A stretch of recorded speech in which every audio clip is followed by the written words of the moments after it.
abanene betube moloke zigule kubo otegedde abanene wane waffe mu Uganda yensi yokka gy'osanga nti osanga ambulance nga bagiyimiriza ku bitaala naye omunene bw'abeera ayitawo abapoliisi babuuka ku mmotoka ne bagula ekkubo.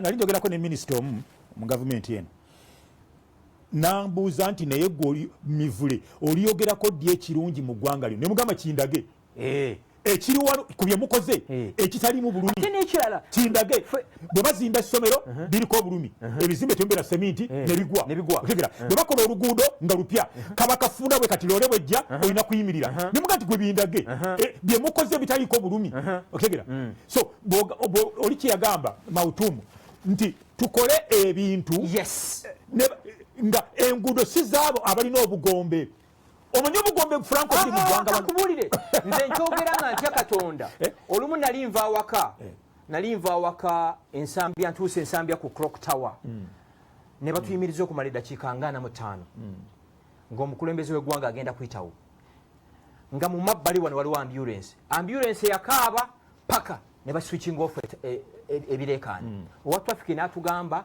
mulina okulinda paka president lw'anaakolaki lw'anaayitawo so kiri very simple nti as long as tukyayina abakulembeze abali selfish abeefaako bokka abatolomera muntu wa bulijjo omunaku agenda kubonaabona mu ggwanga lino. abaana ab'amasomero kituluma okubasaba ensimbi ennyingi bwe zityo abazadde tubasaasira naye lumu nayogerako ne minisita wa mwami Museveni minisita tubyatula kubanga byaliwo si bulimba nayogerako ne minisita wa Museveni ne mubulira lwaki ebintu biri waggulu nnyo ndagala kukigeraageranya ne lwaki amasomero gaseera nangamba nti ebintu byonna ffe twabita buli muntu akola bibye economy eri liberalized kati mu economy eri liberalized buli muntu akola kyasanze tosobola gamba somero ndikendeza sente ngowa petrol station achajinga za sanze owa supermarket tebikwatagana era bano NGOs mbasubira okubera abayivu okutusinga bategeera nnyo NGO civil society organizations mu Uganda ntono nnyo representing what people feel kan ku kintu ekirala ekijjo kwewunyisa omusajja alima kasooli n'amugye Kabale n'amutuuse Kampala amuleetera ku loole loole eyo ng'omusajja yafuna looni mu banka asasulwa 23% buli mwezi owa loole kyalina osooka okukola kujigiriza wa ssomero n'ow'essomero kyalina okukola kunyigiriza muzadde kati ekiddiriro kimanyi mugana amasomero agakyajinga ssente zino era bw'ogenda okusangayo ebana abaana b'abanene okitegere so kino ekintu kinene nnyo tukigambe nti eggwanga lyaffe eggwanga lya Uganda lifuuse alina kyalina kyatunda nyigiriza oyo akikugulako nawe osobola okusinkana omusawo kaka tugende mpola sente z'eddagala ano civil society yaddukidde mu parliament ya Uganda omubaka afuna $2.5 bw'aba gyali tabinyegako sipiika gye baddukidde budget ya speaker ngenda gibawa next week one it's unbelievable speaker wa Uganda aine mmotoka nga 4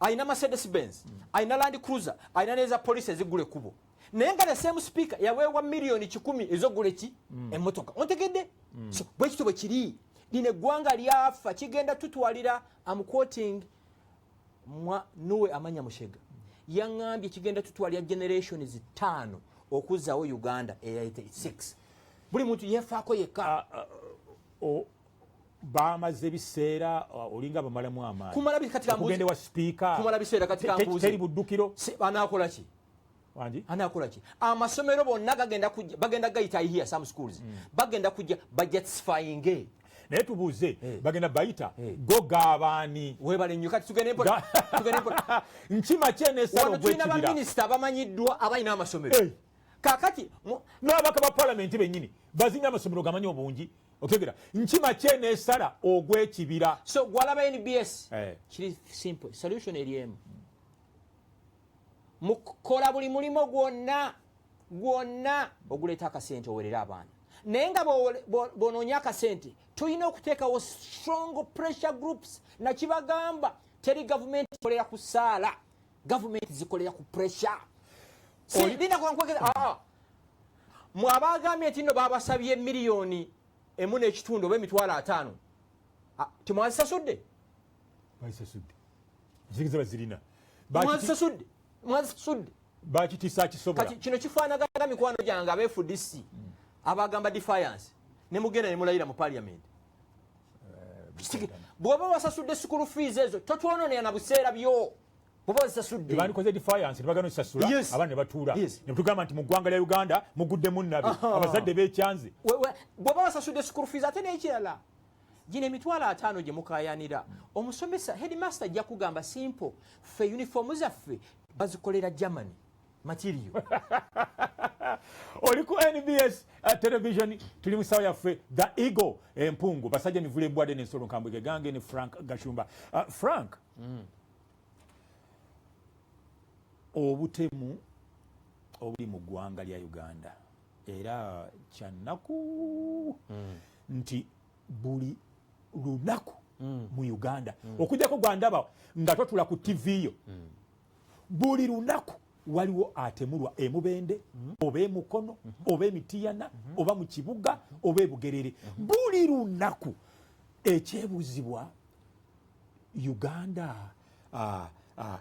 tuli mu kaseera ka bunkenke ebitongole bikola obutemu busukkiridde amaanyi ebitongole ebikuuma ddembe mu Uganda tuzeeyo kye twatandikiddeko omupoliisi ekiro bw'alaba loole y'amanda ng'eyitawo naawe n'okubira poliisi simu nti ababbi banumbye patwero esooka kugoberera waaki wamanda naye aze abaana ku ssomero Frank akiddemu mpulire singa loole y'amanda ebadde eyitawo awo basajja mubiri n'akuba essimu akubira loole y'amanda eyitawo Gashumba naye kuba essimu nkubira poliisi nti abatemu banumbye nkubira radio room ye radio room oli agikwata otegera ndowooza okudispatchinga patrol eno enesooka wa Gashumba ba wamanda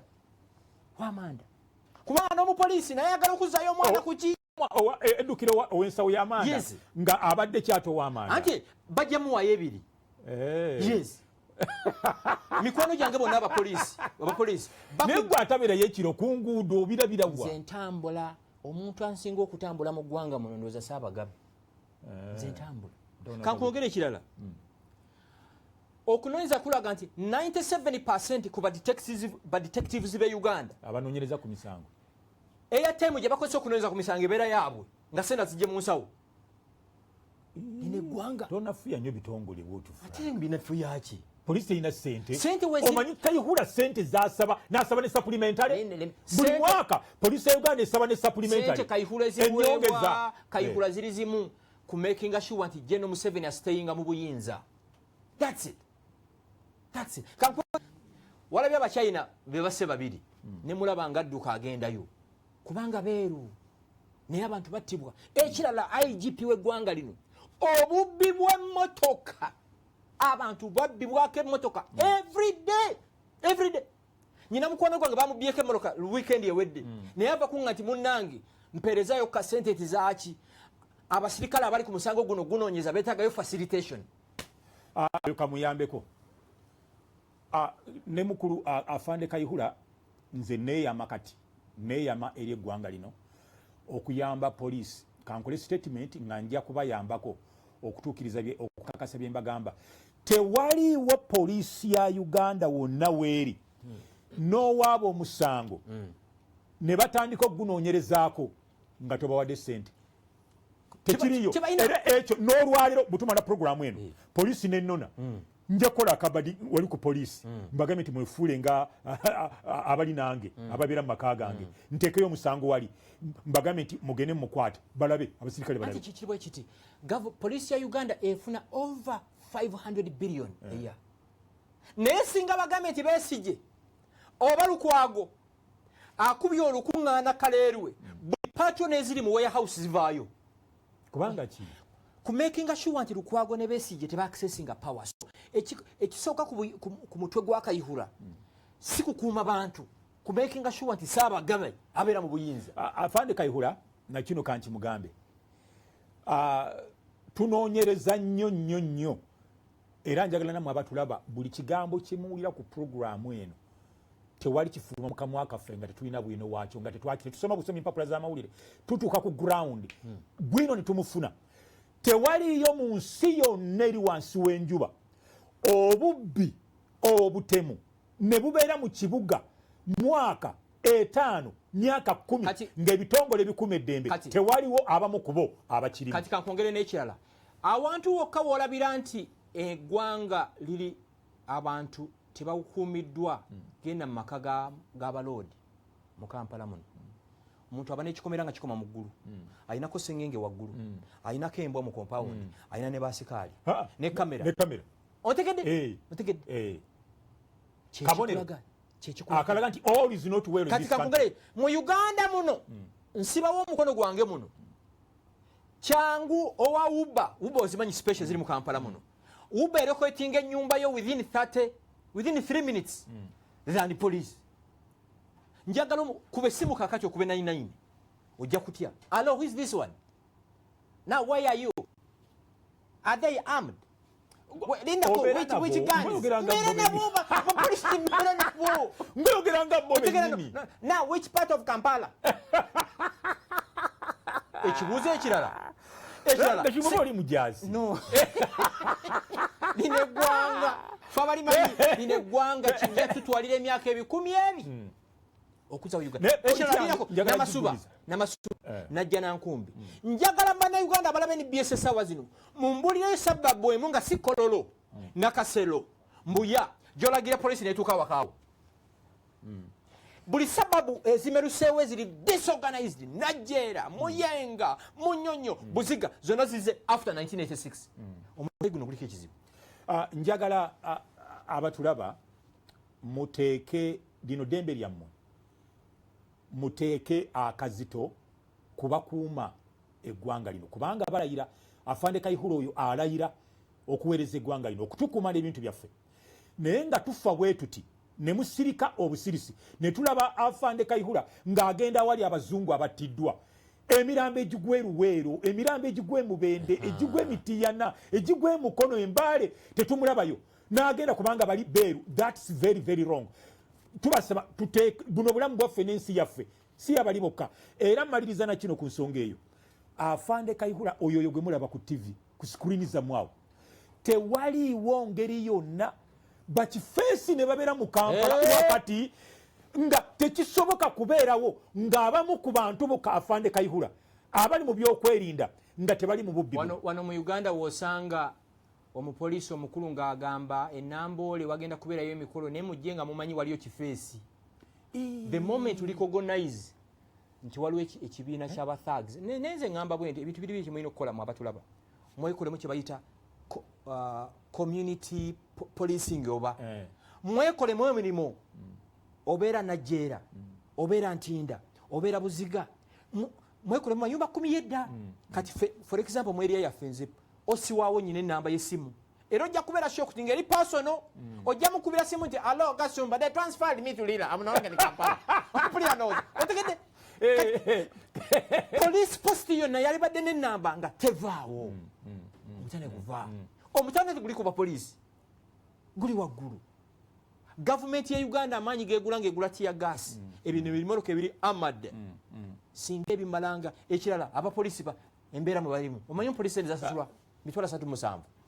Oyogedde ku kya amayumba 10 abantu bekolemu community policing etali ya police naye y'abantu kyalo ye solution yokka bano tubaleke nkulu nnyo as we demand Napoleon yagamba nti use the weapons you have at your disposal kozesa ebyokulwanyisa by'olina mu ngalo ebira binaakusangayo mukozese embazzi zammwe okwekuuma ebyalo byammwe amafumbo gammwe abasajja baffe abali ekyo kirala tewali muntu alaba NBS essaawa zino nga yakulira mu byalo ffe gye twakulira kitaawo atayina fumu mu nnyumba oba n'omuggo kati kyambagamba mufune mundu ku byalo ne mu maka lwaki omuntu yenna aba ne mundu ye mu nnyumba ba mu mmotoka nga tagenze kukola lubala alina musango ki fena tunazifuna gavumenti ezirina tunazinaava ate gavumenti si yekuwa ogigula buguzi nze bwe mba ne mundu oludukuba nakyo kizibu kankuwa example lwaki omubbi bwakulumba okubira polisi waba alina emundu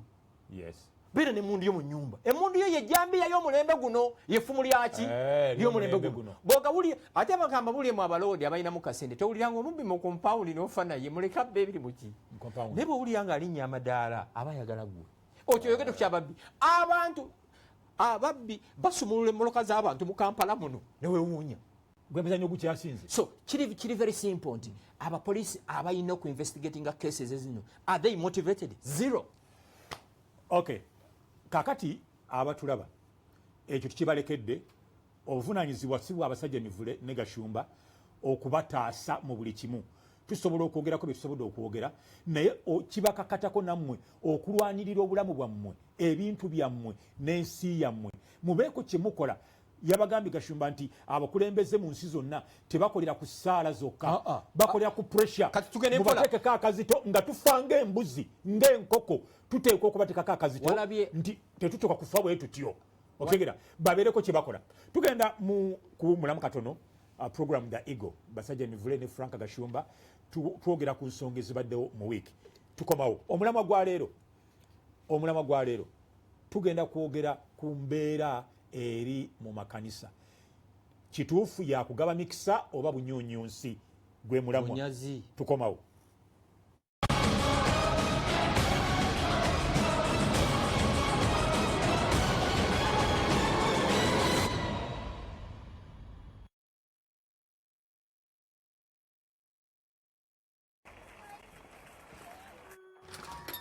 Hey, Coca-Cola?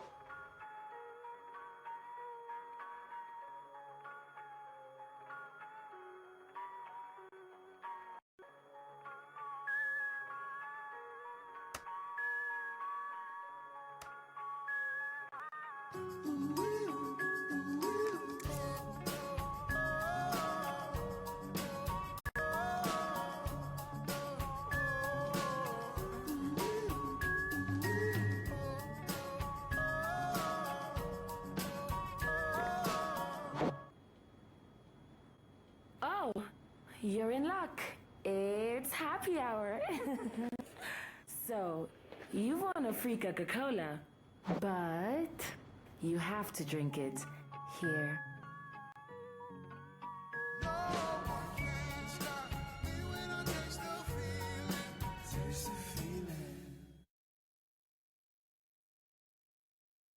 Go to United States, which is the father and mother of capitalism. Yeah. They subsidize their own farmers by bringing their crude oil into Uganda and into Africa. For us, we take it as aid. But for them, it's a subsidy to farmers. The government should come up and protect its industries. After protecting the industries, you really see how industrialization grows into this country. NBS Face Off, I am Oscar Semoyamsoke.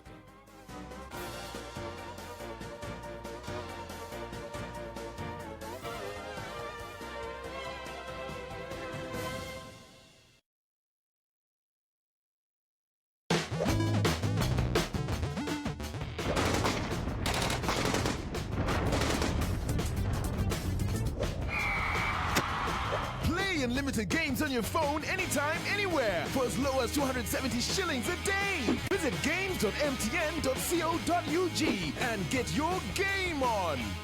MTN, everywhere you go.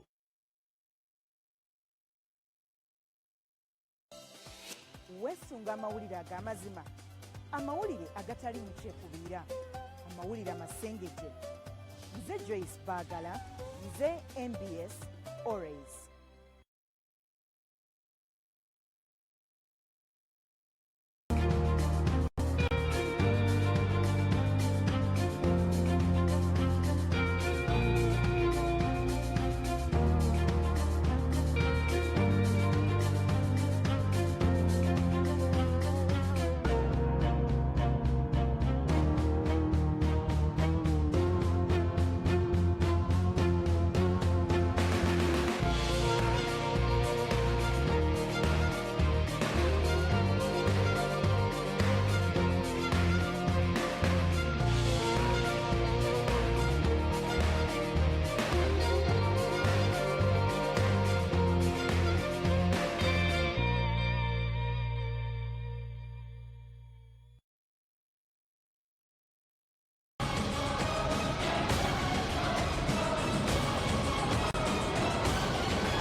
Program yaffe The Eagle wano ku NBS television basajja mivule bwadde n'ensolo nkambwe gegange ne Frank Gashumba okuva mu sisimuka Uganda. Frank waliwo bakita batya loud cry abantu bakuba omulanga ebyalo byonna babadde balina empuliziganya yaabwe gye beetandikirawo tweyambe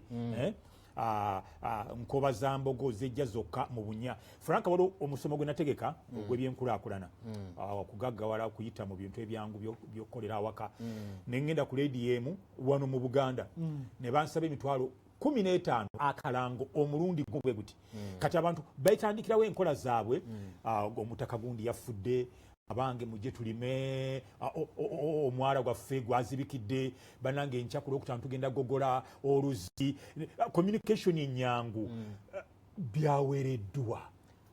Kakati nze bwe mbabuulira nti mu ggwanga muno tulinamu obuzibu abantu abasinga abatamanyi nnyo Gashumba is anti-government tayagala surprisingly nawagira government eno kuva mu 86 paka 21 government eno yawamba ndi mwana muto nze nalinga mu P4 omanyi NRA yasooka kusalako Masaka ffe batusalirako Masaka wali mu P4 I think I was in P4 oba P5 kakati yakyukako oba ekyaliko Masaka Cooperative Union gye basooka okubba buli kimu ne bakibba era situlisonyiwa gavumenti eno olw'okutta Masaka gwe yali mu P4 bimanyi otya Yesu gwe mwogerako mwaliwo nga waali musoma busumbi bintu biwandiike biri documented yes ate nekirala nze nakulambiraba nze ndi product w'emmwanyi ze zaatuweerera manyi system y'emmwanyi okuzinoga okuva mu kuzinoga paka lwetuuka mu Coffee Marketing Board e Kampala so kyengamba nkimanyi kakati UCC yaweze ebizindaalo babiyita bizindaalo ebizindaalo ebyo teri kintu kikunga bantu nga bizindaalo ebyo mu area bibakunga okwekulaakulanya kizeeku community policing tuyina ekizibu mu kitundu kati kamutwale Rwanda mangu Rwanda balina ekyo kye bayita omuganda gubeerawo buli Saturday fembayo mu mwezi tewali moloka n'emu ekkirizibwa kutambula nga tizina bakwera saa 8 okujjako nga ya police oba ambulance abantu ababeera Najera oba babeera Buziga oba babeera mu Nyendo bakirininga ekitundu kyabwe olumala okirininga ekitundu kyabwe tebaddayo batuula ne boogera ku bizibu by'ekitundu abaana baffe banywa nnyo enjaga banywa nnyo omwenge oluzino tukoze tutya ebyokwerinda biri bwe biti ng'ekitundu ne besolovingira ebizibu Nelson Mandela yagamba nti teri kitundu kiriri kulaakulaakulana nga tikikozeemu mulimu nga e community kakati ebizindaalo bino byenjogerako biri e Katwe biri e Nakulabye biri mu Nyendo biri Kira buli wantu for example omwana w'abasajja mivule bwabula waawako essaawa omuwere balanga nti mwana w'abasajja mivule atubuzeeko essaawa zino nga tanadduka kujja Kampala kuleeta biranga oberaba ndowooza aleka amaze okulanga kakati neyibangaga nti mivule omwana we ali wano ali mu kunywa buugi ekyo kakitegeera singa baleese muwogo okuva mu kyalo balanga nti bannange loole ya mulogo gye twabagambye ekoze eki etuuse ti bannange twaliwo okugema abaana enkya ku Lwokusatu weebale nnyo kakati UCC Uganda Communications Commission yeefudde omanyi mu nsi muno abantu bafuuse bakatonda bulimu bukatonda mu nsi muno bagenze ne bawamba buli kintu kyonna ebyo bizindaalo kibi nnyo nga gyenkomeza poliisi etugamba tugiyambe nga naye bwetukola ki bwetuyamba kati ebizindaalo ebibadde bikunga katukuzeeyo edde Masaka omubbi bwe yajjanga okubba ewa Mivule nga mukuba endulu gwanga mukole ki mujje nga kitegeeza tulumbiddwa ababbi so kikyamu nnyo nga gyenkomeza naye nze nagambye bammeeya b'omu Kampala bamulya nnyama Lukwago Balimoze waliwo nowekawempe oba yaani mwerabidde Serunjogi waliwo ono mulala wani ono Kampala Central beautiful mwe muyina okuspearheadinga struggle y'okununula ebizindaalo bino okiwulira ndowooza siwulirangako nti ebizindaalo ebyo byakunza abantu nti mutemagane tekiriyo fe abakunga abantu okubajja mu misomo kya bbeeyi nnyo okulanga ku radio ne TV tukozesa ebirange ebizindaalo ebyo ne bikunga abantu okwejja mu mbeera embiri gye bakola ki gye balimu so kiddayo kuki kizzeeyo mu mateeka banaffe abwe twogerako aba UCC kyekitongole ekivunaanyizibwa ku byempuliziganya mu ggwanga lyaffe bo banaffe bagamba nti bitaataaganya ebyempuliziganya bino ebya radio ne zi TV kubanga bo basasula emisolo okutegeera tugende mpola bandi badde nga birango bitwalibwa eri nga bwolaba abasuubuzi mu Kampala bwe bakyankana ne bagamba nti bano abatembeeyi abatasasula bakolera batya mu kibuga nga ffe tuwa emisolo bo tebawa. Nze amagezi gempa gali gamu and I'm willing to be part of this battle. Amagezi gempa njagala UCC etulage ebbaluwa z'abantu abakomplaininze nti radio gune. UCC yafuuse complainant yekuwabira UCC kwegamba kakakuni kaliawo ak'abantu abatategerekeka beba waaba bo bennyini ne ba investigatinga ne bajajinga ne ba executinga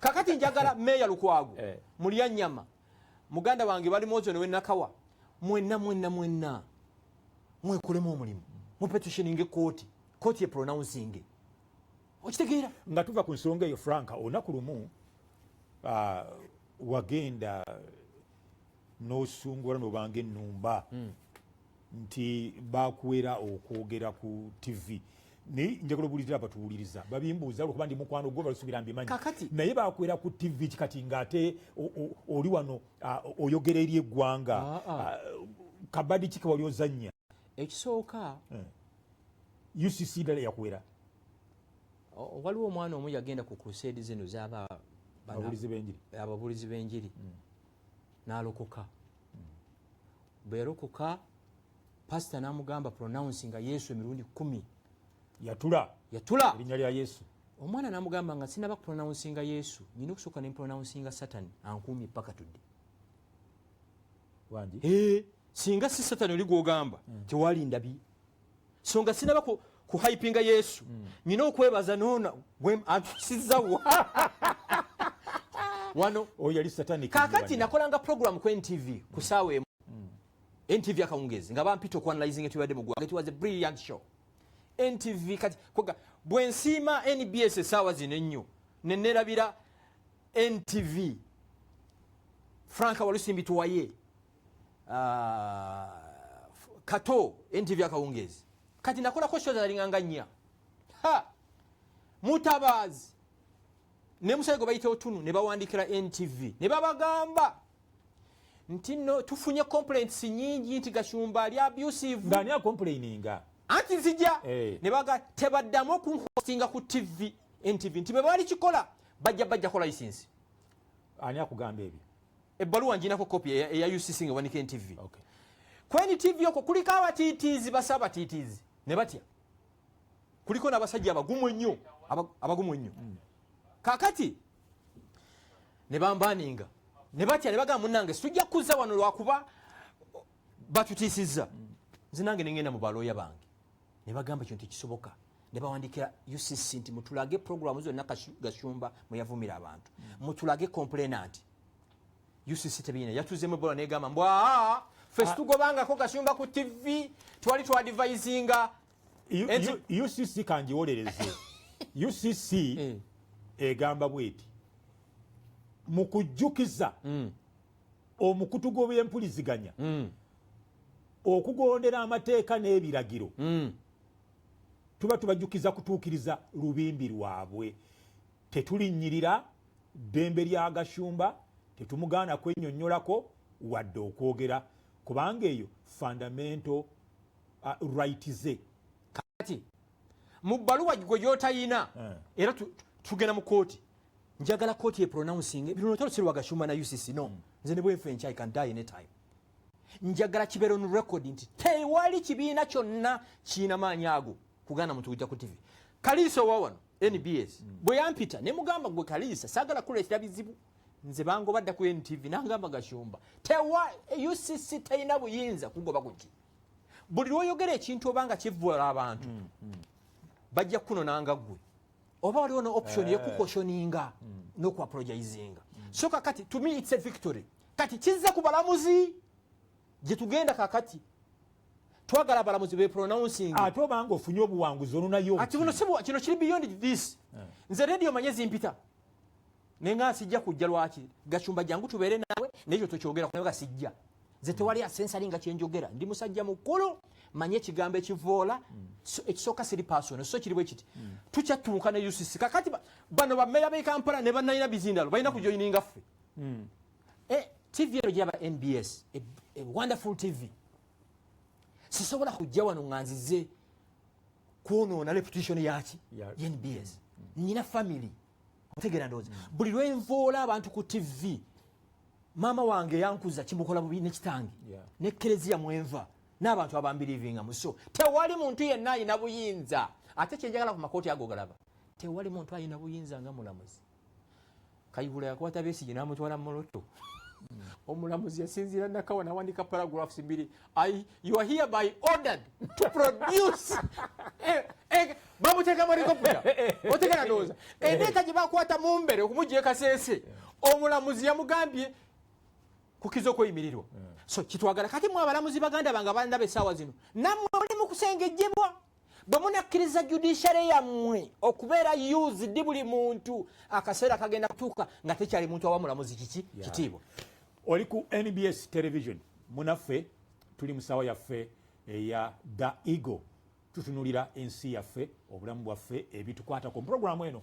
tutunulira ensonga eziwerako ebyenfuna ebyamasomero ebyobulamu ebyamaka gaffe Kalonda alina akwata ku nsi yaffe Frank wetwogerera nga kyetwakula tumanyi nekyetusoma mu byawandiikibwa si kyetulaba amakanisa waliyo aleeta obutungulu nti buno bwebuwunyirizaako owangala emyaka 12 miliyoni 1 waliwo gwe nalabako nze n'amaaso gange naye simanyi oba gavumenti ebikkiriza bino oba ebiraba oba ebimanyi esookera wano yaleeta amayinja n'agamba abakristaayo nti Yesu ali ku lusozi eGologoosa bwe yali ayambuka bw'ati nga mutaddeko engule ey'omusaalaba manya ey'amaggwa omusaayi gwagenda gutonnya kati omusaayi ogwo gwatonyanga ku mayinja gano amayinja ago okwatonya omusaayi gendeese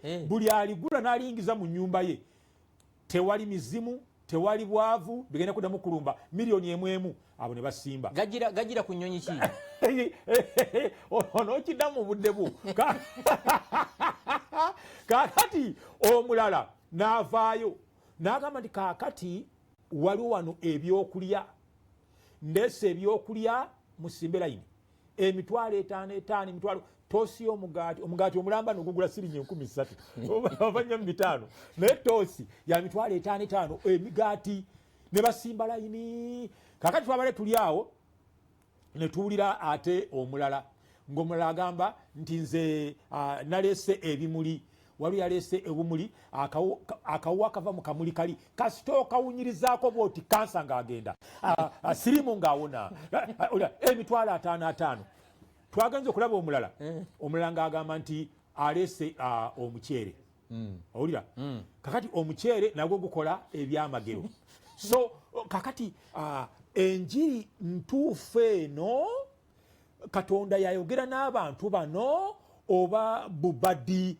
bwakukola nsimbi kubanga akayinjo katunda miliyoni Yesu asobole okuwonya omuntu ngate mu njiri ya Yesu mwonna temwali mu kigambo kya sente era ngamalize na kano Bayibuli eno fe abagisomye okuva ku lupapula olusooka paka ku lusembayo ekigambo ekibalagira kukozesa bigambo kukkiriza na kugoba ndwadde kugoba mizimu temulimu byakulya temulimu byamayinji ebyo tebirimu byamazzi tebirimu kintu Bayibuli eyogera kigambo oyogera kigambo olwokuba olina okukkiriza omuzimu ne gugenda endwadde neewona mmwe ababiraba mulaba ki ekiri mu ggwanga nze simanyi nnyo Bayibuli ne mu buntu ng'omuntu I think I'm a good Christian nze nkyogera nnyo Yesu yatugamba si buli abagamba nti mukama mukama bali abo bwakabaka bwa Katonda ate n'ekirala nti ensi bwe eba eri kumpi okusaanawo bannabbi bangi bajja kukozesa erinnya lya Yesu for selfish ends era nze nkyogera the most misused word on this planet bagiyita Yesu kiddemu ekyo the most misused word ekigambo ekisingidde ddala okuba nga kikozesebwa bubi mu nsi muno mu bukyamu si mu bubi mu bukyamu erinnya lya Yesu abantu bakozesa erinnya lya Yesu okunyaga self gains okunyaga nze bano bwe muyita amusore bane mujja kunsonyiwa ndispectinga nnyo abalokole naye bano bwe mulaba ekiro nga basumba ekiro miyayu gyennyini ekira kyotakonyeeko ekintu ekikulu ennyo abantu tebagenda mu kkanisa kumanya Katonda bagenda mu kkanisa kufuna mirako ezitaliyo gwe bwolaba NBS essaawa zino ng'ogenda mu kkanisa kufuna mirako nkulayirire toli mwana wa Katonda era n'obwakabaka wa Katonda toli bulaba mivule njalo nyambe gwosinga obategeera wano nze mpuliriza radio olumu nzigwako bugwi kubanga radio olumu nekyoyagala okuyako tokiraba olumu nengwa ku TV obulango bw'abanyunyunsi wano bulotetingira ku kimu jangu osabe ofuna omusajja ojja funa visa emmoloka eyo gyagivuga anti wali ebizibu by'abantu nzija emmoloka eyo gyagivuga n'omusajja gw'oyagala tewali akugamba nti jangu tusabe Katonda oba twebaze ki basically abantu abagenda mu kkanisa ennaku zino tebagendayo glorifying Katonda bagenda kufuna byafuna ebitaliyo kakati mulaba ababali omuddo kati waliwo church ejja Uganda pastor yagamba abantu muli omuddo bye mulaba ku screen yawo omuddo abantu ne bagayo omuddo ng'ente ate n'ente zirina omuddo gwe zitalya okiwulidde zero boza abasajja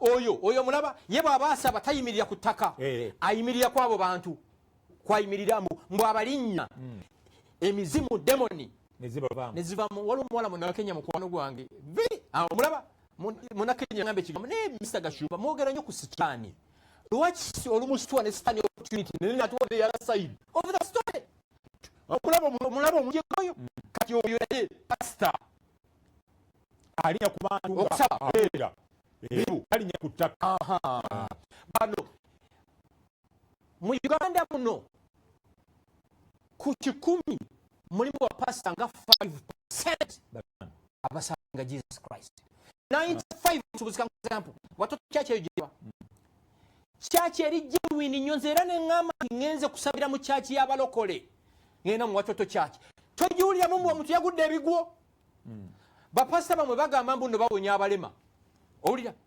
mulagaina wingi namba y'abalema wingi namba ebo batebagala kuwona babakake bukasi bagende makanisa baveyo bagende makanisa no kyengezako kugamba nti bano gino miyayo kunyaga bantu waliwo omulala alina oluzi mbu Yesu buli nnaku z'omwezi 29 Yesu ajja n'atuula ku luzi nolaba abanaku basimbye layini Yesu takyalabikira bantu Yesu teyeetaaga kujja kaleerwe oba nansana Yesu no matter where he is asobola okukozenga mirako gyakola ki gye weetaagako ate tulina okugatta ebintu bibiri mirako mivule ekintu kyemukisizaako amaaso abantu bali desperate abantu baavu abavubuka baagala quick fixes baagala miracles waliwo omulala prophet ali mu Kampala muno prophet kyeki mu Luganda nabbi buli kya prophesize tekirabikangako tebali kyali ayogedde bw'osabira mu kanisa ye mbiwulira ku TV okwo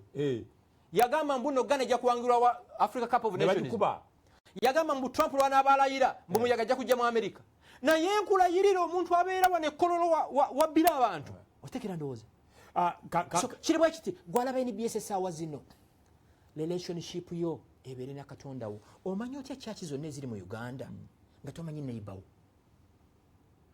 surprisingly ate abaana abawala be basinza okugenda mu kino waliwo omuwala mukwano gwange sijja mwogera linnya lye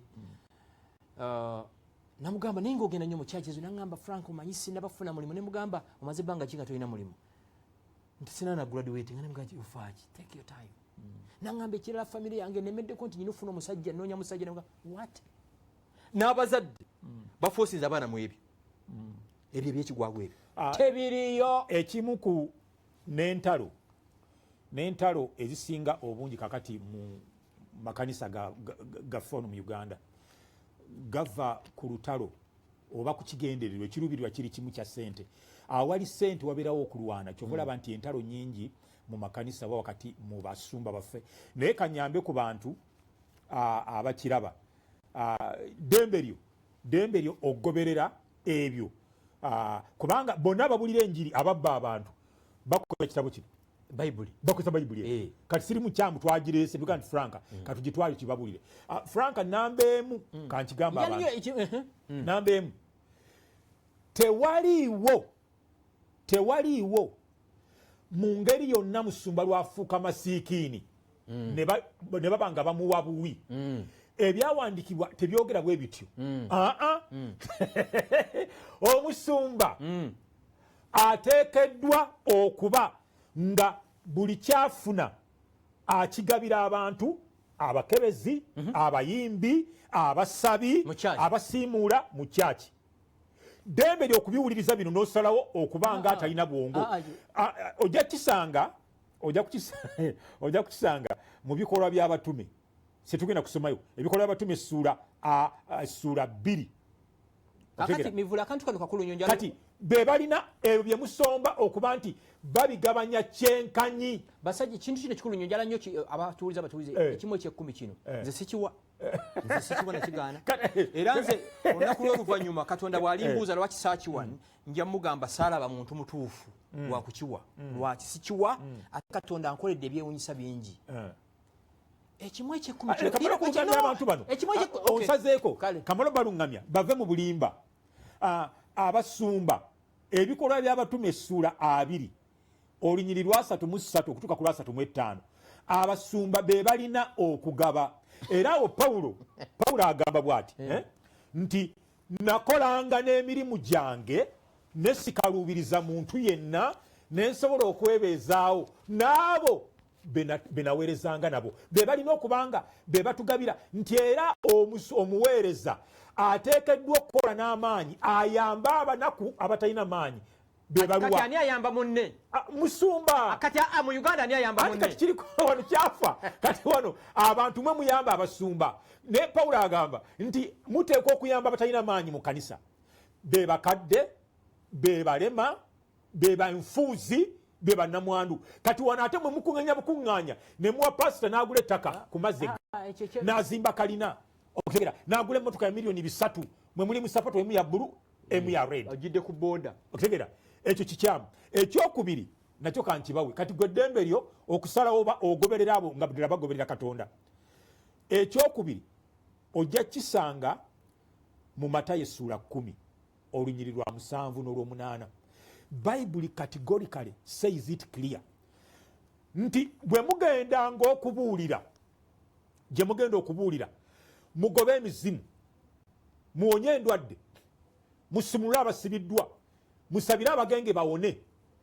mbawadde buwa temusabanga omuntu ekintu kyonna Bible bwegamba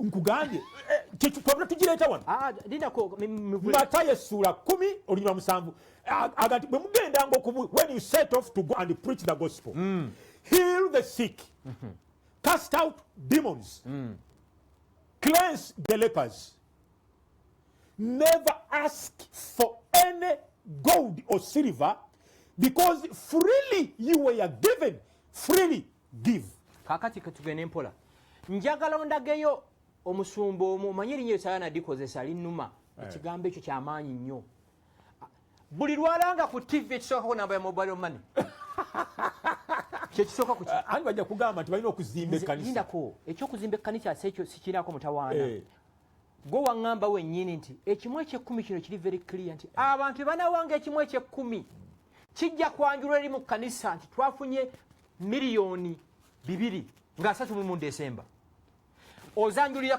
kaleziyo bakkanisa ne baga nti ekizibu kye tubadde tulina essaawa zino tulina abaana abanaku bangi katubazeeyo maki masomero naye mwe bamuwa ekimu eky'ekkumi abanyuunyuusi bano ng'agula the latest Range Rover ng'agula G-Wagon ng'azimba amaka gakyasinze okubeera ebbeeyi bakyala bawe tebakyazaalira mu Uganda America Germany London baflyinga business class oba first class naye nga gwaweewe ekimu eky'ekkumi oli ku kyalo bonaabona bakuzimbisa ennyumba ya kanisa nga maama we ali mu nnyumba ya ssubi ate ekyo tekyalibadde kikulu nnyo n'ekisinga okunnuma twanoonyereza mu registry of companies 98 ku makanisa gano gonna gali gamumanya pastor so and so ne mukyala we kitegeeza kanisa yensaso ogifuula kyayagadde kyakyendala Catholic Church abangirikani we basingira nti faaza bw'abeera eggaba bwe bamutransferinga asobola okugenda mu kifo ekirala naye bano tewali ekirala. Catholic Church nga yo faza bwazza omusango waliwo disciplinary committee, bano ani abadiscipliningako bano? Ekintu ekyakolebwa wano tusaba naye tujja kubikyusa, emirembe gijja kukyuka. Bano abaliko bajja kuvaako tujje ffe tubikyuse, kubanga tujja kumisinga wadi singa twogera ku nsonga ezikulu ggwanga lyaffe. Gavumenti yaffe buno obubbi yebusigako bata, kugamba yabaleka kubanga mu biseera ebyokulonda kino kankyogere kuba nkirinako obwino n'okutabuka baatabukanga nange gyendi okutegeera. Gavumenti ebawa ssente mpitirivu okukunga abakristaayo bano okuwagira ekibiina ekiri mu buyinza okutegeera. Kakati obwino mulina ne bayombera ddala nga nange mu kanisa mwendi omusumba wange n'ayomba n'omulala bayombera ssente ezo ezazze ezavudde mu State House. So tetumisiganya ebigambo kati abantu bano tebakwatibwako kubanga balimu akalulu. Ate ekyo nkyagadde bwe babanga they can only survive nga gavumenti eno weeri kiringa ng'abantu abafunye ssente ku mulembe guno lwerigenda toliddamu balaba. Tulina okubikyusa. Abantu bano tebateekwa kunyaga bantu nti leeta ssente tugule ettaka. Abantu ne basonda ssente ne bagula ettaka. N'oliwandisa manyago ne mukazi wo. Leeta ssente, muleta ssente tugenda kugula radio station. Radio station neggulwawo. N'ogiwandisa manyago ne mukazi wo. Muleta ssente tugenda kugulawo TV. Ne basonda ssente abantu ne batunda ebyapa by'ettaka, ne batunda boda, ne batunda TV zaabwe, ne batunda amamotoka, ne musettinga television. Bwe bamala ne baloka bagamba nti TV eri manyage. Ono kyagambye wa Registry of Companies. TV n'agiteka mu manyage ne mukyala we. Obunyunyunsa obufaana bwe butyo. Ekyo tujja kukikyusa. Kaakati kiri bwe kiti ono musajja bakayimbira nyina omuzannyo gwe nalaba bakolanga nnyo emizannyo nga mirungi simanyi kyabagwako. Balina ekyo baga nti omusiru siruwalira ddala omugezi tegeera. Bakayimbira mu quoting bakayimbira nti omusiru siruwalira ddala omugezi. Omuntu n'akugamba mbu guno omukyere mbu kilo ya mitwalo egi tugenda kumulamu awo tugenda okutandikira waliyo emmere egaba omukisa. NBS television njagala kugamba nti osobola okutufuna ku Facebook, genda ku page yaffe NBS television. Basajja Mivulege gange ne Franka Gashumba, program The Eagle tukomawo.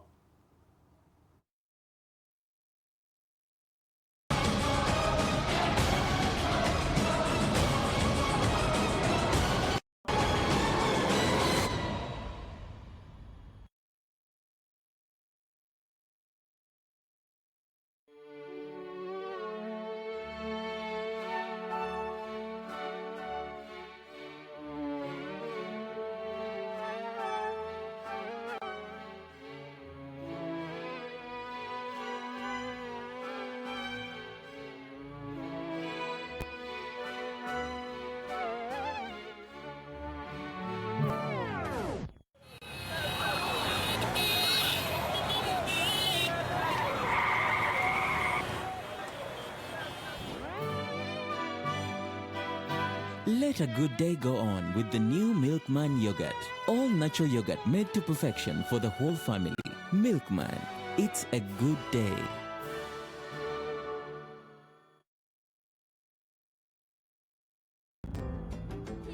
Still not sure of your size? Airtel gives you the perfect size with My Parker Last. You get to talk to your friends and family. You also get internet data and SMS for 24 hours in one perfect fitting. So talk, surf, SMS, and talk some more. Dial *149*1# to find your perfect size. Best offers within your pocket size with My Parker Last from Airtel, the smartphone network.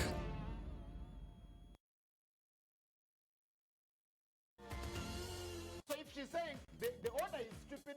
It is from Kavuma, who is equally the same. But the most important person is the originator. The immediate business, unfortunately, has a bearing on the handshake. This is not somebody who has stolen what could have motivated Mr. Eric Sabit to go to court over such a matter. Don't miss The Morning Breeze every Monday to Friday on NBS Always.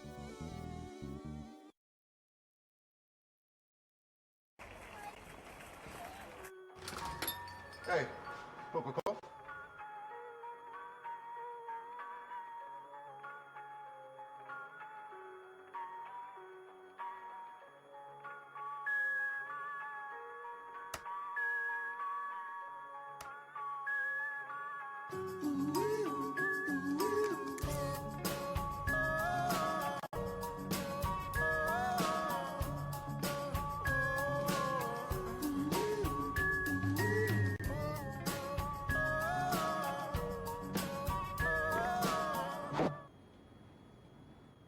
Oh, you're in luck. It's happy hour. So, you've won a free Coca-Cola, but you have to drink it here.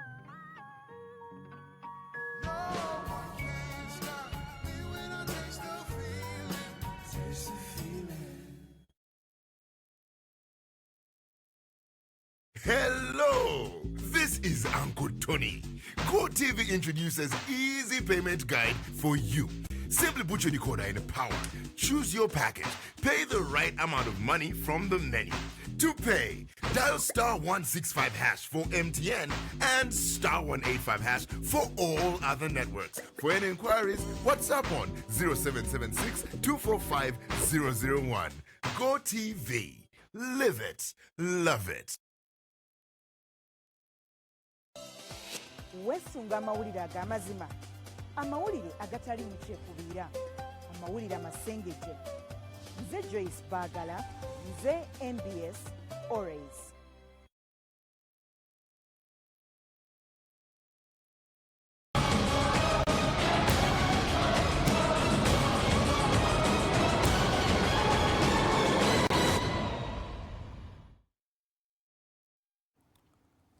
tuli ku NBS television munaffe atulaba yonna gyovudde tubakulisaayo mu yeekaalu gye muva okusinza ne gye mutambulidde yonna manyi muli mu ddiiro lyammwe awo mutulaba basajja mivule bwadde n'ensolo nkambwe gegange ne Frank Gashumba okuva mu sisimu ka Uganda. Program The Eagle twogera ku nsonga ezitukwatako ebyobulamu bwaffe ebyobulimi ebyamasomero ebyendwadde ensi yaffe nga bwetambula ebyenfuna n'ebyobukuumi byonna tubyogerako mu programu eno mpozi nti byotasobola kuwulira walala wano wokka wosobola okubisanga buli lwa Sunday essaawa 9:30 tubeeranga kakati no waliwo bwena kipostinze ku Facebook kitugenda okwogerako leero ne ba inboxinga tuyogera ku basumba toli mutuukirivu kakati gwani nze manyi okwesensyalinga kyenyina okwogera ate tebakugambye nti ojja kufa nate nno kati ffe tumekese macupa oleete endeku wangi tumekese macupa oleete endeku tubuuse biswa oleete enkuku kuwadis bana babatesetesa okitegeera ndowooza ompulira beyond church mwaluutingira abantu omanyi kye bayita obuddu Franka tetulina kitongole kyonna ne mu gavumenti tekiriyo ekifuga abantu ng'abaddu abamu ku basumba bafoni abantu obwongo ne babukwatira ddala mbuno ye kasita mukasoosabira mu kyaki ye ateekawo embeera mbu bwona ogivaamu ojja kiraba ofa akati gwe paasa nti olina amaanyi nzita kakati ne badikiteeta mu mawanga agamu tebakikola enfuga bano abasumba abamu gye bafugamu abantu baabwe ey'obunkenke okutiisibwatiisibwa togenda ku kono togenda ku ddyo toyogerako tebawabulwa tebagambwa promotinga abanyonyosi bano radio ne TV balangira ku TV zonna balanga naye nze nkiddamu nkibagamba tewali muceere gulimu mukisa teguliyo teguliyo ate ndi nabbi ndimumanyi tobimanyi olina kubeera ki atugende mpola abo obayita basumba katonda bamwogera ku ssimu ki waliwo omugwagwa ennaku ezejja mu ofiisi yange by the way last year nanoonya okumala 2 weeks paka lwe namukkiriza nayingira mu ofiisi naŋŋamba nyina obubaka bwo ne mubuuze wano nti ewa katonda mukatonda amutumye gyendi bw'alina obubaka bwange ne mugamba wanywedde ku kakyayi wanywedde ku mazzi nemugamba mwe ku kyayi ono mukatonda munfunira ku ssimu ki tewali muntu abasiraamu abo balaba kyembaagalako bamasheeka baabwe baba basaba Allah tebasaba muntu mulala tebasaba na nabbi Muhammad balifaalinga ku nabbi Muhammad ne bo basabaani Allah so bano bantu bakozesa embeera embi okunoonyeza kulaga nti okuva eggayaaza paka mulago waliwo church 47 church ebifo ebirimu abaavu bibeeramu nnyo amakyaki agatandika. Lwaki? Omwavu ogenda mulimba mu maanyi ga Yesu ofunye visa. Gwogamba ntalina passport. Ojja kujja enkya ng'ovuga ennyonyi yo opaakinga awo ne mukyalawo apaakinga eyiye. Kati kankikulage. Sijja kumentioninga amakanisa gano. Naye njagala mutunuulire amakanisa gonna agakera okunyaga abantu. Morning glory, lunch hour, simanya night prayer, noleka bawo mu kitanda. Bwagenda ne maid ng'okaayana. Ontegera? Gali mu bifo by'abaavu. Kubanga ebifo by'abaavu birimu ebintu biri bisatu. Endwadde. Obwavu n'amakanisa agatandika. Njagala ombuliyo kyaki zino ez'abanyunyusa eri ekkololo. Ye lwaki? Kiri simple. Lwaki emuyenga teziriiyo? Ekkololo, buli muntu asula ekkololo ayina emmoloka nnya mu compound. Ayina ensi yonna agitambudde. Bo tebetaaga Katonda. Ani akugamba nti Katonda wabalokole? Abasiraamu tebalina Katonda. Ababudda tebalina Katonda. Ate abatalinnyayo. Mama Fina Katonda tamwagala. Mwe mulina mindset enkyamu ennyo Katonda okumanya, you must be a Christian. That's wrong. Ababudda tebaliyo. Abatalinnyayo. Papa Francis yayogera last year nti kyangu nnyo omuntu atalinnya mu kanisa ogenda mu bwakabaka bwa Katonda nga talinnyayo naye ng'obutuukirivu bw'alina ku mutima. Bano bagenda mu bifo by'abaavu ne baba promising nga batalina. Kati bw'oyinza ogenda ekkolo n'ogamba omuntu nti ojja kulinnya ennyonyi. Akatabo ke kajjudde visa. Oyinza mugamba nti ogenda gula emmotoka ziri mu compound. Kyenjagala ogamba abantu baffe abatulaba nti bino bye mulaba tebitandise kati. Obubadi obubadi bwaliyo dda ne ku mirembe gya Yesu. Era ffe Bayibuli etugamba mu Bakolosaayi essula 2:8. Franka wagamba bw'ati temukkirizanga omuntu yenna okubanyaga ng'akozesa obubadi. Ayina Bayibuli yo, somawo kaakati kubanga manyi muli mu maka gammwe. Kwata Bayibuli yo. Olunyire bwe lugamba akabadi kati erango gyaffe eno. Wali bakiyita ng'akozesa obufilosoofo. Bwe bubadi. Abakolosaayi essula 2:8. Temukkirizanga omuntu okubanyaga ng'akozesa obubadi. So temutandise kati bino si bipya. Ate kankusese ekirala. Never be a fool for Christ. Omanyi kitegeeza? Omusiru wa Yesu buli pastor kyamugamba. Akikkiriza. Some of us actually have become fools already. Otegera ndowooza. Tekamu amaaso go. Kaakati waliwo pastor yasaba akutte mu mabeere g'abakazi. Mbwakasinga demoni. Babagamba n'obagamba ngenda kuwa amafuta. Kaakati waliwo omulala maze kwebakako. Waliwo omulala yagamba abagoberezi abakyala bonna abali singo. Mujje nga temwambadde buwale bwa munda. Yes, you can have been documented.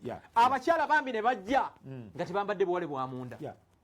Babasiga amafuta mu bifo by'ekyama. Omukazi akola mu banka, akola mu kitongole ekinene, alina diguri 2, najjamu empale ne bamusiga amafuta. Wano mu Uganda. Omusango ogwo naguli mu Franka.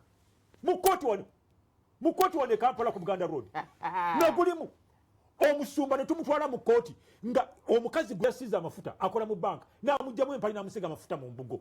Bannange bano eddagala baalijjawo eryaloga bannayuganda. Kakati Yesu bw'aba talina capacity kumponya bulamu nga tankutteeko then taba Yesu.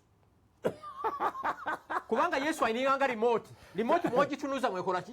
Mwekola. So bano nze bannange omwana owange najja n'aŋŋamba nti yalokose ansanga n'akabazi ku gate. Alokoka ki? She's a Christian. Obulokole bulina okubeerawo. Otya? Obulokole abantu balina okudda eri Katonda. Kakusese. Bano abantu omulaba amukutte mu mabeere. Abakyamu oyo akutte ebbere wuyo. Kati musese ki? Olaba asaba omukono amafuta agasiga eri ku bbeere ku nywanto. Bano abanyunyunsi bano. Vampires zino. Bayibuli bayisa banyazi. Abanyazi. Nze ebibi byange biri ku wiribaalo. Ebyabe biri ku train eribina okutandika. Ebibi byagashumba obivugira ku wiribaalo. Ebibi by'abana abanyunyunsi bano wetaaga train. N'ekiri written Bayibuli egamba nti abamanyi ebingi abo era mu ggulu bagenda kubuuzibwa biyitirivu. Abo tebaza tuuka ku ggulu. Oyo ne musanga mu ggulu nje difuluma. Atulaba ku NBS. Frank twagala kwogera ku kigambo ky'enjala. Bano bamaze? Bano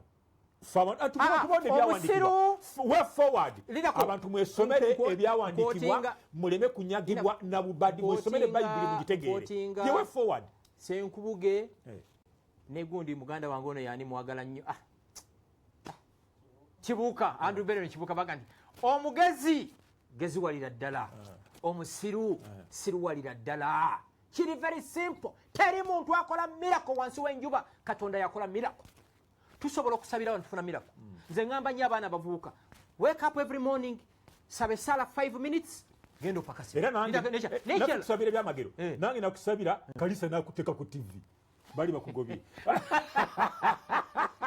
nafe tubyesabira ateka nguzeze nanteka ku TV asinze funa mu kubanga ensi yeri ko ni BS Towers nenga kiri very simple mupaka tugende mpola singa okusaba kuno kwa mukeeramu kumacha mutuntu akawungezi kwali kukyusa Africa singa Uganda efanana nga Abu Dhabi singa efanana nga Tokyo singa efanana nga California actually muto wange kimeze research assistant wange yangamye ntinno emyaka 3 from today okusaba ennyo kugenda kusigala mu Africa osigera super abnormal miracles teziriyo togenda maaso ga Katonda ngo yagala miracle okiwulidde essaawa zino waliwo omuntu atalinya mu Eklezia miracle bazinoonye naye bazinoonye mu bifo ebituufu anti ekirala omanyi zino kyaki lwaki zirimba abaana abato zibeeramu ekidongo bobeera ng'olina ebirowoozo ebyo n'ogenda mu bakuba enjiri nagendako olumu ne muwala wange nga bampise mu kyaki ezo naŋŋamba in the middle of the service naŋŋamba I think that we are in a wrong place bakuzizika omuzindaalo ate kasita bamanya nti feesi ye yakanga ey'abasajja mivule tebakutuuza mabega maaso kakadde 2 3 4 5 otegera ndowooza so mwe abaana abato abavubuka naddala mu abakyala mmwe bye mugende bye simanya omusumba wange profeti wange Papa linako Papa Francis tumanyi walondebwa nafuka pop ono kufuko nabbi alondebwa ati kino kyakyetwala eno Uganda tuwulira gitale nekyafe abatulaba kweni byesigaza buli butono naye tulina ekigambo kyayinza kubusa maaso ye Uganda okuba nga Katonda yatuwa bazita water bodies emigga emyala gy'amazzi ennyanja ne tubanga omusana bulule gwaka mu Uganda enjala erina okutta abantu ente zirina okufa programu ekigisa empungu kulengera wala amawanga gali era nga bogambye America nti gundi national flag yayo kuliko mpungu ebintu babikolera ku speed ne tuba nti myaka 3 tetunaba kufuna solution eziza ente mu Uganda okufa ne zifa embalala mwankole nezife Karamoja nezife Teso naye buli mwaka nakati ate zifudde n'omwaka ogugenda kufa Frank twetaaga kukola Katonda nga atuwadde enseena amakulu obugimu amazzi gali buli wantu wonna nagendako mu nsi gye bayita Israel naye kyasinga okunneewuunyisa road blocks mu Israel zonna ziri manned by abaana abali between the age of 18 ne 24 abaana abato kikushokinga Israel ddungu yes naye ensi esinga okuexportinga fruits to the world mu bimuli yakubiri edirira Netherland ebimuli ompulidde Egypt juice omugwe tunywa mu supermarket we Uganda ava Misiri naye liva nayo yatandikira wano amazzi gava eno Dubai mu abasinga Dubai abantu abasinga kati si bonna bangi tebagenzeeyo Dubai kyekibuga ekisinga okubeera green olw'ebimuli mwaka ku mwaka musana lwaki bukulembeze buno leadership crisis eri mu Africa si yaffe bukulembeze crisis eri mu Africa ya bukulembeze crisis kyekigo manyo akatabanguko kotido obusana gwokya abantu kotido nyina mukwano gwange mujuya gye Uganda wano ndi mulambuza Uganda nangamba nti ennyanja gyalabye mu Uganda esobola okumalawo teyetaaga rainy season ate kino nakyogedde waliwo bampise okwogera eri mu bavubuka nimbagamba nti bwe muba mukyali ku nsinga abalimi balirayinga ku nkuba ya Katonda muba mulina bad dead leadership prime minister waffe gyava owa Uganda ono aliko kati nga nsituka nga ngende waabo nsisinkana omusajja mu Ngereza naddira ensozi amayinja n'agasikamu amazzi n'atambuza mayiro 5 n'agabira abakiga amazzi buli kasenta n'akateekamu amazzi myaka 3 kabali talina amazzi anti kiri bwe kiti kizeeyo waggulu priorities zaffe ziri ki kati tuzeeyo musolo ki oguli ku byuma bino ng'engeri ng'onooyamba abalimi waliwo ebintu ebirina okufuna tax holiday nagamba president one day emmoloka zino land cruiser zino empyezo zirabye ez'empyezo zisasula miliyoni 15 omusolo lwaki tulina emmoloka enkadde nnyingi mu kampala muno omanyi kwe kiva omusolo munene nnyo ku mmoloka empya singa emmoloka esasula miliyoni 15 ogusaze twagenda okiyinza ng'emmoloka empya ez'abantu ze bayina ziringanga emmoloka 100 mu kampala muno only 100 cars esasula miliyoni 15 kitegeezo jafunanga abantu mubalaba bibalya ebyo bibalya okusobola okubeerawo ekyo kitono miyembe gye basalasala laba obutooke bagenda okuyunja kakati bwebanga tractor ewa omusolo muyitirivu ekyuma ekirigetinga ekifukirira kiwa omusolo muyitirivu kino kikyali kituuze nti zigenda kufacingiro zive kotido zive kalamojja zigwe buli wantu kubanga kiri kimu gavumenti eri mu buyinza tunuulidde ekintu kiri kimu tubadde tutya mu buyinza si kukyusa bulamu bw'abantu mu Chadi emmere eva ebitundu ebimu eva mu Somalia ennimiro esinga okuba ennene mu Somalia muvamu emmere negenda mu Chadi amazzi bagasika mayiro 5 kakati nukakwongera okufukirira ennimiro esinga obunene mu Somalia tetulina capacity esika amazzi gatwala kalamojja ente z'abantu okufa abantu ne bafa nalabye era omusumba Kayanja mukwano gwange president yabadde mu kanisa ye mukwano gwange ali mu America yankubidde essimu nti owa iteekako abadde agita 77 dogs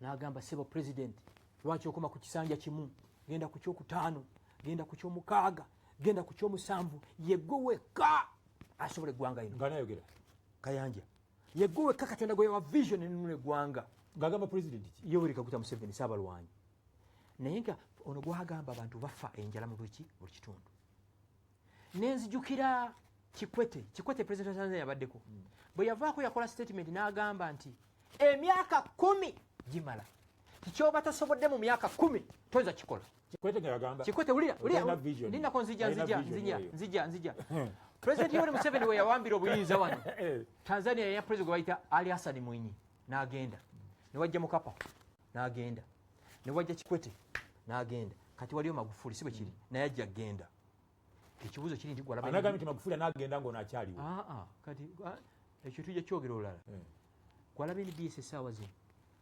Tanzania ne Uganda eriwo esinza okukulaakulana osobola otugoberera ku mukutu gwaffe ogwa Facebook NBS television osobola okubanga enjala gye tubadde tukyaliko enjala eyo wane waffe yensi yokka eri breast na buli kintu ekirungi the Pearl of Africa naye leadership bukulembeze teri kirala agala okubaako kyoteesa osobola essimu zaffe zigenda kubanga ziyita wansi awo ojja kubanga okuba essimu naye tukusaba buli lwobanga okuba essimu eddoboozi likendeeze oba viira TV yo kakati waliwo akalala enkuba bwe yatonyako emabega kaawo nembalaba bano abanyonyonsi bapasita bwe twasabidde enkuba eggulo kyeva yatonnye okiwulira ne baganda be amasheeka ne bagamba ku lwokutaano be baasaba enkuba nekola ki kwegamba abantu twonoonese to the extent nti Katonda ye takyalina maanyi gakola ku bintu kuki ku lulwe so omusana eno enjala eruma abantu tulina minisita namulabye wano ku NBS program agita frontline minister oba ekyeru minister for disaster preparedness tekiriyo all over the world abeera minister omanyi minister wabeera minister wa disaster management kakati bw'aba minister tasobola kumanya nti enkuba egenda kutonnya Paulo okuva Masajja ali ku mukutu Paulo munaffe oli ku NBS television Wano biro Paulo Masajja bwe mbatwana wensinzidde mukama wange ndasooka kwogera ku nsonga y'emizindaalo nti ekintu kye bakoze nga tevangayo negenda ku muzindaalo yagala kumanya kuzibu ki wabula bo bagoberedde bano abanene abagamba mbu layisi n'olwensonga ensinzo n'abaabo bagamba mbu simanyizi ndala banoonyereze basooke banoonyereze nga tebalina bafeesinga action kuziteeka mu nkola abantu abo nabo abo babadde baweerera abaana babadde bajja ekyokulya abamu ate gavumenti eno egamba nti eyagala omuntu waayo okukola kakati anaakola ata nga omuntu eyitandikiddeho bizinesi ate gavumenti yenyini nejja ekikuba ensonga endala ey'abalokole ensonga y'abalokole naffe bannansi tulinamu obuzibu nti tukkiriza nnyo amangu ate tulowolereza kumpi n'okwagala okufuna amangu tuyinza kuŋŋamba nti omuntu alina obwongo amazima ddala ng'alya emmere ebanyiga oba emmere etayija mu kaveera emmere ey'omusaaniiko nga wakuula ddala nga wakulira bujjajjawo oba ne maamawo ne kitaawo nga wayonka amabeere ga maamawo ne bagamba mbu omuceere ogenda kugula emitwalo 5 ogusangemu mu ntamu totaddeemu ennyama osangemu ennyama n'enkoko otya muganda wange omusungu omubanzi n'agamba nti kiira ku makya ogye n'ekikopo genda kukuwa caayi ogenda kufuna obugagga owajjange n'emitwalo 2 ozimuwayo emitwalo 2 nagamba genda weebake essaawa 7 ogenda oziukanga ekufisesente katugendeko n'ebyo kyesimanyire ddala oba ddala omuceere bagutunda 5,000 omuwendo sigumanyi naye sirooza nti ogula omuceere n'ogutuusa awaka n'ogusangamu ebifi by'ennyama by'enkoko si kwexaggeratinga ekisusa ate bano sebo mbw ate natuta omuceere kandi gubaamu ebifi by'enkoko nga nagufumbye mu kalu naye ku sowaani kana kakodyo ke bakola okamanyi bw'ogenda mu kanisa kasa kitegeera nti oba okolera mu ka ofiisi kali awo si ka mulembe nga gamba nafunye okwolesebwa nafunye ekirooto ng'oli mu ofiisi esinga obunene ofiisi efaanana ng'eya balaa kakati kati olw'okuba nga ofiisi ko kakoowu ng'ogamba musumba alaba naye ekyo kirungi nnyo n'osiga awo n'okwata akakadde senga si buntu bulamu frank twandikoze ekkanisa nze nze sisobola ewaffe kabalagala eyo waliyo naye aliyo linda katonda okufaana tukwata tito okuva entebe peter okuva entebe oli ku NBS television wosinzidde ate ovire alo munaffe nkuwulira esebo nkuwulira peter munaffe okuva entebe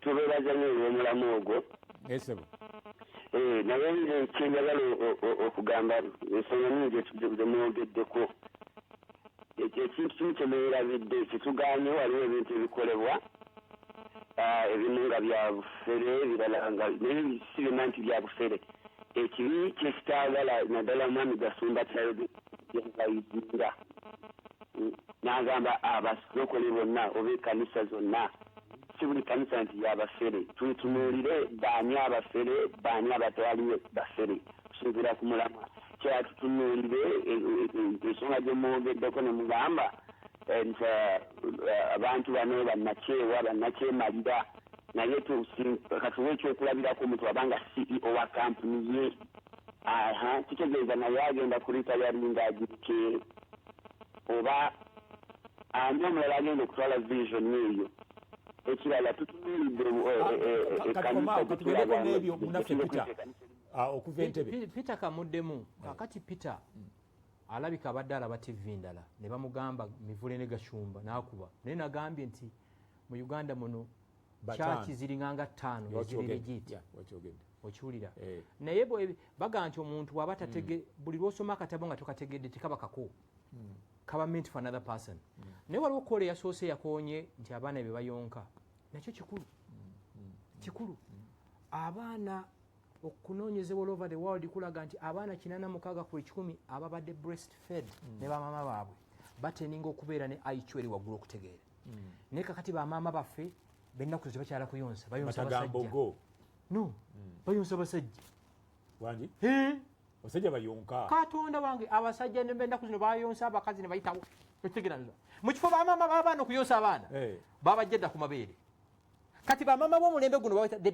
.com generation teyonsa egula bagita simanya esemu ebiki ebyo n'oyo omwana we n'omufiidinga amata g'otamanyi nti oba ga kisolo kyoba mbogo oba gambwa oba ki omwana n'abogola ng'embwa nze ŋŋamba nnyo mu bamaama monna balaba NBS essaawa zino togula mata mu supermarket aga mapaaki leka kutta bizinesi z'abantu balangira wano balanga abo ate tumanyi ati balanga tugende mpola ate ne baba balanga kinkakatako okulekawo Uganda ennungi okusinga genda bakakati ulira Christopher tubuulire tebalanga aba bamata genda kukyala wali ente zino ente zaffe za bulijjo gula ente amata ago gatokose emirundi 3 begatokota begabimba ne gakka gaddemu omwana anywe naye twonoonese to the extent tisitukyagana kuyonsa okimanyi abakyala nasese abakyala b'ennaku zino abamu sigambye bonna tebasula na baana mu bitanda omwana asula mu kasenge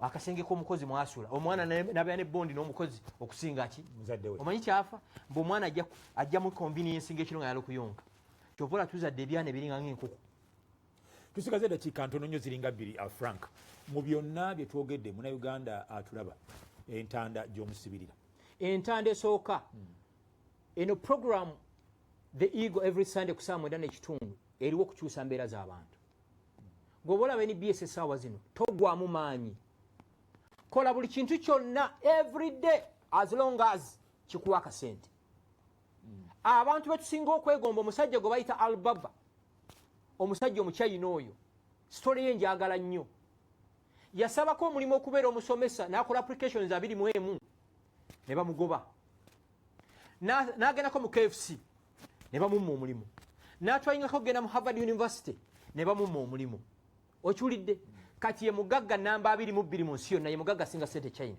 kikyenkulaga gwe alaba NBS essaawa zino don't give up on your dream kino bwe kigaanagezaako ekirala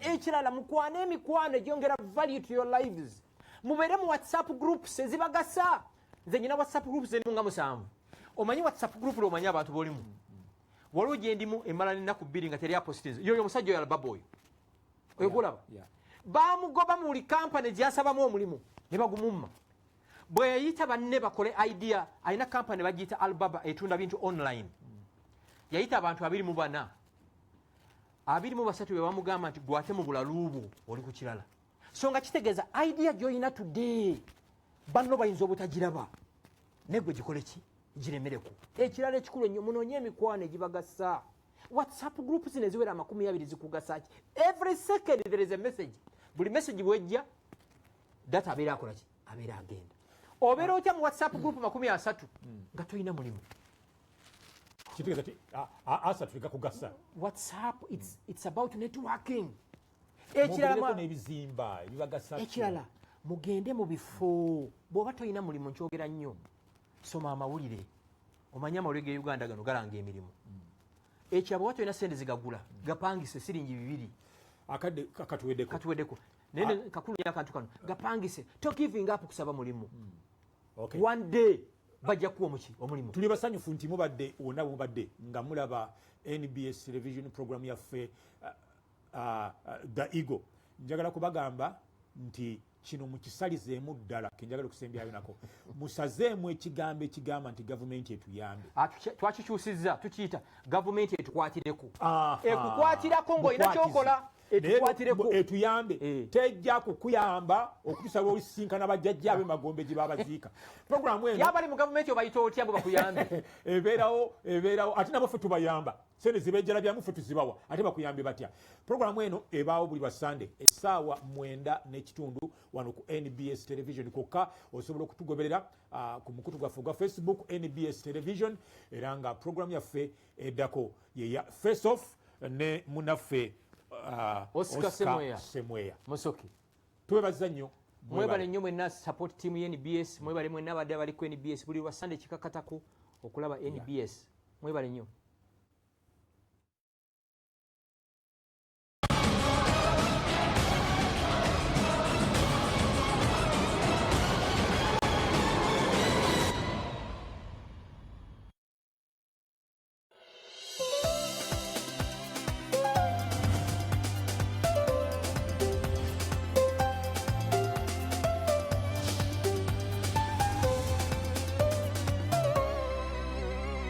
NBS. Always.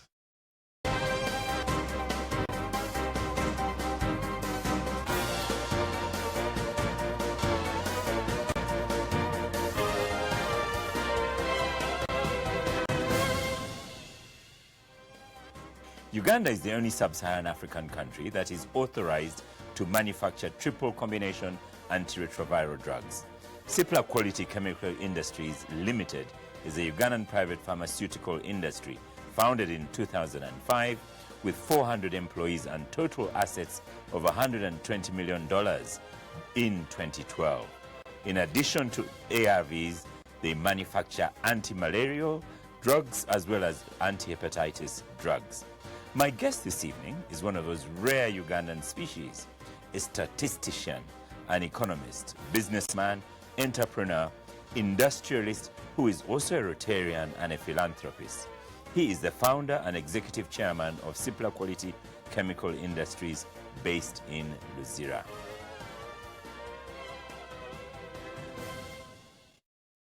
Welcome to NBS Face Off. I'm Oscar Semoyamsoke and Mr. Emmanuel Katongole. Very welcome to NBS Face Off. Thank you, Oscar. Yes. You're, as I pointed out in my introduction, one of those very rare species in Uganda. A businessman, an entrepreneur, an industrialist. You've worked with founded Quality Chemicals. You have Vero Food Industries, an information technology company, Tynosoft. You've even tried out bottled water. How do you do it? Well, it is a calling. It is a calling, Oscar, that entrepreneurship is the way of life. And I think since my childhood, I've been a business person. And found myself doing the things that we do for a number of reasons. One of them is because of what was happening in our country. What was happening in our country that we had to get a solution to major problems that are affecting it. And personally, it's been very, very touching because I almost lost my entire family because of HIV/AIDS. I've seen friends and family who have lost their families because of that. And that, to a business person, is an opportunity to do something that can try to reverse these trends. You mentioned our participation in HIV/AIDS medicine. I'll take you back about 20 years ago. This country, our beloved country, had an HIV incidence rate that was running high, skyrocketing to 15% and above. And the number of people that were dying of malaria, 400 plus. 400 people dying every day because of malaria. I know the government was trying to do its best and see that there are interventions that will reverse this. But the government alone cannot solve all the problems that the country faces. The private sector plays a very important role too. And that's how we really jumped in. We jumped in, and for me and my other partners, it was really very, very, very personal. As I told you, I was born in a family of 4. I was the last. And my 3 sisters really died because of diseases that could be prevented. And I saw friends, when we were at university, friends, very brilliant young men and women who died because of HIV and AIDS. And then when it comes, particularly in the early 90s, the government of Uganda took a decision that the country must be open about HIV/AIDS. The country must put in place preventive measures.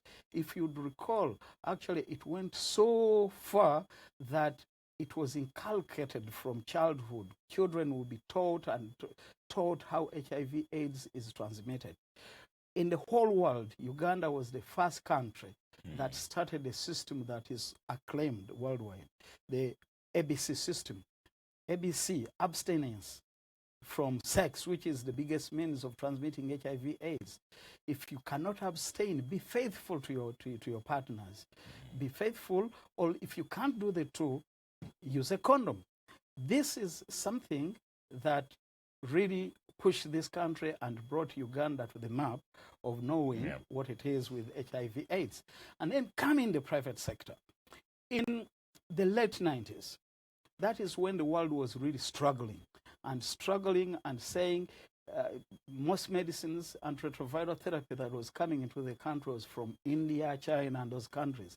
And international companies, multinational companies were saying, no, You cannot do generic versions of branded medicines. And that left... Protectionism. Protectionism. And that left poor people really at a very big risk. And then that's when the TRIPS agreement really patents of World Health Organization and the World Trade Organization came in. We jumped in. We jumped in, particularly that Uganda was one of the biggest pushers. We jumped in, particularly our president.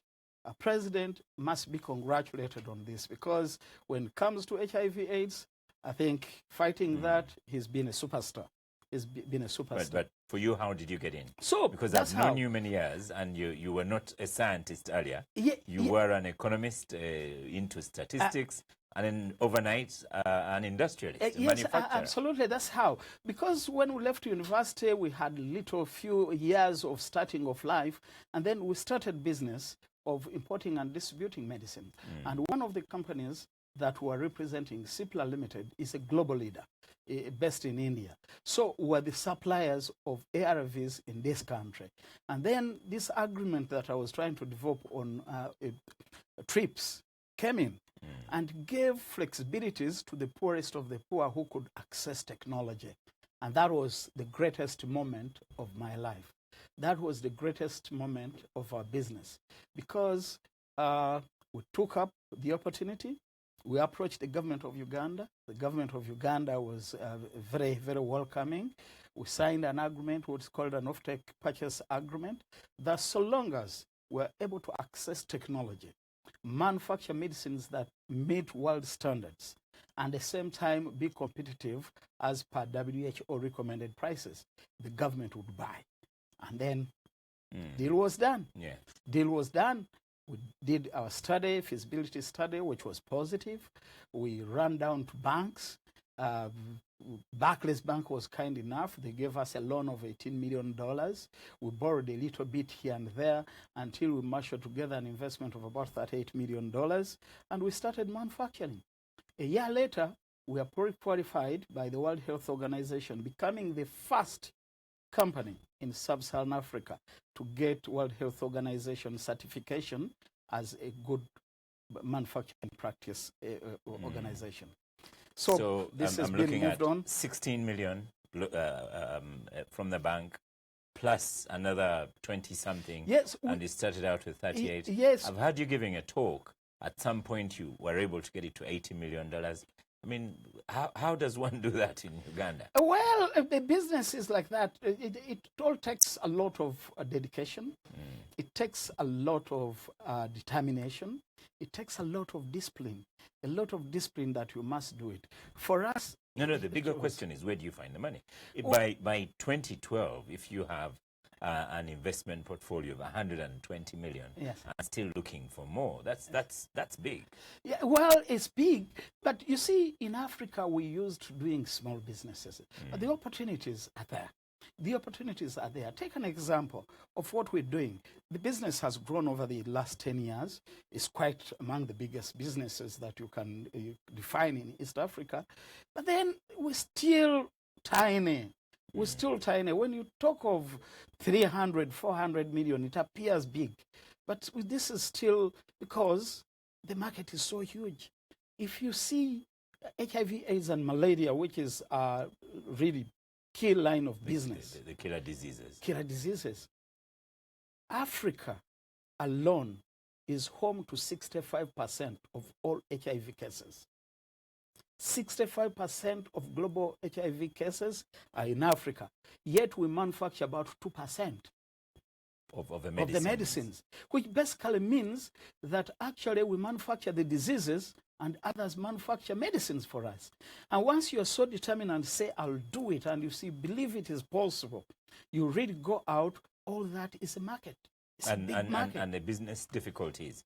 You know, for example, right now, the dollar is rising. The shilling is falling. How does that affect manufacturers? Yes, because challenges. I take it you must be importing things. Challenges will always be there.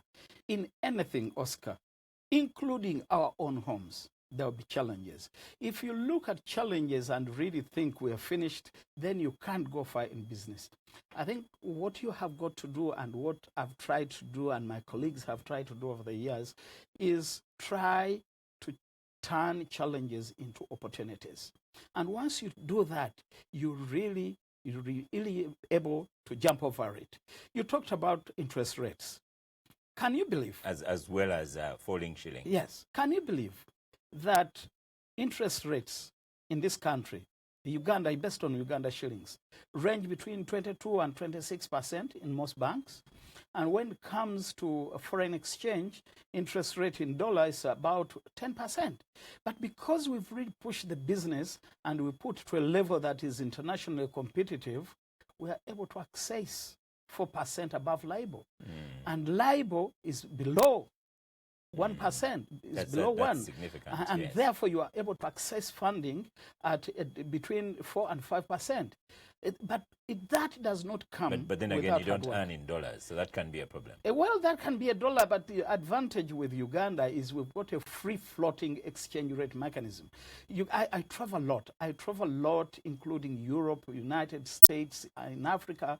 Uganda is the only country I know of where the currency freely floats. I mean, even to the simplest person, you stop by the roadside and you have $10 and you want to buy tomatoes, they will not chase you away. They will buy. Yeah. Why? Because the currency freely floats.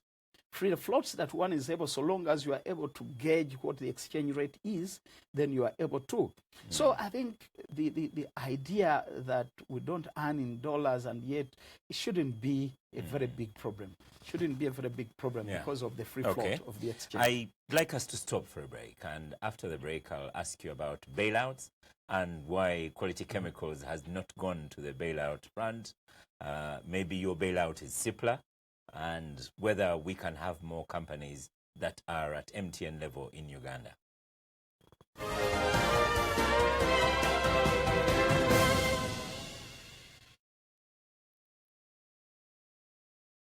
Wow!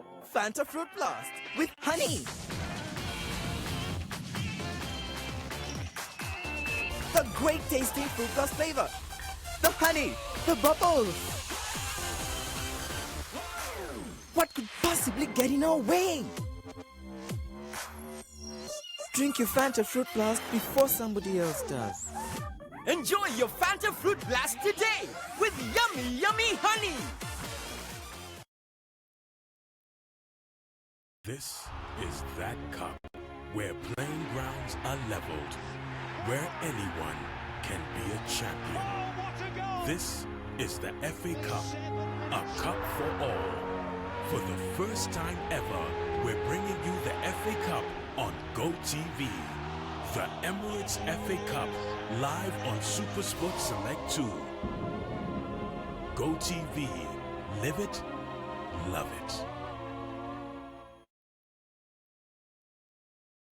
Mukasa is an AfriCell Money customer. Moji is using another network. They both load 10,000 shillings on their mobile money accounts. Each one sends the money to his mother. The mothers send this money to their daughters. On withdrawal, the AfriCell Money customer receives 9,200 shillings, while the other network customer gets only 7,120 shillings. With AfriCell Money, you always get more. Join now to send and receive your money for free. Also get 100% bonus on your airtime purchase. Dial star 144 hash now and enjoy the only 100% free mobile money service in Uganda. AfriCell. Germs, oil and dirt can cause blemishes and uneven skin tone.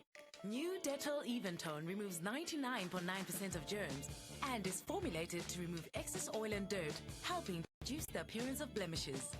Giving your family the confidence of healthy even tone skin. New Dettol Even Tone. Dettol, be 100% sure. It is bold, accurate, balanced, and precise. MBS Live at 9. I'm Mildred Tohaisi, and I'm MBS always.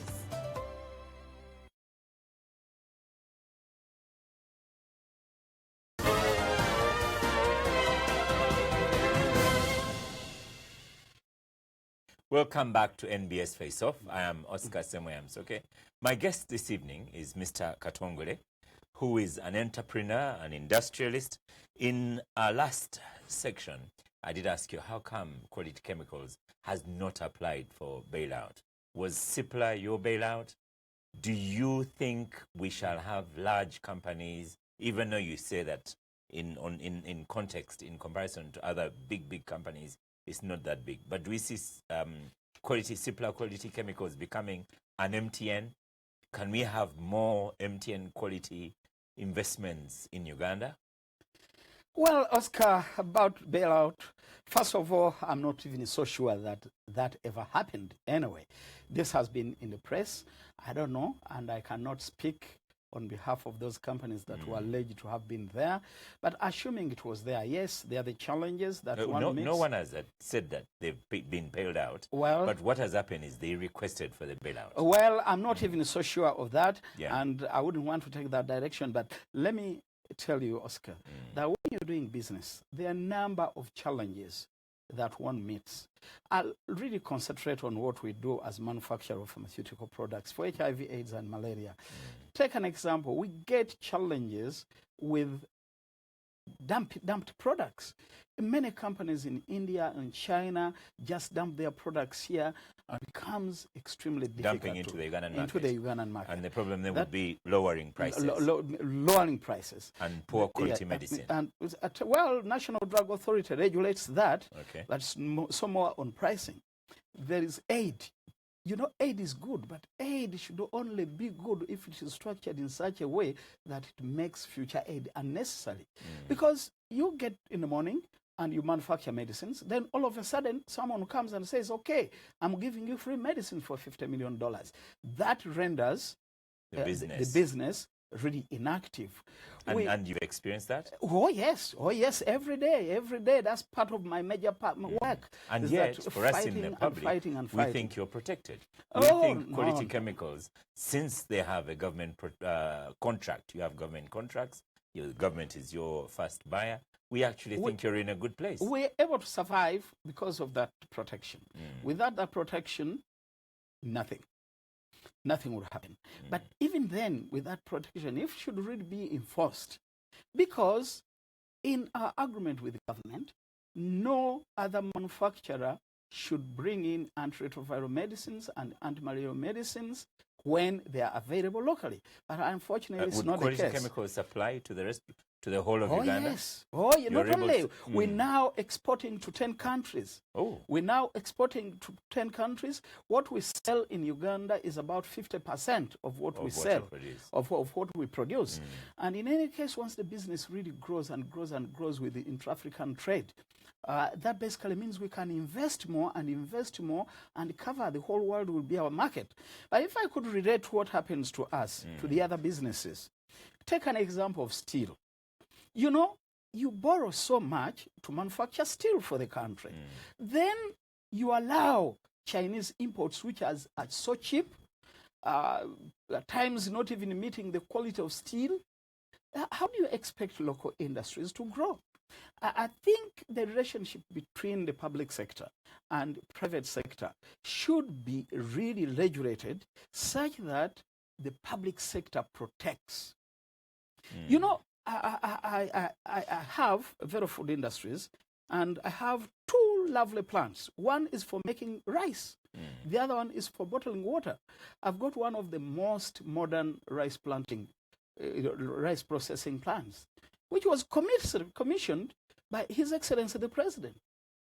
But you know, the amount of rice that comes into the country and dumped into the country, it makes rice processing untenable. The plant is closed. I closed it. Another investor... The sugar people have been arguing the same case. Another investor put up a plant in Namamve for rice. Again, the same thing happened. They are now trying to relocate it to another country. Just imagine, the next day, the Minister of Finance came up and said, no more imports of rice in this country. We would I'll starve. tell you, no, we'll not starve. So many farms of rice, growing farms would crop up.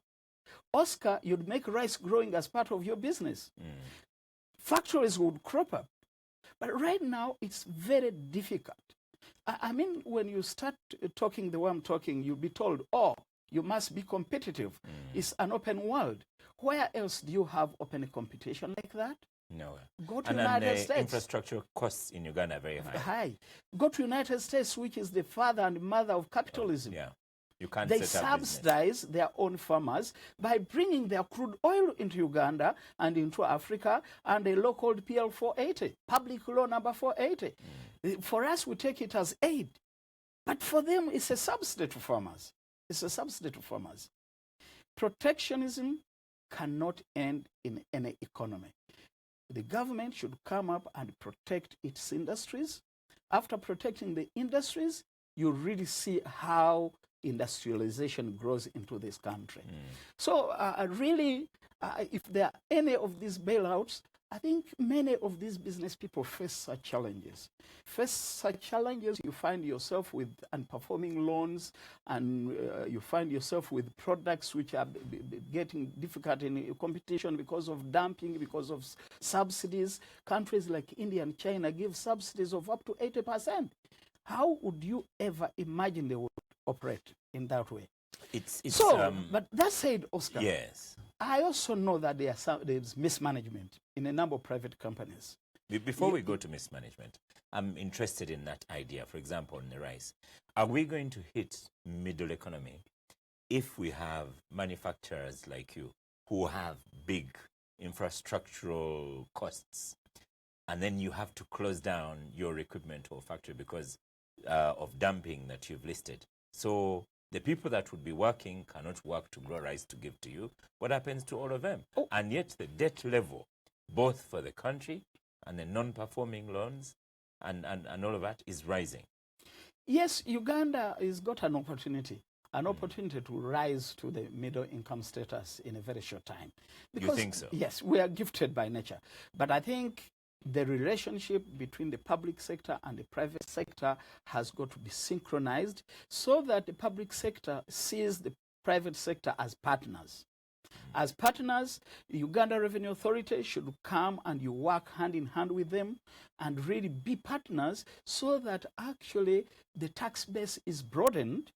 And when it is broadened, so many people come into the tax base, we improve the tax base per GDP ratio from the current 13%, which is one of the lowest in Africa, to something like 30%, is by incentivizing the private sector to come into the bracket. And then get all this together, I think it's quite easy. But some work has got to be done. You asked me whether really our company or business will be the MTN of tomorrow and the like. We don't strive to be the MTN, but we want to be the best. Yes. We want to be the best. We're trying to build a Pan-African company that is the hub of pharmaceutical manufacturing in the African continent. Right now, we're progressing. We're exporting our products to 10 countries. We're seeing more and more and more and more are coming. We're now bringing a number of universities in these countries to come and study what pharmacology is, how manufacturing medicine is, and we're trying to break into an area that was a preserve of the developed world. By so doing, by doing the right things right, we think we can build a Pan-African company, a company that will cross $1 billion business in a very short time, and it's our dream. Yes, and I guess that's our dream as well. If you succeed, the country succeeds. There's a perception, and you kind of mentioned it here, about the Chinese, and you've seen in Parliament, they've been bashing Chinese as well. And the perception is amongst the public is that foreigners have easier access into business than the locals. Have you experienced that? Yes, we experience this every day. Not that the local businesses can't compete, but there is unfair competition. In some sectors, maybe they can't compete. Well, it's unfair competition. Let me tell you, and I give you an example. You bring medicine from China, from India, with an 80% export subsidy, and that is given by their governments back home. Why do they give that? Simply because they want to keep their people employed. They want to really to prime the markets so that when these big companies are out, then they can really raise their prices, and that is unfair competition. Are we able to prevent that? Probably difficult. Maybe not, but then what kind of incentives? Yes, that's the question. The incentives, you should be able to give incentives. Incentives like electricity subsidized. It's one of the biggest costs, and Uganda's power rates is quite high. You've got to... The rate is high, but the supply is okay. You've got to penalize imports. And where you've got evidence that they do export subsidies, ban them. You've got to see where we have closer to self-sufficiency and get the government to really support these industries. And when you support these industries grow, of course, there are some badly managed industries, but they are not all. Pick those good ones and then push them. You remember in economics when we were at university, the so-called Keynesian theory? What happened? 1930s, early 1930s. That was the concept of John Maynard Keynes. And the idea was government should come up and power up the private sector. Then the private sector will create the jobs, will create the infrastructure, and then the economy grows. How did they take to reverse the deep depression of 1930 to 35? It was quick. Exactly that, quick. Why? Government powering up the private sector. So how are you raising these things? What have you been doing? Because now you have a voice as a big manufacturer. It is advocacy. We've got the Uganda Manufacturers Association. We've got the private sector foundation. But you know, advocacy must be two-way. It must be the one giving it and the one receiving it.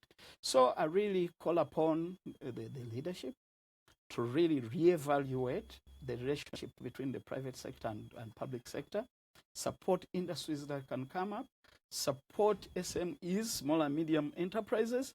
They've got the power to change. Support agribusiness in this country. Try to add value, even if it means the government really participating to add value so that instead of exporting raw materials, we are able to add value and export something with a little value. Yes. We stop for a break. Thank you for keeping with us, NBS Face Off. I'll see you after the break.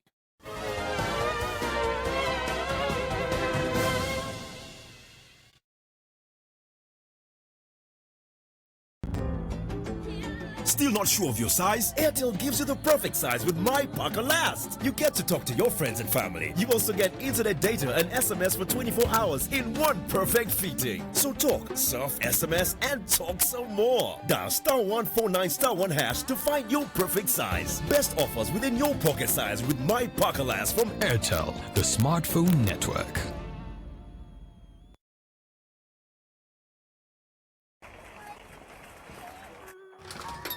Hey, Coca-Cola?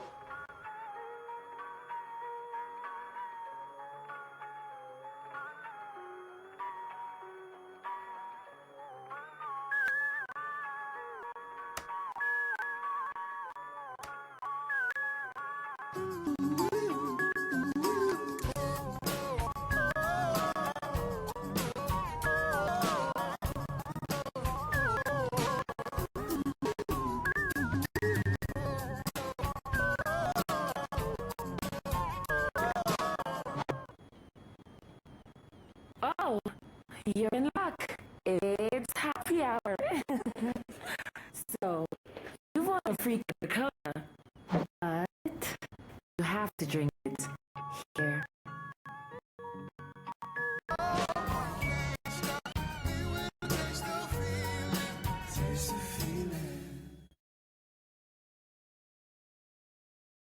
Hello, this is Uncle Tony. GoTV introduces easy payment guide for you. Simply put your decoder in power, choose your package, pay the right amount of money from the menu. To pay, dial *165# for MTN and *185# for all other networks. For any inquiries, WhatsApp on 0776 245 001. GoTV. Live it. Love it. Look, news is fast. You've got to catch it quickly, tell it properly while it is still fresh and interesting. Samson Kasumba, I am NBS, always.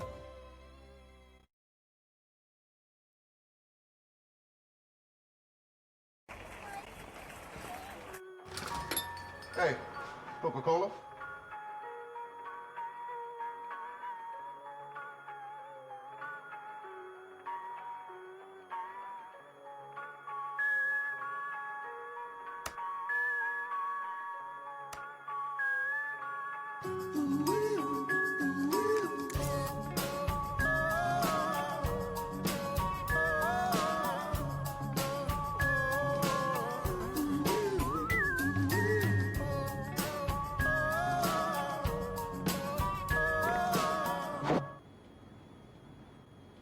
Oh, you're in luck. It's happy hour. So, you've won a free Coca-Cola, but you have to drink it here.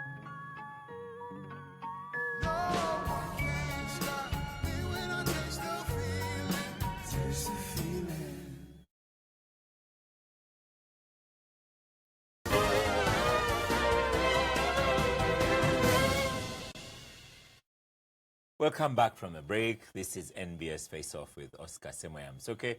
My guest this evening is Mr. Emmanuel Katongole, an entrepreneur and many things. And this is interesting. You're a Rotarian, yes, a past district governor. Yes. Can you imagine such a contradiction? An entrepreneur, a philanthropist who is also a businessman? Do you invite, do you recruit people into Rotary? I love what I do in Rotary. I love what I do in a community service, in social investment. Oscar, for me, is a question of paying back and paying forward. I think God has been so kind to me. God has so been kind to me from all the way in single, coming to Kampala for the first time, getting into a car for the first time, and you know, putting on shoes for the first time, doing all that, and here we are, we're able to do what we do on the African continent. It's been the power and the grace of God, and therefore I must do what I must do, the little that I do, to really see that on some value to humanity. And why would you invite someone to join Rotary? And you know, Rotary is an organization of business and professional leaders that get together, engage, and really give service above self to the communities where there is need. I've been a Rotarian for more than 20 years now, and I've gone through the leadership level up to when I was governor. First, actually, I was governor for Uganda and Tanzania. And, you know, when you see what Rotary does and what powers people, and to see that Rotary is growing in Uganda, look at the projects that we do. We do projects in literacy. Before we talk about one project that's driving you at the moment, you've also written a book on service. Yes, when I served as governor for Uganda and Tanzania, I traveled across Uganda, across Tanzania. That was the biggest opportunity of my life, because I had never been, for example, I had never been to northern Uganda. But going to see how people are there, the rural people, really, it really drove me. After seeing that, it drove me to write a book about service above self, the gift of serving above self, and to really be able to share with the rest of the community what I saw and the interventions that could be given using social entrepreneurship, using social investment, and I'm glad it really worked well. And has it had an impact? Oh, yes, it has had an impact for those who read it. Many times I see people coming to me and say, okay, I'd like to join Rotary. Others come and say, what can we do together? And it's out of the impact that it made, and through collaboration with my fellow Rotarians, that we started building the Rotary Blood Bank at Bingo Hospital. You have been known for mobilization for the Rotary Foundation and mobilizing local resources, and now your project is the blood bank. It's the blood bank. That is a key project that we took a decision as I finished being governor. So just say a little bit more about the blood bank. What are you trying to do? You know, this country, by WHO standards, requires 340,000 units of blood. And how much do we have now? And we're only doing 250,000 240,000 units of blood. That basically gives a gap of 100,000 units of blood. That is about 30%. 30%, every 100 people who need blood transfusion, 30 do not get it. The government has been doing all it can through the Uganda blood transfusion services. But then do we have and to I wait? do know that when someone needs blood, they need to first find donors in a way to kind of replace what they will take. Do we leave it to the government alone if it's not filling the gap? I think it is our responsibility, you, me, the viewers, that we really do this. And that's how we came up with an idea that we build a blood bank at Mengo Hospital. Okay. We fundraised, and through fundraising here and there, and so far we've invested about 4 billion shillings. 4 billion shillings, the blood bank is almost ready. We should commission it end of the month, and in that we're bringing another fundraiser really to make sure that it remains on a firm ground. You've heard of South African jazz star Hugh Masekela. Hugh Masekela is coming for a concert here on Sunday 26th, Sunday 26th. Of February, and the idea is to bring people really enjoy as you fundraise for these critical projects, the blood bank and the Rotary Hospital in Mukono. Have you priced it well at 200,000 a ticket, 5 million a table? Yes, a table. We're asking the community, the business community, to come. A company pays the 5 million. You're not paying the 5 million to come for 10 people to come and say, "Oh, let me enjoy Hugh Masekela." This is a global icon. It's not only the enjoyment, but you're doing something that may affect you the next day. That you could get an accident and there is no blood. That your wife could be pregnant and at the time of childbirth there is no blood. That you could get cancer. Blood is one of the biggest problems in cancer patients and there is no blood. So you pay from the corporate world, you pay that 500,000 in a VIP ticket, you are contributing to operationalization of this blood bank.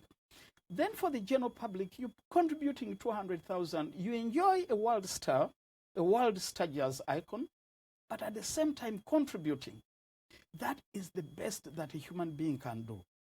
That is the best that a human being can do. Because 200,000, I know so many friends who will sit down over wine and just finish 200,000 in 2 hours. But imagine you're contributing that 200,000 to complete the blood bank and to operationalize the Mukono Rotary Hospital trauma center for accidents on Ginger Road. Yeah. It is such a good feeling. I call upon every Ugandan really to come to this concert and let's combine hands and together. Will Rotary be involved with the project? Do you do the furnishings as well? Will you get into promoting for blood donations? Yes. Because part of the problem in Uganda is blood donation. Yes, now the first phase was to build the blood bank. We built Rotary Uganda through fundraisings like we're doing now, did the building, complete building at a cost of about 2-point-something billion shillings. Then the Rotary Foundation, which we are proud contributors, gave us a grant of $250,000 to buy the equipment. That level is finished. We're going to have it fully furnished, equipped, and hand it over to Mengo Hospital. Then what is Rotary going to do after that? We're going to mobilize blood donations. We're going to do everything possible and make sure that every Ugandan should be able-bodied Ugandan should be able to donate blood. This is the simplest gift. This is the simplest gift, my fellow Ugandans, that one can give to another human being. Blood. The Rotary was also involved in the Zambia cancer ward. Yes. And in your travels and in Uganda and Tanzania, what would you say Rotary has done most in supporting social services? Rotary is involved in 5 key areas. When it comes to water and sanitation, Rotary has committed $50 million to providing boreholes in northern Uganda. Almost every club all over the country has provided a well. And we could use $50 million. We were able to consume all of it. Oh, yes. Because the government's always complaining. Oh, yes. If you really go and tour a bigger part of northern Uganda, you really feel something in the bottom of your heart and say, oh, we must do this. But that's water and sanitation. We're involved in education and basic literacy. We fund kids who cannot really be able to have an education. Despite the presence of UPE, which I think is a great program, there's still challenges in education. Rotary tries to participate in there. In health, you mentioned the cancer ward. Recently, we finished the cancer ward at Nsambia Hospital. We've now just got a donation of an equipment to do radiotherapy. So these complement government efforts. We're doing many health camps all over, 3 health camps all over the country, spread all over the country, where we give medicine, care for HIV, AIDS, for other diseases that are a big problem. We supply mosquito nets. Then there is maternal health, which again we heavily participate. Then we also do peace and conflict resolution. Stop for a break, but what would you say the one thing in a sentence or two that you've impacted in Tanzania when you are district governor? Governor, as governor, you go to inspire people. To inspire people, I mean, like Napoleon Bonaparte said, leaders are dealers in hope. When you're a governor, you go to give people hope, to energize them that they too can really live and close to a normal life. And for that, we've been to every center that requires. And that little thing that we can give, we've given. And I'm so proud that I was the first governor in these 2 countries. And year by year, Rotary is growing and service is growing. In our district alone, the Rotary Foundation gives an average of $3.5 million every year to do simple projects, but that change people's their lives. Let's stop for a break. Thank you for watching NBS Face Off. After the break, and this is our final break, I'd like to tackle Emmanuel Katongole, who is now the board chairman of the National Oil Company, Uganda.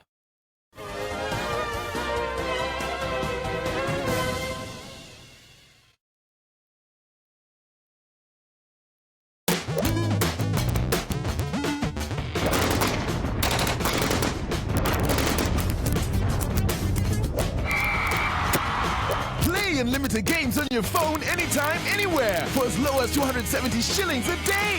Visit games.mtn.co.ug and get your game on. MTN, everywhere you go.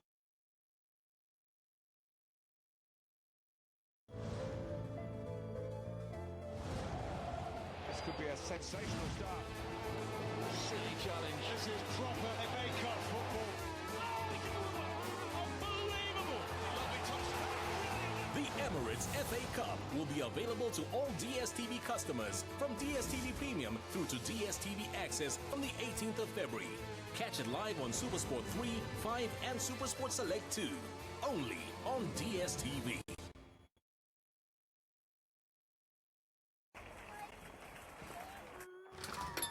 Hey, Coca-Cola?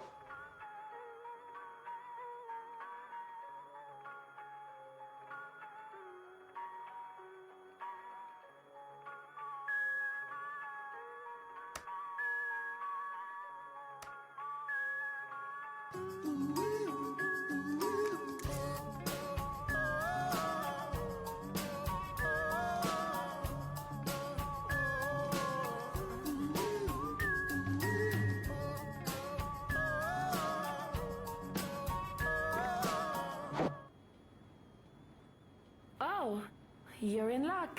It's happy hour. So, you've won a free Coca-Cola, but you have to drink it here.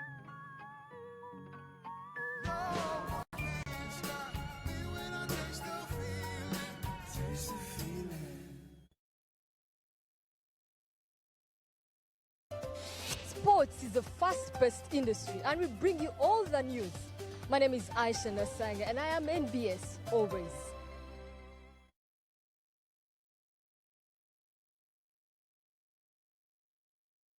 Funa says yo with my Paka Paka from MTN. Dial *160*1# to talk for 24 hours with a bundle that suits your pocket. There is something for everyone. MTN, everywhere you go.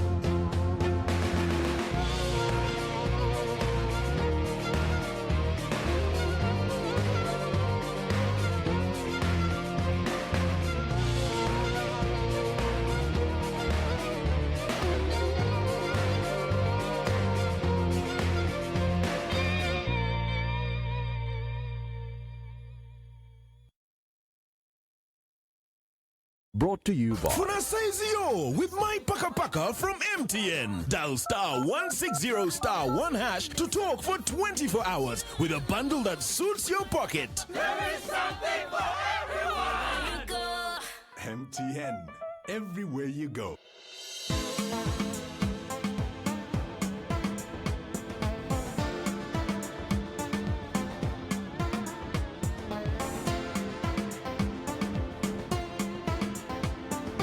Brought to you by Funa Saizio with my Paka Paka from MTN. Dial *160*1# to talk for 24 hours with a bundle that suits your pocket. There is something for everyone. MTN, everywhere you go.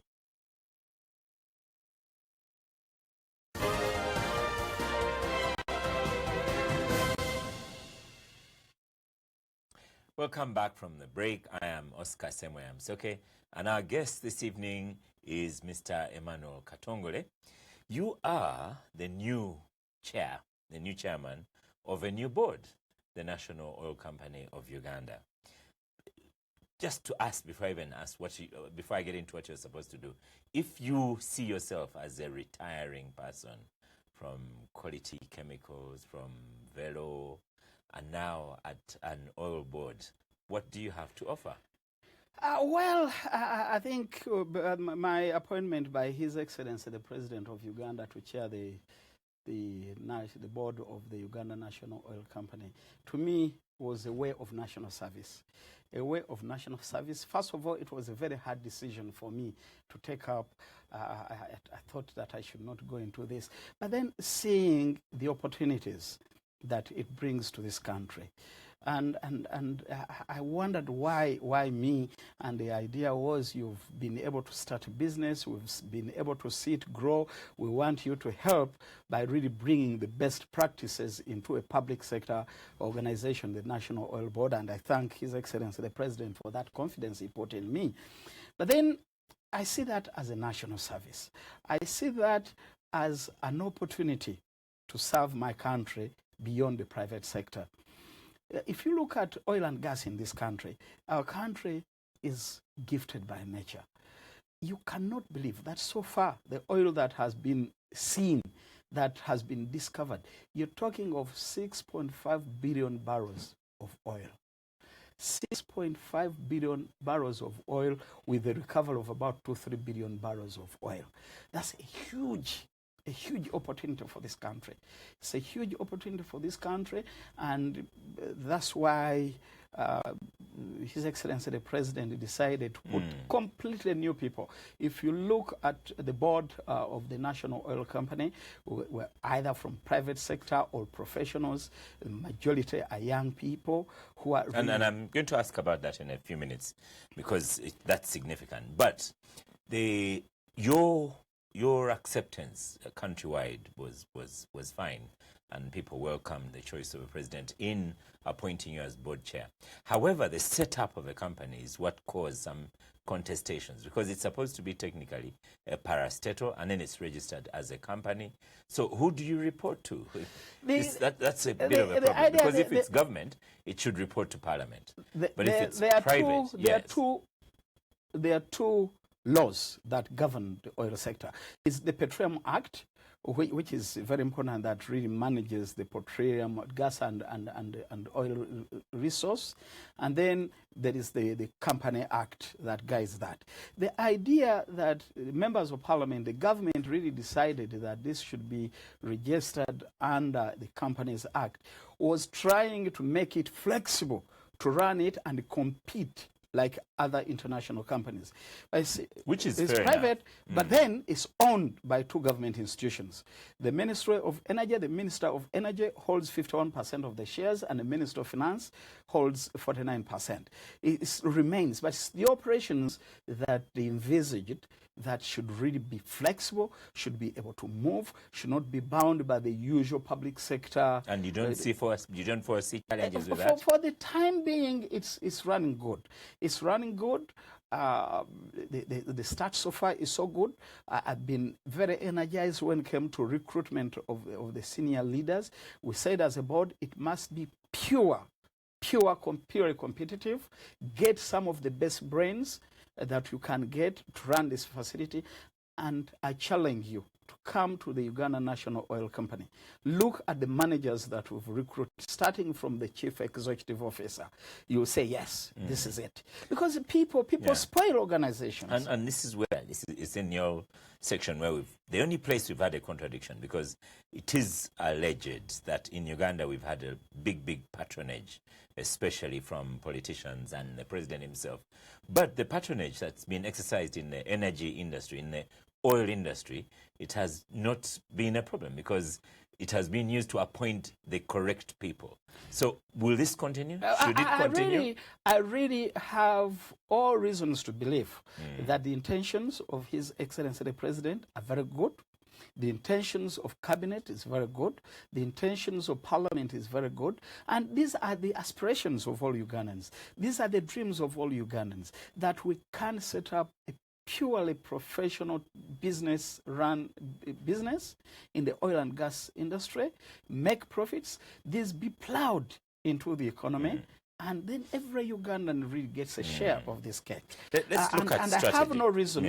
I've been chairman for the last 1.5 years. I have no doubt to say that there is all goodwill right from the president. Goodwill might happen. Let's look at your strategy. And I take 2 examples. There's Statoil, the Norwegian company. Yes. And there's Sonangol, the Angolan company. Yes. So what is NOC? What is going to be their strategy? Because the Angolan company is struggling. I'd like to use correct, politically correct language on television. But Statoil is excellent. Yes. So what is your strategy? And if you see, Norway has been a very good example of where to learn from. And in Norway, they've got 2 companies. One called Petro.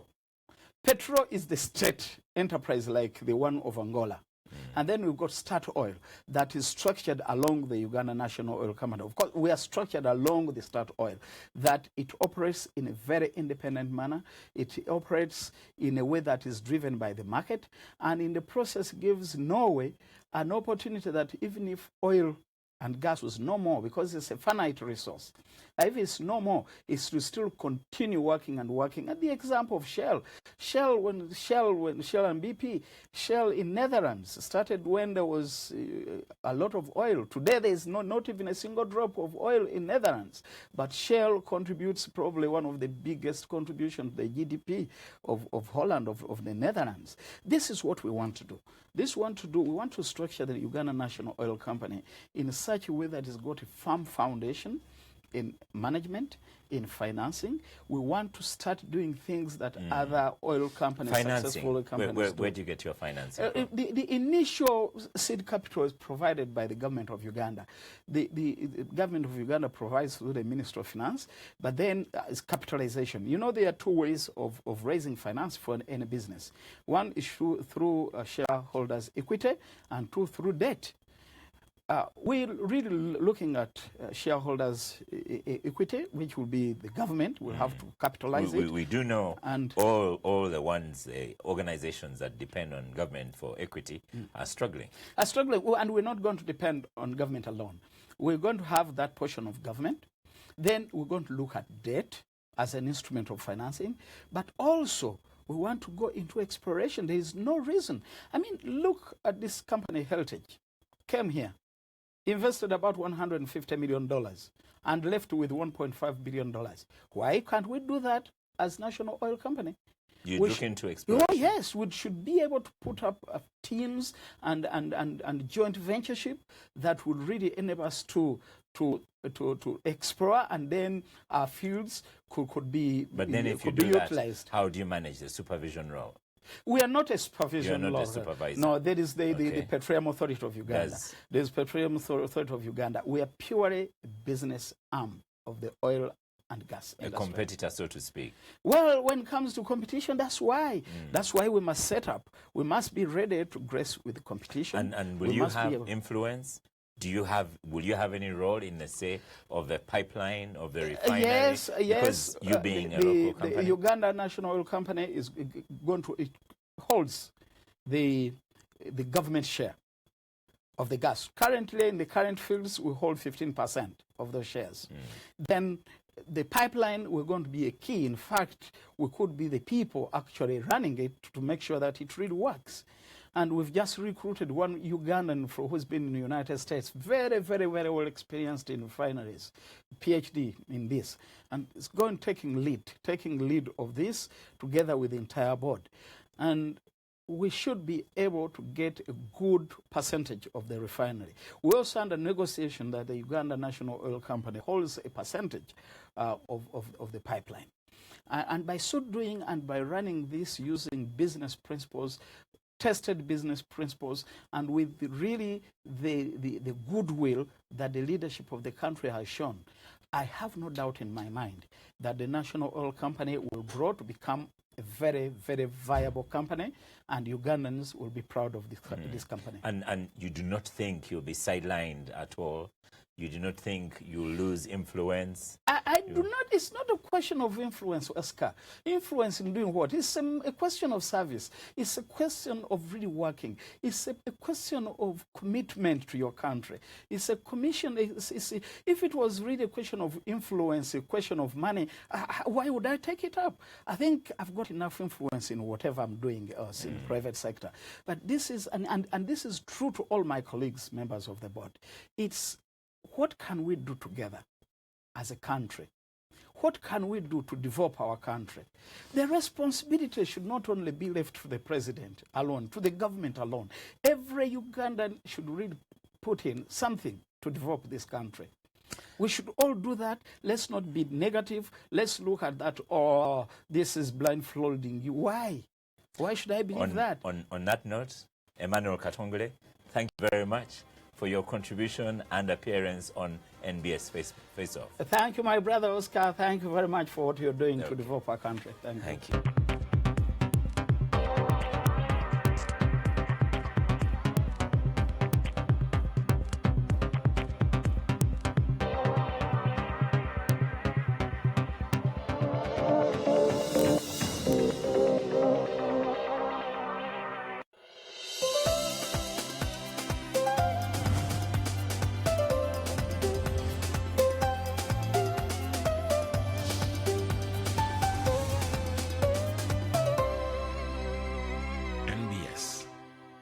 Always.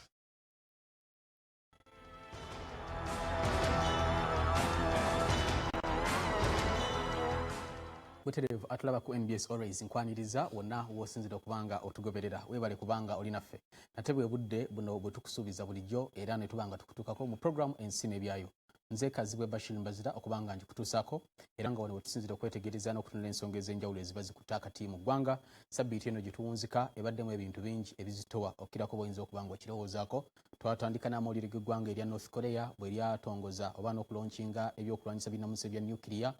President Donald Trump n'asinkana Ssaabaminisita wa Japan Shinzo Abe ne bakubaganya ebirowoozo ku nsonga eyo n'okuvumirira North Korea kye yakola. Sabbiiti yemu eno wano Uganda olunaku lwabadde lwakummula olunaku olwokuna nga 16 guno mulundi gwakubiri nga Uganda observing oba tutwala olunaku luno ng'olukulu mu ggwanga olunaku kuwummula tujjukira emirimu obulamu n'ebiseera by'omugenzi Archbishop Janani Luwumu eyattibwa ku mulembe gwa Idi Amin Dada.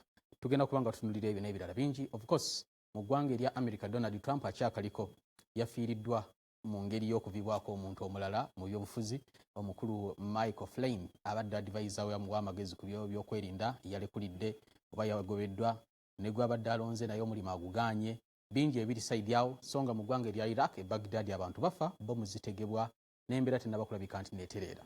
Omusana Dr. Wiki eyaggwa bwe yagamba nti gavumenti yeeguleeta oba yeereese ekyeya nakati gukyatukalakata embeera tennabakulabika nti nekakkana n'ebya Sudiri ne Crane Bank nabyo bikyali binene.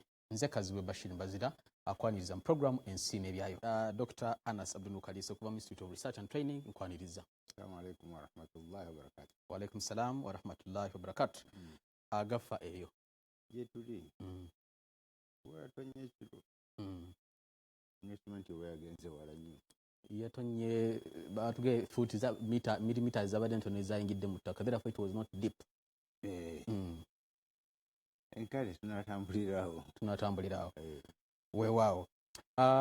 Dr.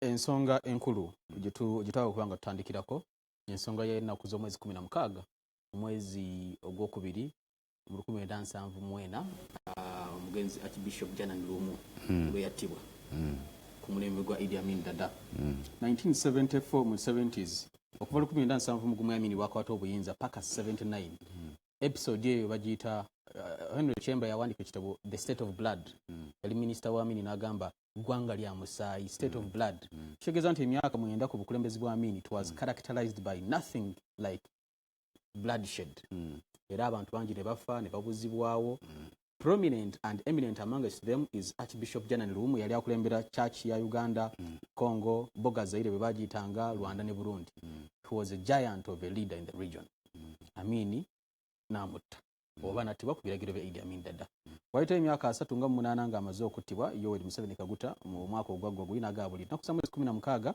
Janan Lumu ajja kujjukibwanga mu nzijukirwa efaanaganako ey'okuwummula wonna mu ggwanga tujjukire emirimu gye tureflectinge ku bulamu bw'omugenzi Janan Lumu tusooke tuddeyo emabega State of Blood ku mulembe gwa Idi Amin Dada kijambiya was it? No.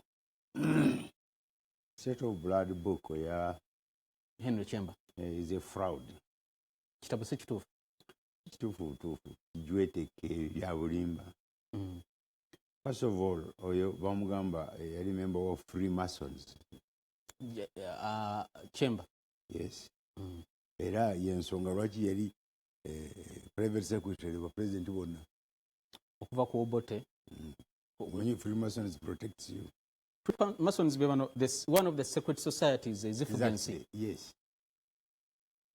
Era bonna bali ku level ezo tunoonya bataliyo. Either you join them or okutulisa. Ababeera okumpi n'abakulembeze. Yes. So ebyo byawandika byonna bifu. Ekimu kyokubiri bw'odduka mu nsi bakutulugunya eri bakujja mu information what do you have kati ng'oyiwa byonna biweetaaga obeera omulungi mu maaso g'abantu. Yes kuba abasajja baali Amin abalemye ngani abani abalemeddwa abazungu bamulemeddwa complete and also Amin ng'asobola okulemwa Abamerika Abaisirairi yabalema okujjawo nga tumuva border ku border and that is what they did already. So State of Blood is a fraud itself naye yagiwandiika baga Amin yate mitwalaga oyo yawandiikamu bamega list z'amannya tebagaliiwo era bali bababalansinga gavumenti ezajja oluvannyuma lwa Amin naye ebya Amin baabula abo abanene bagamba mu Amin yabatta benyi balugayi babatta lwaba bamulwanyisa from day one. Waliwo abalwanyisa Amin okuva ku nnaku olwasooka. Ne Paul mwali Museveni yatafugibwa nko Amin. Yoweri Kaguta tafugibwa nko Amin. Wadde olunaku yaliwa aba yaddukirawo immediately oba yakola atya oba yali Dar es Salaam or somewhere naye nga Amin yatandikirawo kumulwanyisa yamufuga so ebyo byo ojja kuwulira bingi naye ebyobulimba ate ebyo bikusinga obungi mu byo. If it has been something bad critical of me, my people will not be happy as now. Do you understand? Do you understand what I say? But I think whatever any international community, especially the Western press, giving bad image and the picture of Uganda, that is a completely nonsense. Uganda is very peaceful and Uganda does not violate any human right. Dr. Boganti, Amin's era, the reign of terror, Amin, the early State of Blood, what kind of state was it? Was a state like others. Only yari normal state. Do you know what the meaning of the word normal? Yes. And in this context? Yes. Only yari chi? Normal. Yafuna international embargo. Already. Kati bw'ofuna international embargo ne ku squeezing, olaba squeezing abasajja abanene ne bawulira. Naye Amin teyakola ki? Teyawulira munake. Nakam.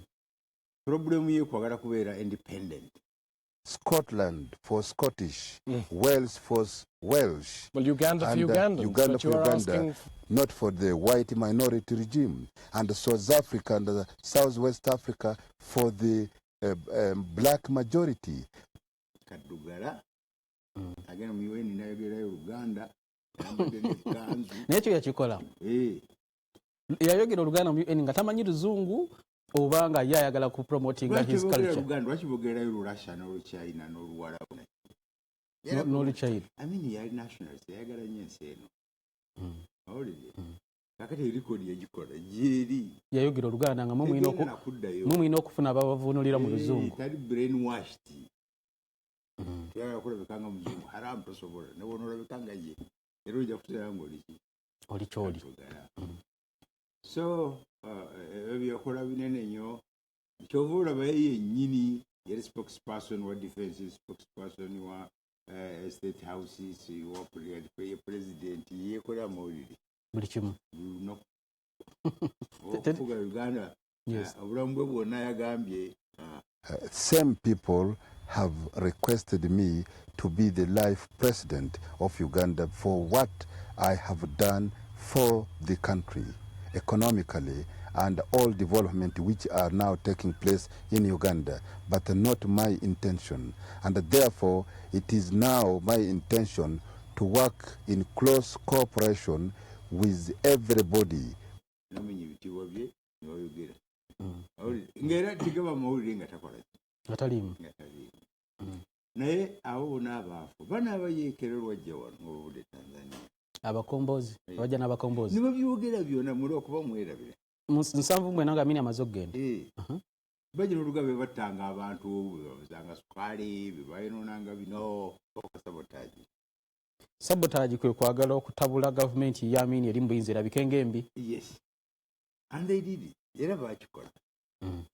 Why of all people? Why didn't they? Lwaki government y'Obotisi yalabika ng'embi eya Amini n'erabika ng'embi? Lwaki government ya Binaisa yamala kakala akaseera katono? Lwaki si gye balwana erabike ng'embi era ne banoonya ya Amini? Why? Amini bwe yabagirako nga tewali alowooza nti asobola okukola okufuga. Ensi eno ebyobufuzi nga bantu babiraba bina principles kwe bitambulira. Naye abantu they intend sometimes to ignore. Naye kye Museveni akimanyi bulungi. Toyinza kuddira Abakatoliki n'obawa Namugongo. Namugongo. Njira njawo kiddemu ndabe nti kyoyogedde. Toyinza kuddira Abakatoliki mu nsi y'Abaprotestant n'obawa Namugongo. Si waabwe. Buli June 3rd. Yes. Holiday. Nokwata ne sente z'eggwanga how many billions? 30, 40. Holiday. N'ozimba. N'ogenda ne Munyonyo n'ozimba. Buli wonna wali akaduku faza we yalinnya n'ozimbawo. Nga bannannyini nsi tobawadde. Baani bannannyini nsi? Uganda. Uganda yaba Protestant. Since when? Era tali tajja kugifuga. Jongo yawiza nga Amini. Come on, doctor. Uganda nsi yaba Protestant. How? Wewe byo bagipanga. Bwoba ina amanyi gonga figa field marshal. Oyabya ngosamba akaji. Ngosamba akaji. Ne bwoba oliawo ebya Beni Kiwanuka. Ebya Kawanga Semwogere. Yes. Ebya Mawu. Uganda nkitegedde leero. Ekitegere. Era Uganda n'olwekyo olunaku lwani lwalumu. Obadde olina kubaawo. Era ajja kulubaawo. Yalubawadde. Yalubawa. Era ajja kubizimba. Because jana yali mu Anglican. Uganda gwanga liri ku Anglican.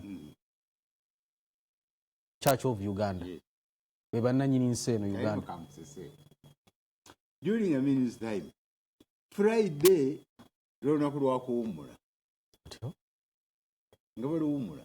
Kale olw'omukaaga nabaje ne bakolako ekitundu. Ale ntudde ntukomawo ku Sande. Kali kavuyo. Ne lwaliwo. June 1st. Walikuwa bano bagendanga Namugongo. Ebyo byonna Amini yabiteekawo nno. Ebyo Namugongo? Ye. Oli nabiteekamu ne sente nnyingi nnyo. abasiraamu batuwa June 1st. Kubanga naffe tulinayo ki? Mulinayo abattibwa. Era olunaku nga balukola ki? Nga balukuza. Naye bano olwaba Tanzania Friday gye basooka okutula betwa. First proclamations ze bakola. Tekyali lunaku lwa kuwummula ku Lwokutaano. Tuzeeyo ku Saturday ne Sunday. 1st June bagikubye twa. Already. Kakati ebintu bigenze okwetooloola olunaku lwani lwajjana ne lumu luyingiddewo. Jana ne lumu tetunaba kumugendako tukyatunulidde ku nsonga ya Idi Amin Dada. Gwe olina okukkiriza waliwo ku mulembe gwa Amin ngo ebintu wali mukulu nga ogoberera ebigenda mu maaso. Alimbirawo. Andi embeera yali yeeyagaza. Nali munaddiini mukulu nnyo. Maybe I was number 2. Ku mulembe gwa Amin. From 75. 78. Emyaka 3 nga gwo omu ku bannaddiini abakulu mu Uganda mu basiraamu nga bwe tulina mufti naye kati nga gwalinga amyuka mufti. Therefore wali in the know of most of the happenings. I knew what.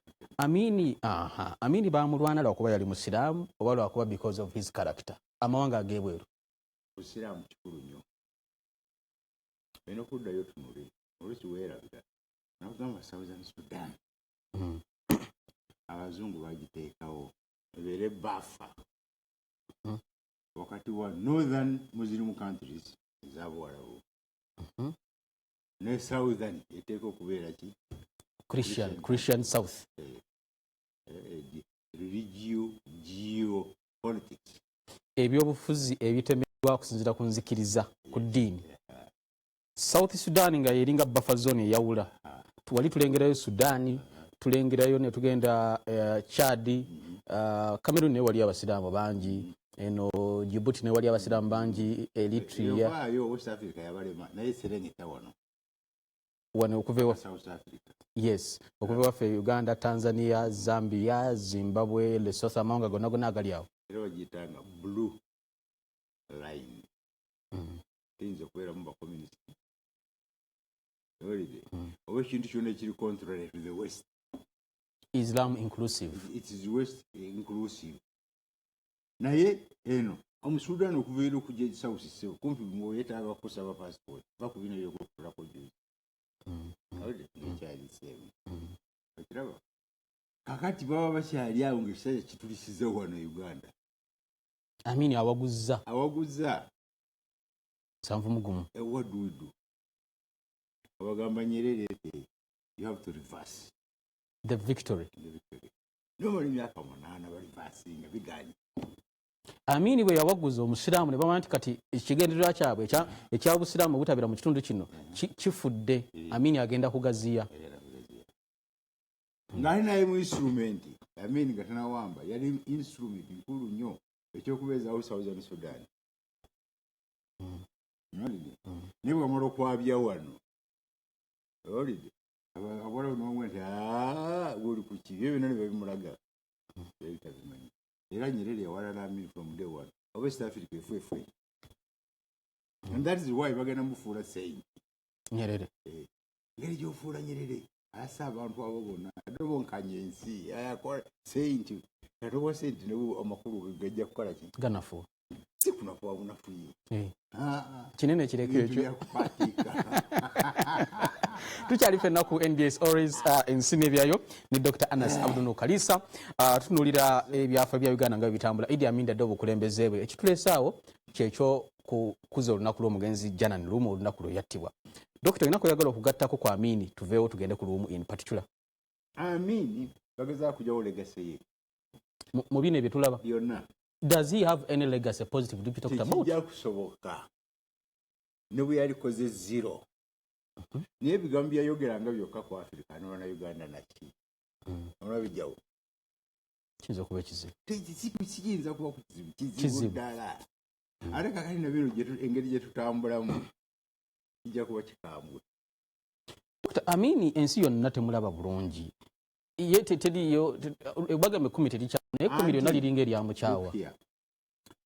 okujjako mu abasiraamu olaba bino ebya Trump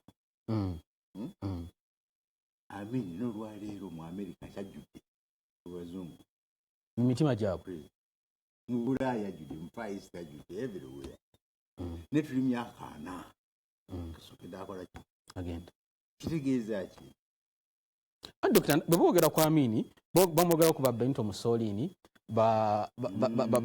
bahitira era yini mwe bamuteeka teri yakolera Afrika kwekana Amini dada really era yeyeka ali chairman wa OAU yagireeta wano Amini yakolera Afrika okusinga Amini ye president yekayina obuwagizi bwa Africans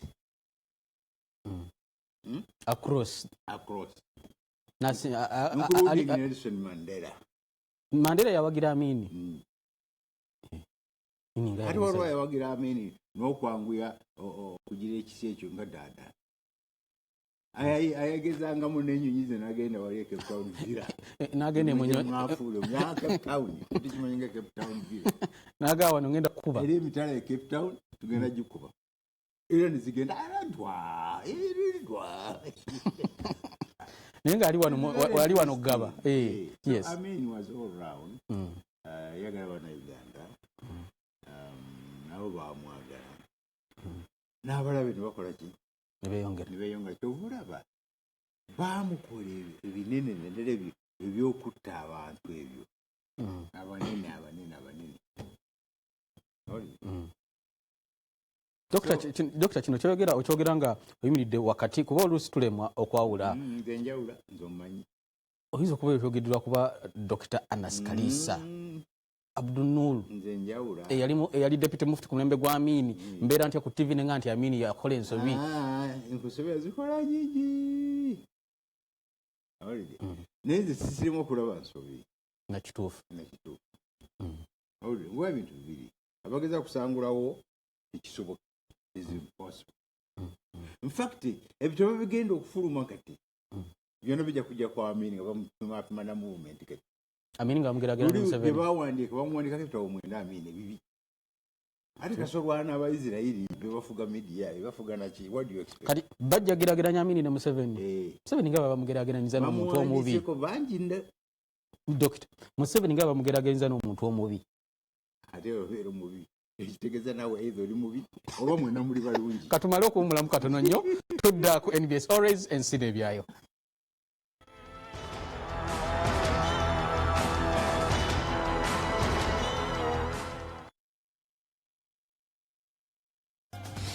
Sports for me is all about the action, the passion, and the anxiety it creates.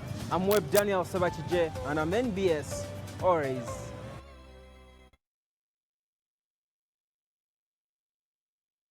Wow! Fanta Fruit Blast with honey. The great tasting Fruit Blast flavor. The honey, the bubbles. What could possibly get in our way? Drink your Fanta Fruit Blast before somebody else does. Enjoy your Fanta Fruit Blast today with yummy, yummy honey. Lwaki buli muntu amiitinga mu Museveni afuuka kisassalala n'emyaka 5 mwena tujja kuzanga Uganda uya peacefully settled omusomesa P7 tasobola kugolola bibuuzo bya P7 si byange waliwo olumu lwenjagala okukaaba amaziga abantu bano beetaaga kwatulira mulimu kyewonaleba gwakola okuba n'obubumbye bw'obubiri nga talina wadde edduuka lya niigiina okukwata omusajja w'ekitiibwa yenkaniddeawo kyabazinga mulamba busoga eweddewo kati ate mwagala ki twagala ali ku levo y'omulamuzi naye nga si ennonde yamulondesezza gye bamulonze ekiro maama fiina abamulonda baba basamize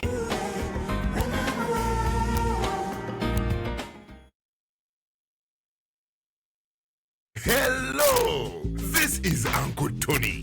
GoTV introduces easy payment guide for you. Simply put your decoder in the power, choose your package, pay the right amount of money from the menu. To pay, dial *165# for MTN and *185# for all other networks. For any inquiries, WhatsApp on 0776 245 001. GoTV. Live it. Love it. So if she's saying the order is stupid, it is from Kavuma who is equally the same, but the most important person is the originator. The immediate business, unfortunately, has a bearing on the handshake. This is not somebody who has stolen what could have motivated Mr. Eric Sabit to go to court over such a matter. Don't miss The Morning Breeze every Monday to Friday on NBS Always. Move it, move it, move it, move it, habojali.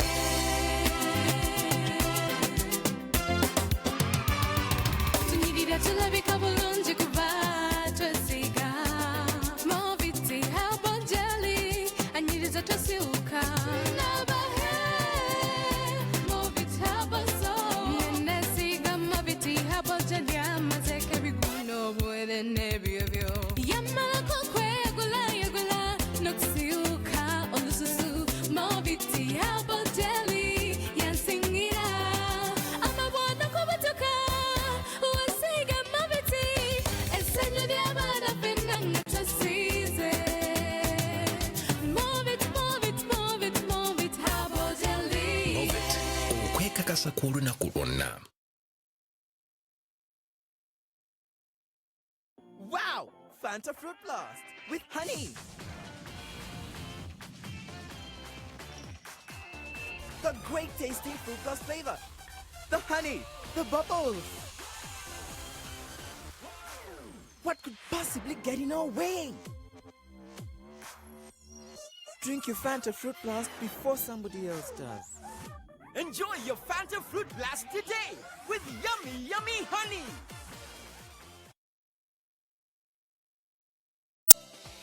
Wesunga amawulire ag'amazima, amawulire agatali mu kyekubiira, amawulire amasengeje.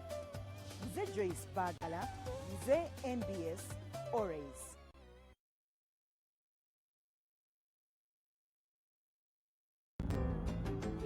Still not sure of your size? Airtel gives you the perfect size with My Parker Last. You get to talk to your friends and family. You also get internet data and SMS for 24 hours in one perfect fitting. So talk, surf, SMS, and talk some more. Dial *149*1# to find your perfect size. Best offers within your pocket size with My Parker Last from Airtel, the smartphone network.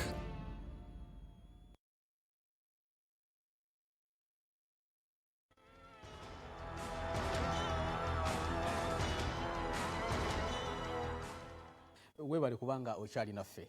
Mu kitundu kye tusoose Dr. tulekedde akabbo k'ensoko n'aga nti amini bagenda abantu batandise okuwandika ebitabo nga bageraageranya Mwami Museveni n'omugenzi Amini. Ne kinkwatako ne nga nti bajja kuba bamugeraageranyize n'omuntu omuzibu ennyo. Dr. ongambye otya? Either bonna balungi oba bonna okutuuka okugeraageranya. Wakati kituufu ze tebayinza kungeraageranya naawe mu by'okumanya. Onsinga. Bwetuli. Doctor, let us go to this other point. Jana Nlumu yattibwa ku mayembe gwa Amini. Leero Monte yafulumiza story n'eraga omusirikale omu ku baali abasirikale ba Amini nga nnyonnyola engeri gye byaliwo. Amini yagenda n'agamba waliwo abayeekera be tulina wano baagala kuwamba ggwanga n'akwata ku kibegabega ky'omugenzi Lumu bw'ati. Amugamba ono muyeekera. Ekyaddirira Lumu ne bamusitula ne bamukwata. Ebyaddirira bizibu bya kwogera ku lutimbe. That means Amin ordered for the murder, brutal murder of the Archbishop. Yes. So what's wrong with that? What's wrong with what? Was he? Yes. Era ono wabaga nti tukuze olunaku lw'abayeekera. Guno omwezi gw'abayeekera.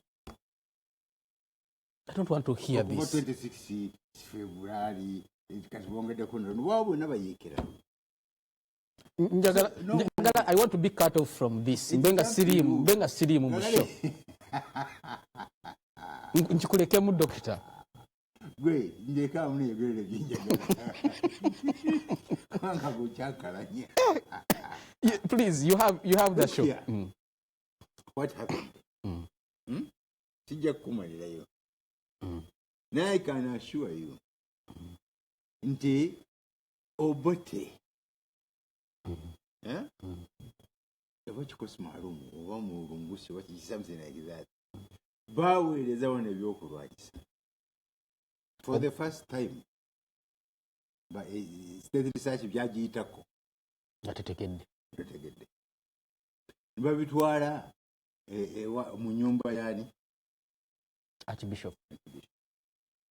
My books ga Bible. Basibye muntu tulese Bible. Yes. Already. Now, abali bavuganye n'Obote. Then, n'omanyi Obote afuteko government era kiwedde. Obote Amini yamuwamba musanvu mugumu. Obote bwe yagenda asigala yagala Amini aveeko akomewo. Era akolera nnyo okukola ki? Amini okugwa. N'aweereza ebyokulwanyisa. Ne babisibira mu box eziriko ebigambo Bible zigenda wa Archbishop. Zaliko ne Bible. Ne Bible zaalimu. Already. Beba ronko malumu. Lumu yali mukwano gwa Amini. Nga boogera nga muwa directions nga mukola ki. Amini yagala nnyo banaddiini. Biwa muganda omusajja emundu ziriwe. Zaze bwezi ne bwezi ne bwezi. Abaali bategedde nti Obote ebyokulwanyisa byawadde Archbishop Lumu bigenda kumukomyawo mu buyinza bo baviiremu awo. Bawabirani. Lumu. Nibagenda baze to confirm. Nibabisanga nga bubiri. Omusajja bamugjayo bawo conference center bawo wa sajja afudde. Now, ani yatta Lumu? Ye yamuwabira obona yakwata omuyekera n'amutta. Ekinjagala gonna mawulire kyoboonoonyi. Be bawaabira bonna babatta bussi. Olwo omuyekera lese ne mundu mu nsi. Mu mbere gwe baasanga n'ebintu byonna ebise byali bitalaze byali bikoze bitya bamutise bussi. Singa babisangayo baali musi. Tebabisangayo. Singa bamusangayo. Singa kati onyomya birala. Singa twogera nti omugenzi mu mbere. Owekasese. Haza ebise byatalaga biki. Yes. Naye singa basangayo mundu. It would be a different story. Teri mufuza ajja kuzanyisa muntu amukola ki? Agala mujjako. Ate teri munene. Azanyira ku ntebe yoli. Taliyo. Ono yali muyekera. Ne bwana asiga omuzigo biki? For us who was there, tumanyi ne we byava. Mumanye eggwanga gye byayita. Eyogera amazima Amini. Ebiwandiiko byennyini bye boogera tebamanyi gye byava. Ekyo ekiwandiiko. Awulidde? Bakutubuulire. Lwaki kadino teyaliko ku kiwandiiko? Lwaki mufuti wa Uganda mukama wange Suleiman teyaliko? Naye nga amanyi galiko naye signature teziriiko. Why? Ekiwandiiko kyekiti ekyo Dokita. Oli ya drafting ekiwandiiko ekivumira gavumenti economy ebiki. Ane muntu zamaze okuyingira. Kati anoonya ki? Ensonga. Emundu baziteese kati anoonya ensonga to spark off the fight. Spark off the fight. Okiraba? Kati nawandiika ekiwandiiko ekikondebunenga government from ARP. Naayita bannaddiini bonna n'abasiraamu baalimu so nga abasiraamu tebali bamemba ba EGCC. Olidde? N'agenda banjula ekiwandiiko nakiyita draft n'alonda basekuritale abagenda okuwandiika bino byonna bye bayisizza. Okiraba? Bakola amendment. Olidde? Sekutale wa Lumu yali muzungu. Wajona ne Lumu. Yali muzungu. Yali mwala Mungereza. Okirabye? Mu lukiiko omwo baamulonderako deputy Munnayuganda sijja mukubuulira. Yafa. Mwali. Tugende mbulango mumbuulire nze nkomewo mbabuulire. Bwe kiba kikuzitoweredde. Awulidde? Ne bawandiika ebintu condemnation of the government wetuuse biki. Naye kadino yagamba owange mwana wange obuulire nti ebino ebintu gye babitandikidde sikwabaddeyo. Batuleetedde kiwedde. Solateekako mukono. Sisobola. Yali kadino nsuubuga ebiseera ebyo. Yes. Yesu Sirimani n'agamba nze nyinza ntya okusayininga ebintu by'essembe bagenze basomye ekiwandiiko tulina bye twateesezza babibuukamu omukono gwa luwumbusi omuzeeyi owena muŋŋoona masikini yali tamanyi ebiraga na gye biva Orthodox olinde yayateekako olinde eyo gye biva n'akitwalira Amini bwe bannaddiini bye bakikoze luwumu olinde ebyeddirira what else do you want?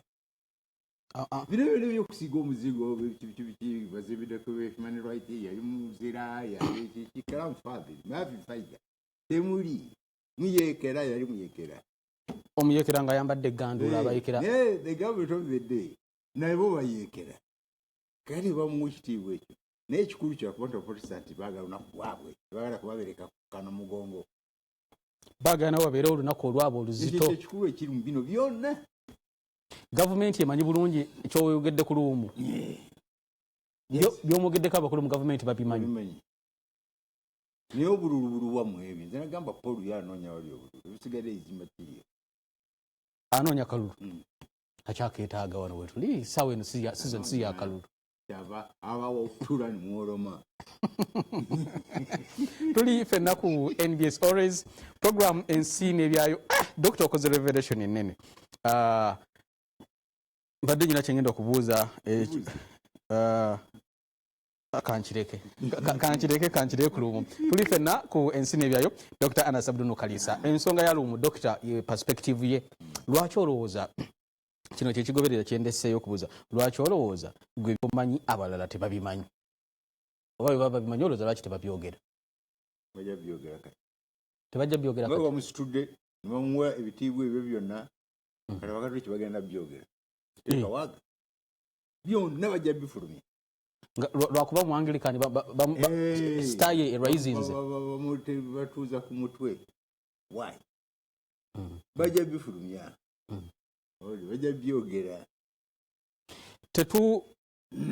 tetulabawo mbeera yali esobola kukyukawo Amini lumu n'atattibwa tewaliwo solution endala yonna ate ayinidde mu nsi olukwe bamutta bw'olaba onoono omusajja wawe wakoli asanga ne muganda we yazungiraZungiye namukuba empiso yes mabavyomu ebyo tebabizanyirako tebazanyira ku gavumenti kirala nnyo ojja kudawoogane oyogere ebyo birala nesosuka red line Then Museveni must be a very good man because he has people that are they are giving him sleepless nights, but they are enjoying the terrain everywhere. The messages, the mowers. What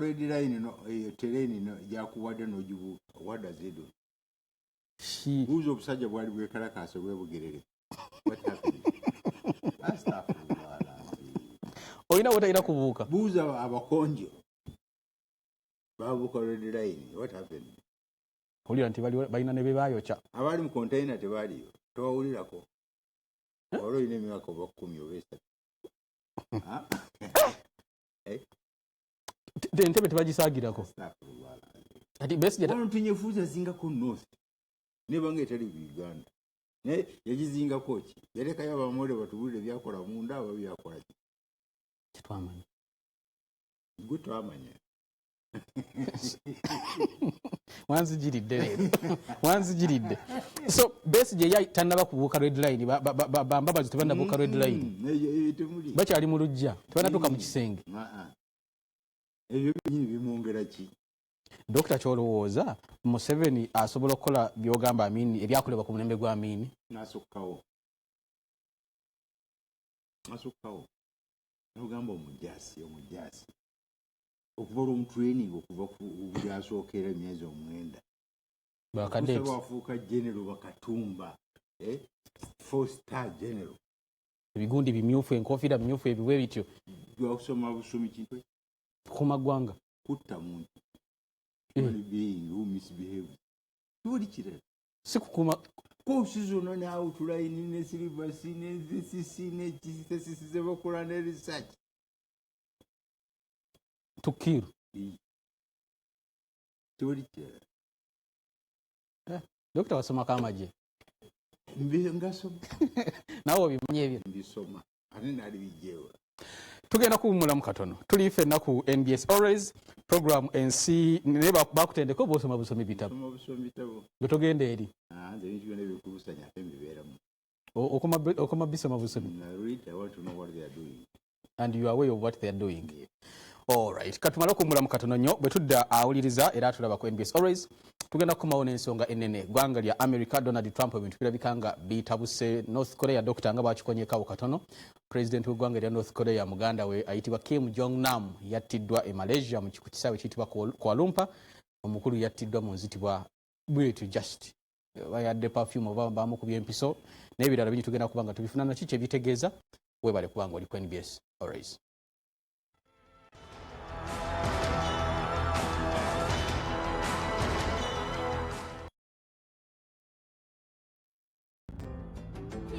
Still not sure of your size? Airtel gives you the perfect size with My Parker Last. You get to talk to your friends and family. You also get internet data and SMS for 24 hours in one perfect fitting. So talk, surf, SMS, and talk some more. Dial *149*1# to find your perfect size. Best offers within your pocket size with My Parker Last from Airtel, the smartphone network.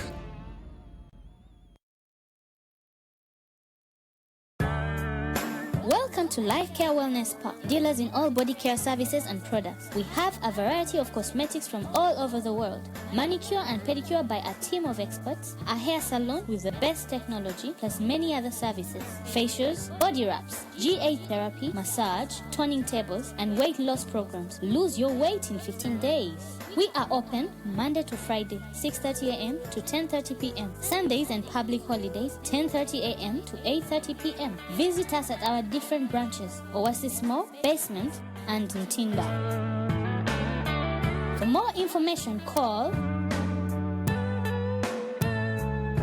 Visit our website www.lifecarebeautyspa.com. Life Care Wellness Spa. Relax your mind, body, and soul. Now, if you look back, and very soon the banks will be publishing dormant accounts.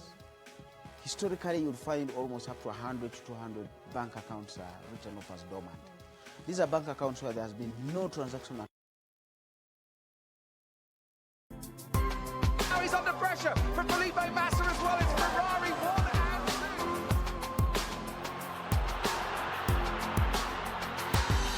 2. Ronaldo!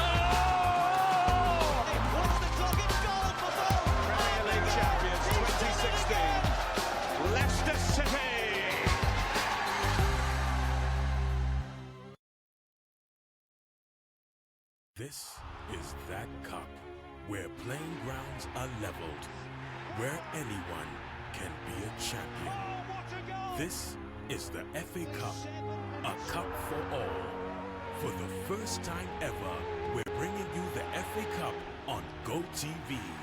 The Emirates FA Cup, live on SuperSport Select 2. GoTV, live it, love it.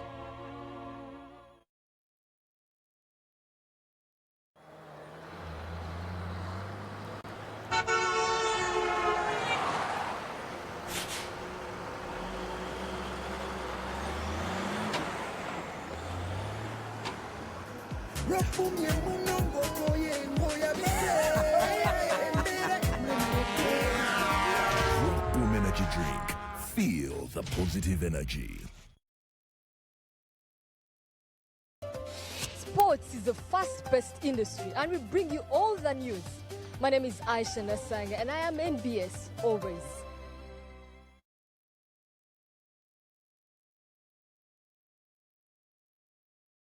Coming up, brought to you by New Dettol Even Tone. Dettol, be 100% sure.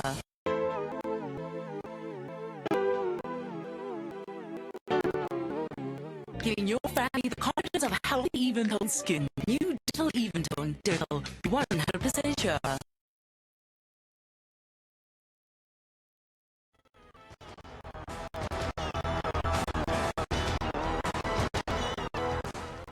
webali kubanga oliyaffe tugobera platforms ezenjawulo ku Zuku TV, NBS kweri, ku Star Times kweri, ku GoTV kweri, streaming live ku YouTube saako ne ku NBS live osobola okuba otufuna wonna wooliawo mwebale abatulabira emitala w'amayanja saako n'abali wano Uganda. Dr. nga tugenzeeko emitala w'amayanja America still ekyali ku ntikko y'amawulire omukulu Michael Flynn yalekulidde oba yagobeddwa National Security Advisor wa Donald Trump. This comes nga n'omwezi tegunnawera ogw'obukulembeze bwa Trump yalayira ng'ennaku z'omwezi 2 January. Lots of things have happened. Ebitasuubirwa kuba nti no bibeerawo.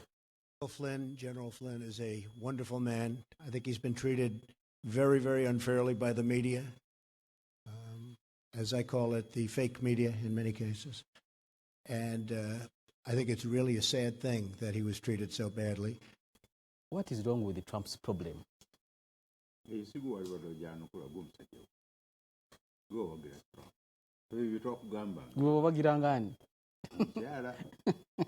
Yes. Nibakuba akalulu no wakana naye nga tolina kyakkola. Yes. Ne akyabyegaanye gula byegaanye by'okubba obululu. Trump. Oh. No, Trump. He has a problem. Aganye okufuuka president wa United States of America. Aganye. Alemeddeyo eri mu ringi ya za wrestling gyali. Yokwekuba ebigo. Takkiriza nti bamuwangudde ate bakukubya ekigo n'enkoona n'enywa ne babala emirundi esatu. Nga tosituka. Era okyagaana. Yes. So oli falanewo yakola ekitakolwa. Tonalira tolina office ng'otalekakola communication n'abalasha n'abaki ate nga abalasha bakuvuga buti balekaayo. Olide yayigenda nerasha emirundi egi mukaseera oyo gayi oyo oli aga kutula bintu mangu ekigali kiveewo. Now eyo problem nene alina sekretary omulala gwe yalonze owakumasi ye yalizayinize nga talina kagenda ku senate nga tayagala kugenda kumubuuzako. Olide ate weyalonze okudda mu kifo ky'oyo ani falane fulani Michael Flynn. Yes, bamuyita Howard. General Howard. Yes. Eyagaja oli ye yavuddewo Michael Flynn. Trump n'alonda General Howard. Howard n'agaana. General Mwenta beekalakasa bakyali mu luguudo. Abatagala Trump. Kino ekiteeka kye ekyabagwira abasiraamu okuva mu nsi omusanvu ekyafudde eyagala either today or tomorrow ajja kukola dikuli endala. Over the same. Engeri yamende ne banongoosemu oliki naye ebisajja mu lwanyi talekaayo. It doesn't give up. So problem yajja kufuna nyingi. Internal politics tamumanyi, foreign politics tamumanyi, establishment America kwezimbidde foreign policy tabimanyi. Kinabika tolwebuuza kubona ebyo bye ono Rex ono Secretary of State gyayogera birala nnyo. Ayogera bituufu. Yayogera ebituufu mukama we yali kataka. Yabadde namulabye ng'ali mu natto. Tusobola kulekayo natto. This is our baby. Kintu kyaffe kino. Awulidde. Kale oli ayogera birala ono akola ki? Ate ono yalina rights okwogera. Over that. Not Trump wadde omulala yenna. So eventually ajja kukoona akomewo oba alemereyo mu kukoona kwe. Bw'anabuuka red line bajja mukuba. Abantu bennyini. Abantu bajja mukuba ne gavumenti yennyini mwekubya. Nagamba Amerika yetu bagizanyirako. Erina system. Wakati bwogezaako kwonoona system zaabwe. Ate wagenda okutandikira we wabi kakati bamugambye nti alina ssente nyingi ez'abalasha eyowola ne bizinesi ze alina ssente nyingi ez'abachina ye ng'omuntu Trump. Olide kati kati bo bategeera ki bamupushinga to confront ng'amawanga agamubanja. Kati oli waba akubanja how can you confront him? It's hard. So ebintu si byangu. Dr. mu mbeera yemu eno gye tulaba mu America ne Trump, he seems to be at a wrong side with the media. Buli kaseera jjo yayuzizza abamawulire ne beewuunya baga kiki kino omusajja abadde ki. I also want to speak to you without the filter of the fake news. As I call it, the fake media in many cases. abayita sick media ande ebyo byonna ebimuteekako olugambo luba muteekako n'intelligence yabibawa otherwise owamawulire owa bulijjo yayo bijjeewo byabyo tulaba mbeera ki because fena twogera ku power of the media but Trump seems not to spare any station okujjako Fox TV mikutu gya muliri gyonna Fox TV ndoza yes gyalinga eri ku saidi oba naye yalinga ayinamu omukono maybe power of the media egenda kukola etya Trump amaanyi g'amawulire media is rejoicing balina ebyokuwandika bingi kati omukyankalanya ng'atabuka nga bawandikako mwezi mulamba kugaya abakolera but isn't it going to eat into his presidency, into his popularity, into his power because amulebega kukuba buli kaseera tokendeera because njukira wala amawulire Uganda poliisi yali etulugunya bannamuliro baga ati tugenda kuddamu kuwandika kigambo kya poliisi okujjako nga poliisi ekoze ensobi jjo giwandikako basirikale ba poliisi afande Kayihura yakeerankera n'afukamirira abamawulire literally mu bigambo n'agaba n'embeega eridde tukolagane kiraga amaanyi g'amawulire Trump wabanga takwatagana abamawulire tagenda kunafuwa tajja kunafuwa wabula singa kwatagana n'aba intelligence bano batafulumya bintu bye okay yes kubanga babavuga bayiwayiwayo ebintu so yalitedde bajja mukwatako otherwise he's in trouble bajja mukwatako kino kyono ono yalizayiniza omusirikale yani Flynn yes Michael Flynn kiriramu VP Mike Pence naye kimukuba yamugamba abemanyi era Trump agamba hey vice president wangu mulime go make contacts in the world era watali tukozera na mugambya nali mugambya akikole nali munenyezada ekimuliramu kubanga kanabuli kati tibona bakumanya contact zikomawa zamakufala neyogera biki ebina birikode babirina already so either bajja mukwata kwekyo akakana aba republic otuyiwayo ofa kubanga abademocrats bali hostile nnyo tebona kyo bajja mukuba naye kino bwakiyitako halasi ng'akuulinga eddawuno abeere nomo president nga president we Zimbabwe Robert Mugabe is making 93 gikaluba n'okwogera mwongerako emyaka abadde na 92 this coming week agenda kuweza 93 nga 21st Feb nga tutunulidde Mugabe wiiki eno nga tugenda okumwagaliza amazaalibwa obukulu emyaka gy'omuntu tegicontributinga ku kukola kwe n'okubeera active kwe because lwaki nkirese wiiki eno abavubuka babadde mu kooti nga bagenze okuwaaba nga baagala kooti esazeemu obukulembeze bwa Mugabe nti is aged myaka 93 mental faculties ze tezikyakola asiiba yeebase takyalowooleza ggwanga obukadde bwe buno oba obukadde bw'omuntu yenna emyaka bwe gigenderera because kibayimba ne ku mwami Museveni okaddiye emyaka bwe gigenderera doesn't it affect his mental capacity to lead? abo batuukaawo si bwe baba bafuga direct njakuwa ekifaananyi kya Bergiba Tunisia I think he was approaching 100 yebaka 20 hours olunaku limu essaawa 24 ng'essaawa 2 abeera yeebase ategeerera manya atuzuukukira essaawa 4 kakati nga mukazi we ne mukoddomi we Benaali bwe bafuga naye nga tumanyi nti President Ahmed Bogiba ye president yayise ebiragiro agobona baminisita abakomanda akola naye nga talina kyamanyi ofebwanye wa Ivory Coast he approached the same age ate kyali muno bulwadde bwadde kyabafuga naye si bwe baba bafuga wabaawo ki abafuga ono wansi banda wasaawo Kamuzu Hastings Kamuzu banda Hastings yali omusawo yafuga n'abeerawo so kakati wangamba ne Butafirika South Africa. Algeria. Si yafuga kati. Yes. Nyoloza yafuga. Ndaba abira mu kagaali nga akunkumuse. Ngali nga batwala baby. Kati najja. Nayogera n'okwogera.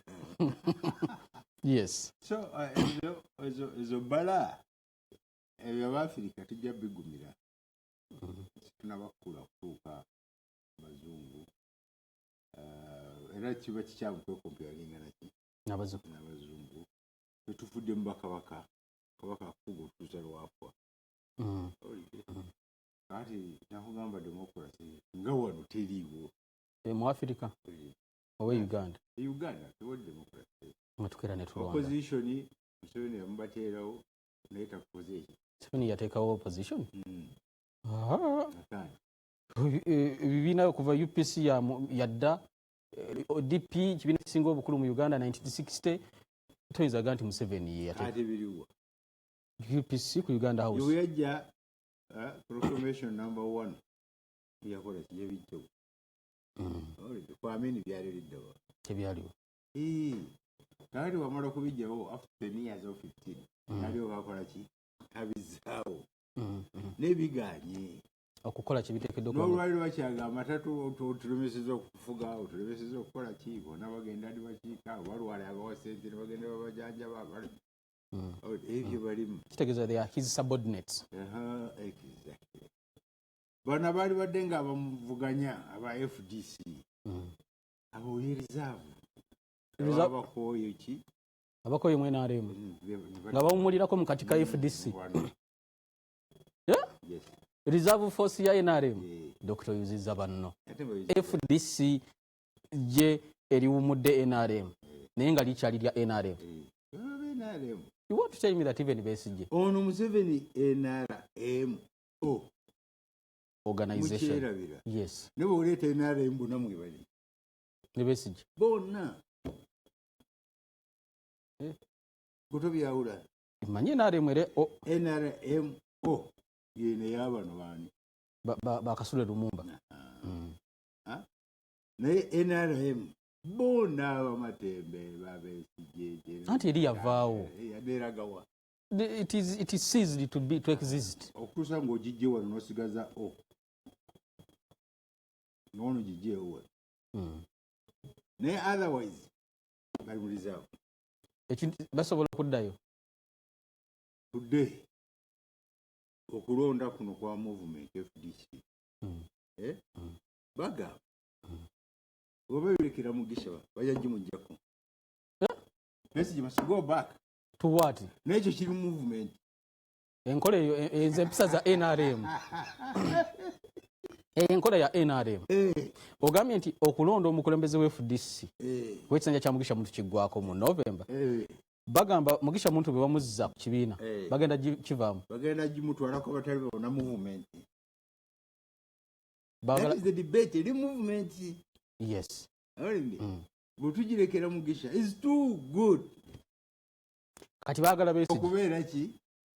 Head of political party mu Uganda okuvuga gye Museveni. Is too good. They prefer Besigye. Besigye ategwe baga nti is violent, is what? Buteeka wabiri ojja biwulira oba ojja biraba. Besigye asobola okudda. Ate yaga asijja kwesimbawo teyadda neyesimbawo. Gwamuzza. Nange ndewuunya. Naliyo nga ayogera n'abamule n'aga asigenda kuddamu kwesimbawo. Kati Ngami movement yeraba egamba abange reserve yaffe efwa. Besigye akomewo. Birino Mugisha bajja gimujjako. Bajja gimutwalako. Lutajja kusobola. Tajja containing. Tuzeeyani Besigye. Kimu. Kati bozaayo Besigye. Nebyogamba ono agenda esimanyi emyaka 7 biba bikoze ki? Nti afuze takyusa twagala change. Ne mu opposition Besigye era nayo change ebatezze. Dr. abantu babanga bali kazanyo. Emanyi. Ni debate eri movement. Dr. Besigye ne Museveni sibebamu. Ebibamu. Salamu alaykum. Alaykum salaam. Program ewedde. Tubasibudde tujja kuba tukwatagana omulundi oguddako. Nze Kazibe Bashir Mbazira paka oluddako.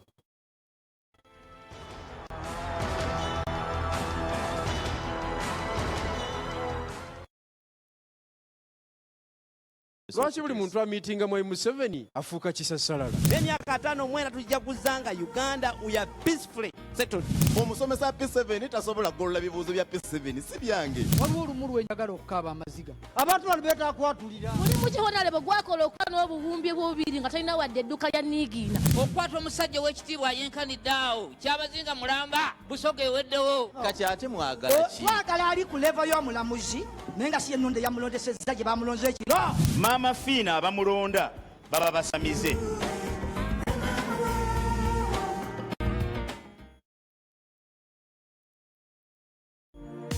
Up next, brought to you by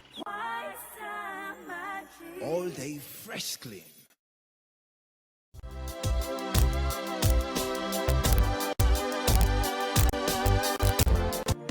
Up next, brought to you by All Day Fresh Clean.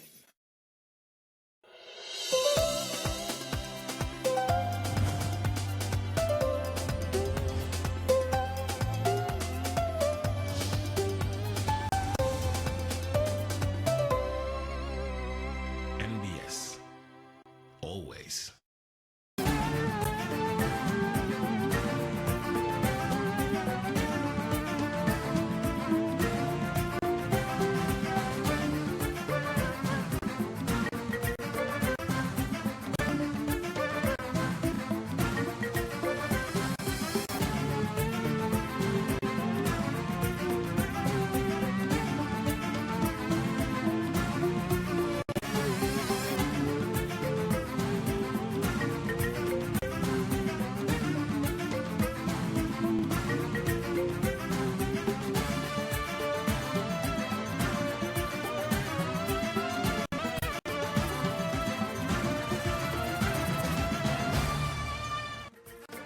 Kwaniriza ku NBS ne kakasa akadde kano kabeera kamasengejje naye mu kadde kano njagala nsooke nkulage ku mitwe emikulu egikulembedde ago olunaku lwa leero ate oluvannyuma ngenda kudda nsosotole buli kimu mu bujjuvu.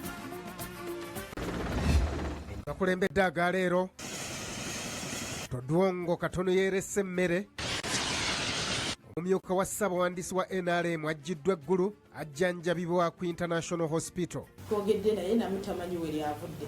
So tamanyi oba lyavudde mu pisto ye. Eyisingiro eŋŋuumi enyoose emmere yeevuddeko obuzibu obutabanguko mu maka. Abajulizi olumu babula. Abajulizi be bavuddeko emisango gy'obutabanguko mu maka okwetuuma mu kkooti olw'ensonga nti abamu baba baluganda. Ettaka ly'obusiraamu mufuti mubajje limututte kipayopayo ekamwenge. Balina kutoola obusuulu baweteeke mu muzikiti. Akungula kasooli, akungula ebijanjaalo. Weewaawo nkwaniriza ate ndi muzzukulu wa Kisolo Sebatya Ismail era nga amasengejje tugatandise nago mu myuka wa ssaabawandiisi w'ekibiina kya NRM Richard Todrongo ng'onaggiddwa eggulu era ekiwejjojjo nga bamututte ku ddwaliro lya International Hospital e Kampala gye bali mu kumujjanjabira. Engeri Richard Todrongo gye yakubiddwamu essasi bikyali by'amatankana nga mpale z'aba7. Abamu babadde bagamba nti yalumbiddwa ate nga ye muganda wagamba nti yinzika okuba nga lyavudde mu basitoola ye. Ennyonyi ejjera eggwanga erya UPDF eyitiddwa bukubirira okudduka eggulu okunona Richard Tadwongo ssaabawandiisi w'ekibiina kya NRM eyakubiddwa essasi olunaku olwajjo. Tadwongo ennyonyi emutuusizza ku kisaawe ky'ennyonyi wano e Kololo ku ssaawa nga 5:30 ez'okumakya era olumutuusizzaawo tebagirize na kusirika ne bamugyamu bunnambiro ne bamuteeka mu mmotoka ey'ambyulensi ne bamwolekeza eddwaliro erya International Hospital Kampala wali e Namuwongo.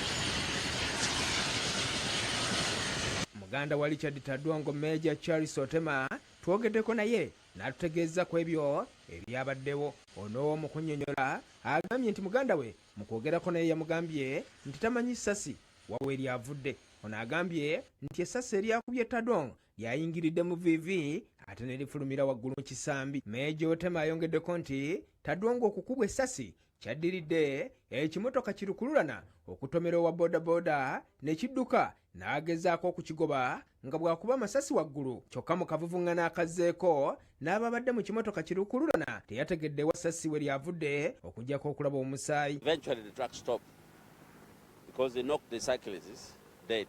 So he wanted to support, let the trucks be stopped and interviewed, and also the traffic down, take it on from there. But he continued. So when finally stopped, when he got out, he realized he was bleeding. Wabula Meeja Otema yayina endowooza nti essasi eryakubye Tadong lyavudde mu kabundu akatono ke yabadde nako kayite kabasitoola mu ngeri ey'obutanwa. This possibility that his own pistol could have really caused that, or else those who are not in the truck could have been the one who could have probably shot him. So it's something we need to establish. Essasi gye lyavudde lyamukubye ne Honorable Todongo mwennyini twogedde naye namwe tamanyi we lyavudde. So tamanyi oba lyavudde mu piso ye, tamanyi oba bwe yabadde ebweru ng'afulumye nga nnyonnyola abapoliisi ebyabaddewo, oba essasi lyavudde bweru. Kyenva mbaga nti okubuuliriza investigations zigenda mu maaso. Kabenja akaviiriddeko Tadong okukubwa essasi kaagudde okumpi n'omugga ogwakaluma ku luguudo oludda eggulu. Kyokka nga mu kiseera kino Tadong tali mu mbeera mbi oluvannyuma lw'okufuna obujjanjabi okuva eggulu, ate n'obwo bwafunye olunaku olwaleero. Ssaabawandiisi w'ekibiina kya NRM Mukyala Kasule Lumumba wabula naye nga yeegasse ku bajjanjabi wali e Namuwongo amenyewo ebyo byonna ebibadde byogerwa emikutu egy'omutimbagano nti Tadong nsonga z'amaka ze zaamukubizza essasi. Nedda tewabaddeewo nti oba buli bwebutakkaanya ensonga kwe yavudde yabadde alumirirwa omuntu eyabadde akooneddwa emmotoka ng'edduka. Wano wenyimiridde ly'eddwaliro lya International Hospital Kampala. Tadong wajjanjabirwa mu kiseera kino newankubadde nga okukubwa kwe essasi kutandise okwogeza abantu ebitakwatagana nga beebuuza ngeri ki essasi gye lyamukubiddwamu, nga bamu balowooza nti baamukubidde ensonga z'amaka ate nga abalala balowooza nti ye yeekubye essasi. Wabula abakugu bakyagenda maaso n'okunoonyereza ku ssasi lino ddala wa we lyavudde. Kibalizi John, NBS Amasengejje. Wali nnyo Kibalizi John. Kakati enjala tolya munno eyazingako ekitundu ekyeyisingiro ewalirizza abantu okuba nti buli ke bakwatako kumpi baagala kweryamu maaso. Abatuuze ku kyalo Omulema mu ggombolola y'e Kashumba katono bejjemu amaaso ng'entabwe evudde ku nsonga y'okulwanira obuyambi bw'emmere obubadde bwawereddwa ekitongole ekya African Muslim Agency, naye nga obuzibu bwonna bagamba nti buvudde ku bintu ebibadde bitono ate era ne bwe bali bakyetaaga ebirala bingi nnyo. Enjala kakutiya yagwa mu disitulikiti ey'Isingiro na buli kati abaayo ekyabagoye obwenvu. Abantu mu kitundu kino balumiddwa enjala gy'otalabanga wamu n'ensolo zaabwe. Wabula mu kiseera kino bafunye akasiko ku matama nga abantu abawerera ddala 9 n'omusobyo be badduukiriddwa n'obuyambi omubadde obuwunga, butto ne sukaali. Bino bibaweereddwa bibayambeko mu kaseera kano ke balimu ak'enjala, mpozi ate nga bwe balinde okufuna obuyambi obulala nga bwe basimba ne ku mmere olw'akakuba akatandise okutonnyerera.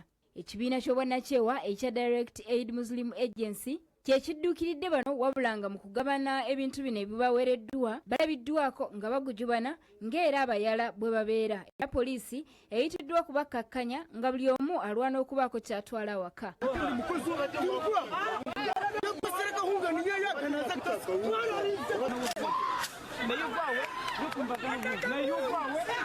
Abatuuze balabiddwako nga bafa essanyu oluvannyuma lw'okugabana ku mmere eno, era omusasi waffe bamutegeezezza bwe bati.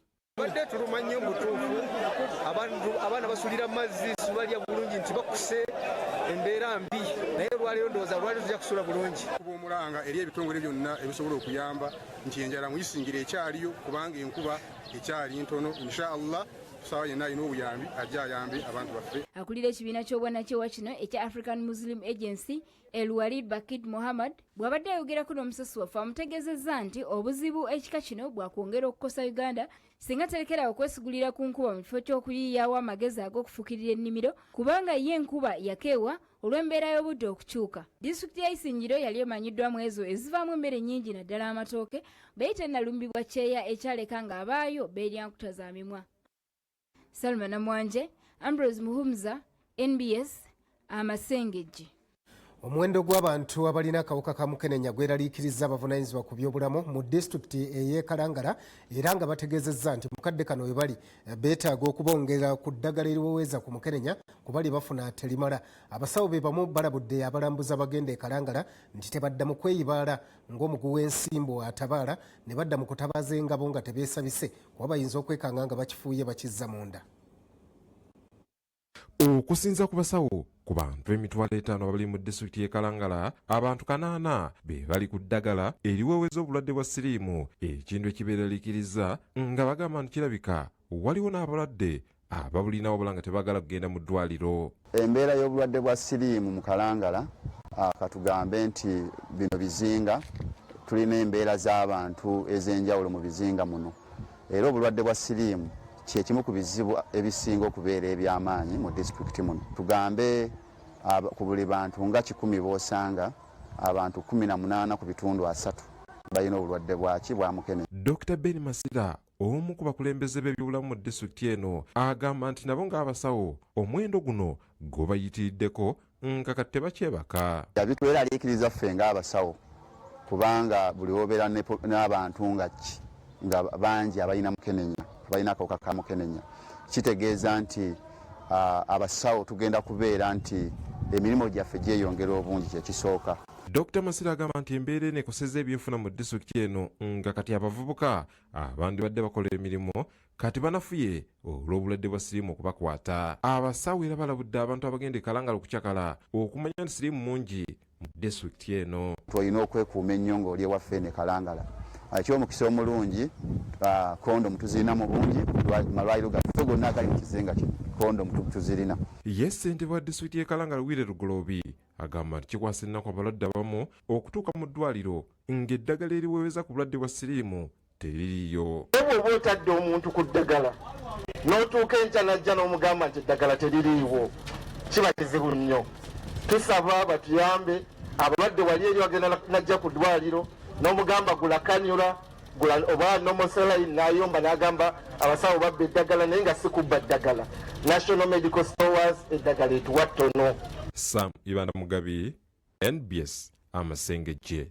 Mufti wa Uganda Sheikh Shaban Ramadhani Mubajje alambudde disitulikiti ez'obusiraamu mu bugwanjuba bwa Uganda n'ekigendererwa ekyokulambula enteekateeka z'obusiraamu ezikolebwa mu disitulikiti zino naye ng'ekimu ku bisinze okumutwalayo ekipayopayo ly'ettaka ly'obusiraamu. Kinajjukirwa nti ettaka ly'obusiraamu linjirize libulankanyizibwa nga n'erimu abagezigezi balitunze wabula nga kaakati kyaliko kyo ekyokulaba nti buli kimu bakitereeza. Mufti wa Uganda Sheikh Shaban Ramadhani Mubajje olugendo lwe alutandikidde Fort Portal era n'alambula pulojekiti eziwera ezitudde ku ttaka ly'obusiraamu omuli n'amasomero. Mufti bw'atuuse e Kamwenge n'alambuzibwa essomero erimu ery'obusiraamu lyasanze mu mbeera embi nga ku ttaka lino asanzeeko n'ennimiro y'emiti gya payini naye nga tebazza ssente mu nsawo ya muzikiti. Kino Mufti akivumiridde era n'asaba abali ku ttaka bazze ssente mu nsawo y'omuzikiti obusiraamu busobole okufunamu. Abasiraamu balina kutoola obusuulu baweteeke mu muzikiti. Akungula kasooli, akungula ebijanjaalo. Tayimu ejja kutuuka twetaaga buli yiika bagipangise. Mitwalo 5. Buli mwaka. Jangu. Ekamwe ng'alambudde n'effamu y'obusiraamu naye ng'ekitundu ekimu tekikozesebwa n'abasaba okuzimbako omuzikiti n'essomero. Y'ensonga lwaki twafuna ettaka lingi lya busiraamu. Naye singa lyali ly'abantu kulima buli muntu afune eriri. Naye ddala ly'obusiraamu liyambira litya obusiraamu. Omuntu bw'atuuka wano nti nkaaga mukozeemu ki. Kuba singa kati mutema katuusi oyo asobola okuzimba wano ebibiina oba mwagala asomero asobola okulongoosa omuzikiti guno muddamu nekuba pulaasi oba n'okusigala nti n'esente ne zisigalawo neziyamba obusiraamu. Mu disitulikiti y'e Ibanda alambuziddwa ekitebe ky'omuzikiti ekizimbibwa oluvannyuma ne yeetaba mu lukuŋŋaana lw'abasiraamu oludda olwo. Abasiraamu beeno bakubiriziddwa okubeera obumu n'okukuuma ettaka ly'obusiraamu n'okulikulaakulanya.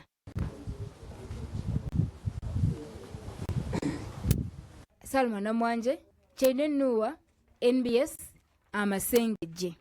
Ate essiga eddamuzi mu ggwanga lino lyeraliikirivu olw'emisango gy'obutabanguko mu maka egyongedde okukandaalirira mu mbuga z'amateeka, naye nga abakulu bagamba nti obuzi bwonna buvudde ku bajulizi abeebulankanya ate bwe kigenze okwegattamu enguzi eyafuuka baana baliwo ku njuyi zombi ne gujabagira. Mu mawulire amalala, Dr. Abedi Bwanika ayagala gavumenti eramula kuno eteekewo olukiiko lw'abasajja bakulu mu nsi Uganda basobole okusala entotto ku nsonga nga bwe zitambula mu ggwanga lyaffe lino erya Uganda.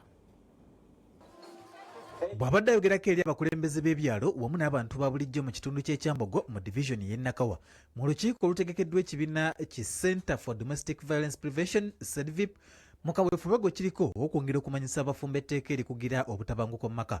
Omwogezi w'essiga eddamuzi Elias Kisawuzi agambye nti wakyaliwo embeera enzibu ennyo mu kuwuliriza emisango ekika kino mu kkooti olw'emize gamba ng'okusaba mpozi n'okuwa enguzi wamu n'okwebulankanya kw'abajulizi.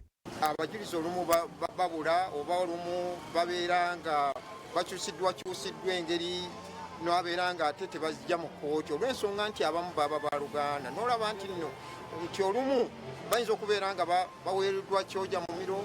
Kisawuzi wano wasinzidde n'ategeeza nga essiga eddamuzi bwe libakanye ne kaweefube ow'okubangula abalamuzi mu ggwanga lyonna okwongera okubawa obukodyo obupya ku butya bwe bayinza okwenganga embeera eri wakati.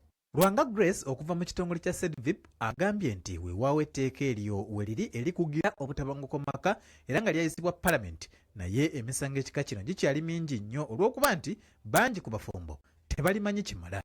Twongera okunyikiza etteeka Parliament yaffe lyayisa mu 2010 eririwo okuwa obukuumi abaami, abakyala n'abaana.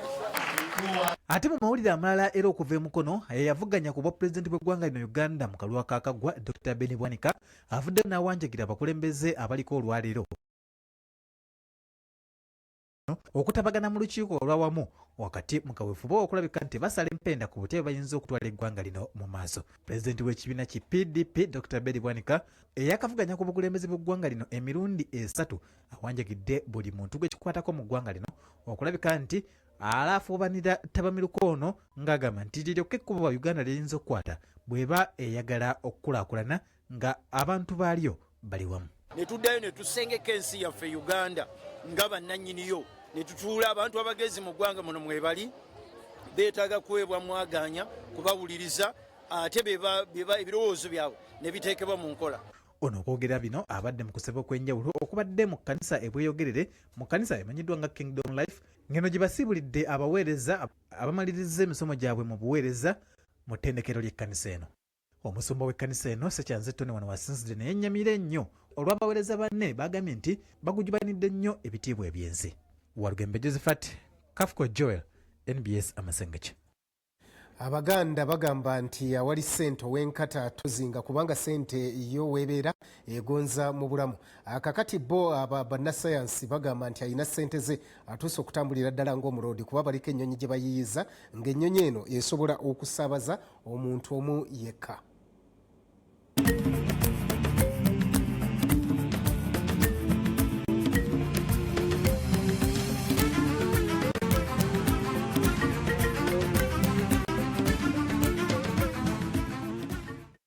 Mu kibuga kya United Arab Emirates ekya Dubai bagenda kutandika okukozesa bu drone nga buno bugenda kubayambako okusaabaza abantu era nga bujja kuyamba ku mbeera y'omugotteko gw'ebidduka. Bu drone buno buli kamu katwala omuntu omu era akadde konna mu mwezi gw'omusanvu butandika okukozesebwa.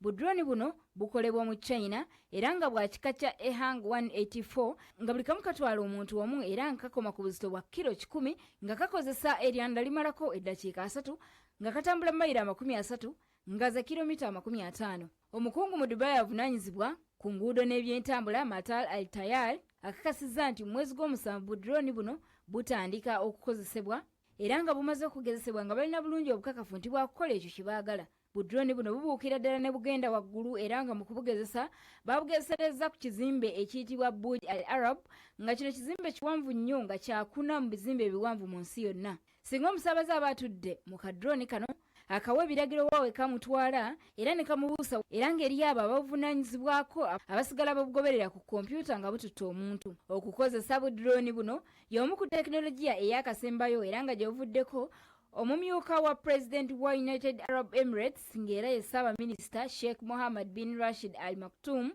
yategeeza nga mmotoka mu Dubai ebitundu 25 ku buli 100 ogunaatuukira omwaka gwa 2023 bajja kuba bakozesa ezo ezeevuga zokka.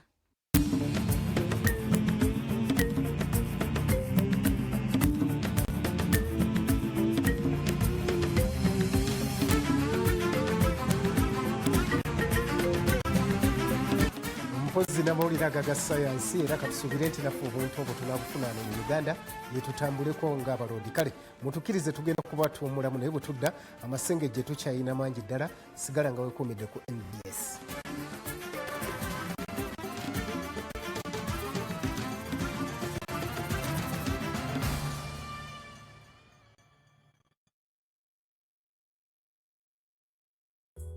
With Protex, I know my little explorer is always protected. Even when he's playing for hours and is exposed to germs. My doctor recommended new Protex Complete 12. It gives 12 times more protection and helps to provide 12-hour defense. With the best germ protection from Protex, I never worry. New Protex Complete 12 for the good health of your skin.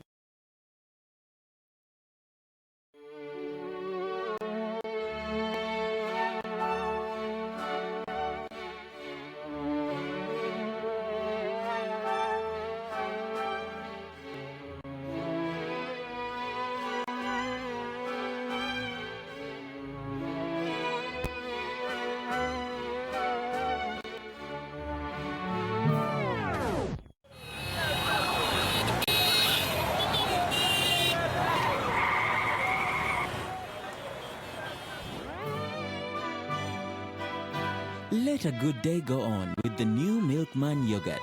All natural yogurt made to perfection for the whole family. Milkman, it's a good day.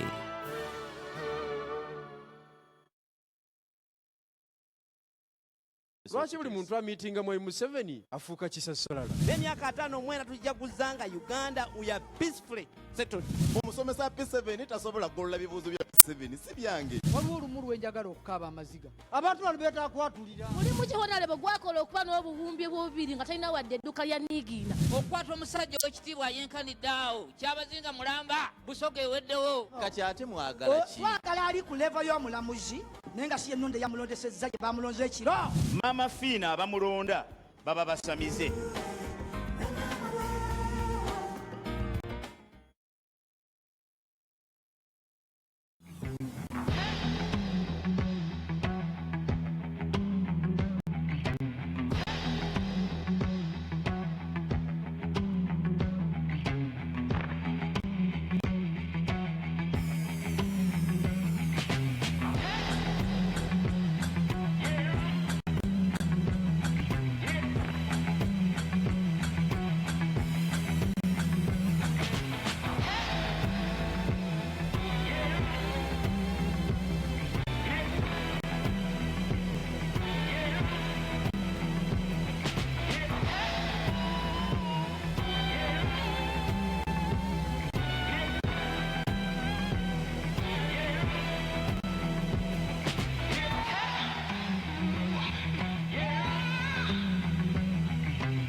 Some people believe that football is a matter of life and death. But football fans know it's much more important than that. Once you're in, you're in. For the long haul, for life. It's not easy being a fan, but real fans wouldn't want it any other way. Years of pain and hopeless expectation. In exchange for what? Moments of pure joy. You have to be a fan to know how much it means. Drink Pepsi and check under the crown. What you see is what you win. TVs, radios, t-shirts and airtime. Collect 5 bottle tops that spell Drink Pepsi and win a phone. And so much more. Pepsi. Live for now.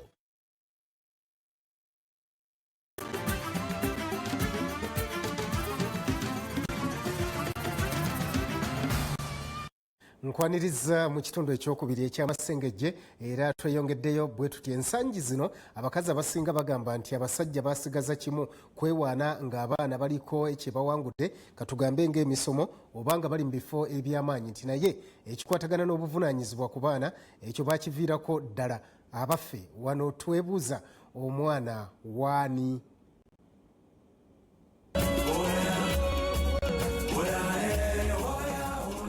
Omwana aba wa mukyala aba wa musajja lwa nsonga ekyaffe omulimu gwaffe gwa kutereka buteresi. Singa maama n'aba tanafa toba na saidi taata omutuufu omwana aba wa musaada olw'ensonga n'erina lye bamuweererwa lyaki lya musaada. Maama ne taata omwana wa mwana taata maama ne gavumenti kuba gavumenti wobeera waliwo ekizibu omwana wange mwana wa ggwanga kati omwana waani waffe ffenna. Bannaffe abaatusookawo baakulira ku mirembe mirungi anti maama ne taata buli omu yali amanyi bulungi obuvunaanyizibwa bwe okuva omwana lwagwa mu lubuto lwa nnyina. kati omwenkanonkano weeguli kakati yo omukyala agamba nti nange sijja kuwalabirira mwana nzekka n'omwami agamba n'omukyala naye akole ki naye amulabirire naye nga ffe bwe twazaaliranga abaana baffe mwabeeranga bwabwe. Naye emirembe bwe gigenze gikyuka n'endowooza z'abantu tezisigadde. Okuzaala omwana kya bulijjo era ffenna bwe tutyo bwe twajja mu nsi naye obuzibu buli mu ndabirira. Ani atakyatuukiriza buvunaanyizibwa bwe? Abavubuka abato olwagala omuwala olunaku lwamugamba ndi lubuto lwamukyayirawo. Siba lwegaana lwa mbeera nga talina agamba atuba munkulize naamuno naye oluvannyuma kyokakata ku mwami ayina omwana. Weewaawo mu maka agamu abafumbo bakkaanya okugabana obuvunaanyizibwa naddala ng'omwami n'omukyala bombi bakola. Ekituufu kiri nti abasajja bangi balekera bamaama obuvunaanyizibwa bwonna okuva omwana lwazaalibwa okutuusa lwakula n'afuna amaka agage. Kino Mutyaba ne Nabulime bakitadde ku nsonga ez'enjawulo omuli enkyukakyuka ey'emirembe okukosa n'obwavu. Gavumenti etugamba mwana waawe gwe maama ogamba mwana waawe bwe mugamba mumpe tosobola mumpa nti gwe omwana wuwo kitegeeza kyovula okwegana kufuuse ki kungi mwe mubadde batambuze naye omwami ye yakubeerangako nga naawe omukyalo oli ku bbaawo oli bwomu muli mwenna nkakati y'omwami agenda n'amanyi oyagadde gundi oyagadde gundi oyagadde gundi nabeera nga teyekakasa mwana. Kino nno kireetedde abaana bangi ensangi zino okutuuka okwegaana omu ku bakadde baabwe kuba akula alaba omuzadde omu amulabirira. Bushra Namirimu, Nabukenya Amina, NBS, Amasengejje.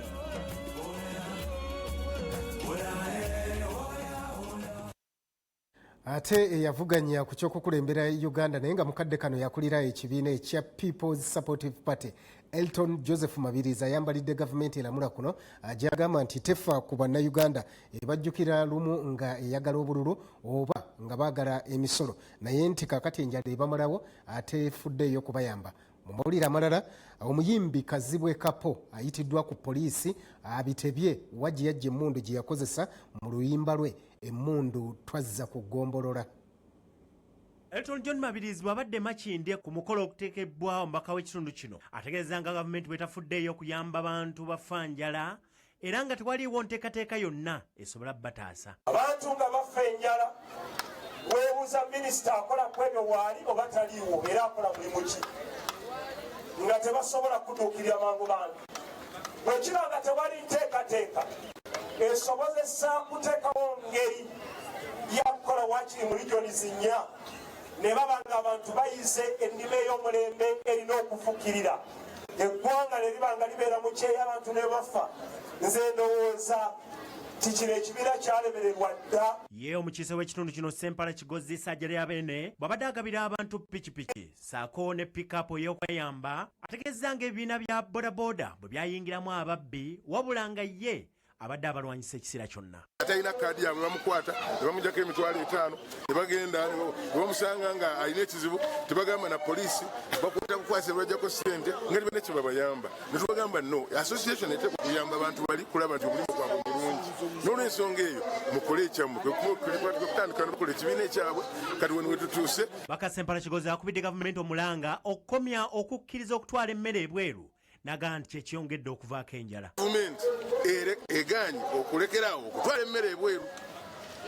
Bw'obanga abantu bwe bafa ogamba otya nti otwala ebweru balina argument gye batuwa nti obutale buli bujja kufa bo abantu abafa si bantu lwaki tutasa abeewalala ng'ate abaffe bafa. Wabula amawulire amalala omuyimbi Kazibwe Kapo gamumyukidde ku poliisi y'Ekibuye bwakunyizibwa okwogera wajji yajja emmundu gye yakozesa mu vidiyo y'oluyimba lwe emmundu twazizza ku ggombolola. Emmundu twazza ku ggombolola, emmundu twazza ku ggombolola, emmundu twaziwa ggombolola, emmundu twazza ku ggombolola. Wabula Kazibwe Kapo ategeeza nga emmundu eno bwe yamuweebwa nga ye tamanyi nti okwata emmundu kwa kumenya mateeka. Busabye nti bakinsonyiwe nazza omusango esimanyi nti muki kuba nze nali simanyi nti okukwata ku mmundu musango nga mmanyi nti omuntu wekuba ekifaananyi okimuddiza nage. Twaha Mukiibi, Kibalizi John, NBS Amasengejje. Weewaawo ebyo nabyo obirabye tugenda kuddamu tuwummulemu bwe tukomawo tukyalinayo ekitundu eky'ebyobusuubuzi ateekako n'emizannyo.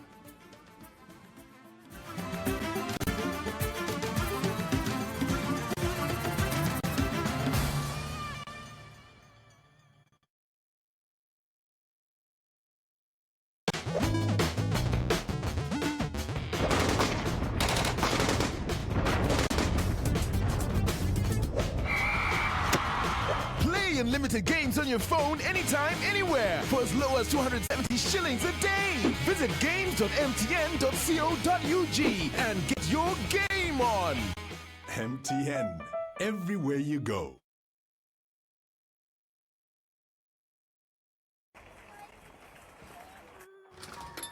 Hey, Coca-Cola?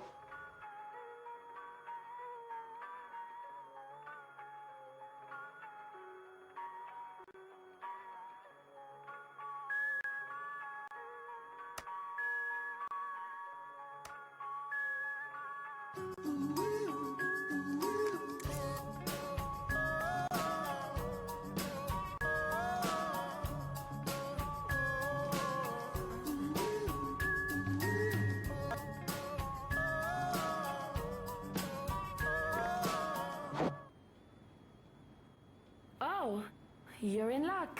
It's happy hour. So, you want a free Coca-Cola, but you have to drink it here.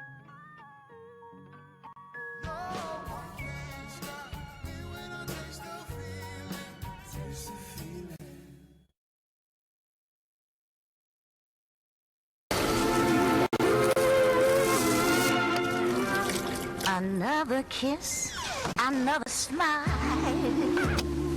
Hey, Daddy.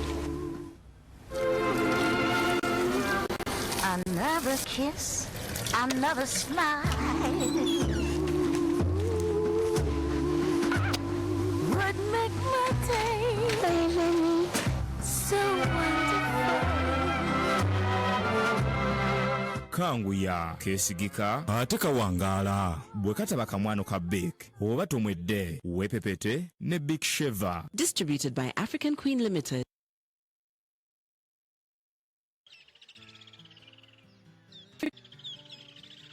Okoye okwoza engoye omuddiringanwa nga tezitukula weetaaga sabbuuni w'obuwunga atukuza engoye maama n'azirekamu akawoowo akalungi.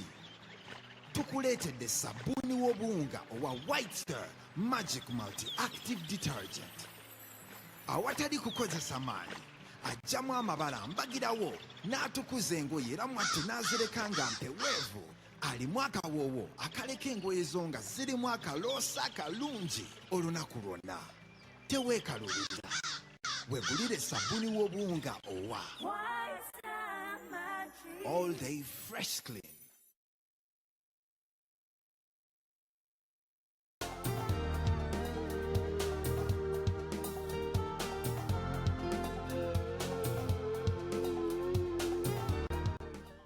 Weewaawo ate obulambuzi kye kimu ku bintu ebyogerwako okuba nti bireetera Uganda ensimbi eziwerako naye nga kigambibwa nti bikyalina okusomoozebwa okw'amaanyi okulaba nti bituuka ku ddaala ate ne babyetaagako ku Sheraton Hotel wewali omwoleso gwa Uganda Tourism Board era katayira waffe Twaha Mukiibi yamaze dde okutuuka ku Sheraton. Twagala okumanya abantu bajumbidde yabaffe kiki ebyo bye basinze okuleeta oba n'okubuulira kiki ekyasinze okuvaako obuzibu okuba nti tetunnaba kutuuka ku ddaala eryo ebyobulambuzi bwe birina okuba nga we biri. Twaha Mukiibi. Webale nnyo munnange n'abalabi baffe ab'amawulire amasengejje. Mu kiseera kino ndi ku Sheraton Hotel. Banaffe aba ministry ey'ebyobulambuzi bateekedde omukolo okuwa ebirabo eri abantu abo bonna abakoze obulungi eri obulambuzi. Ekyo nno kibadde kyakajja naye nga ennaku zino wabaddewo omwoleso ogubaddewo ogw'abantu b'ebika ebyenjawulo nga bonna bayolesa bintu bya bulambuzi. Neera twebuuza lwaki obulambuzi mu Uganda bukyali bwe butyo. Neegatiddwako omwogezi w'ebintu bino ebyobulambuzi njagala yeyanjule tumubuze ebisingawo. Nze Vincent Mugaba nkola ne Uganda Tourism Board. Mwebale nnyo okujja ku mwoleso. Kyetwagala okubuuza lwaki ebyobulambuzi bikyali wansi bannayuganda nga bo tebamanyi nnyo tebenyigira nnyo mu byabulambuzi. Sandyogedde bwe sandigambye bwento nti ebyobulambuzi bikyali wansi. Ndowooza guno omwaka oguwedde tulabyewo ekyenjawulo kingi. Bannayuganda bangi abatambudde okulambula ensi yaabwe.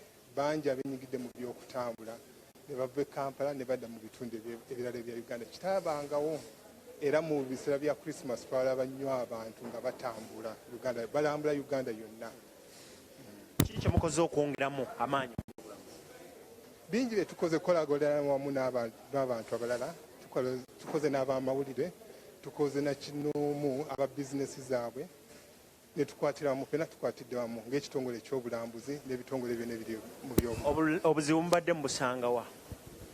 Obuzibu mubadde mukakasa mu kugamba abantu oba bamatiza nti Uganda ya njawulo teri nga mawanga amalala nti ebyokulambula mu Uganda tulina genda Kenya, tulina genda Tanzania oba tulina genda Dubai muno mu ggwanga lyaffe mu nsi yaffe eno.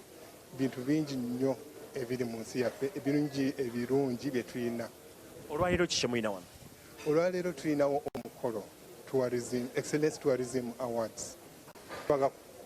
Twaga kuwa awards eri abo abantu be bagamba nti bakoze bulungi nnyo mu bintu ebikwatagana n'ebyokulambula. Abantu bano mwabalonze mutya era bagenda kufuna birabo ki?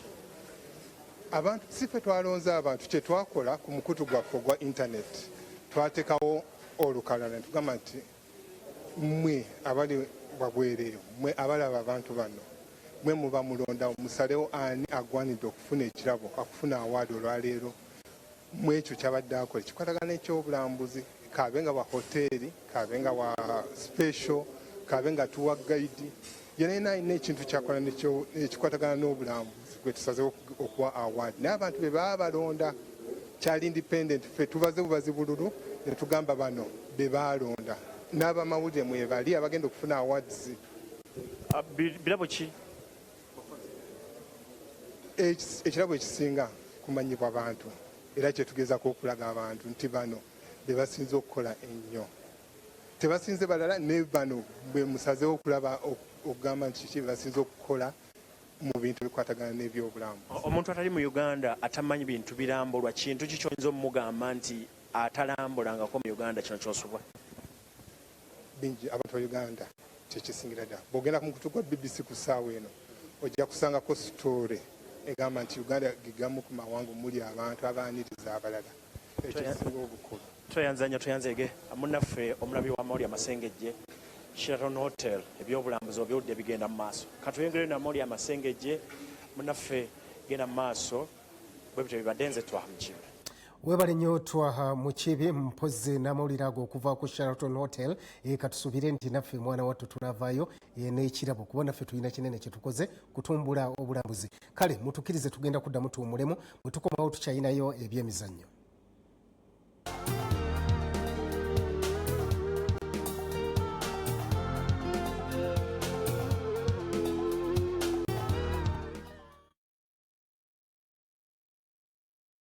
Wow! Fanta Fruit Blast with honey.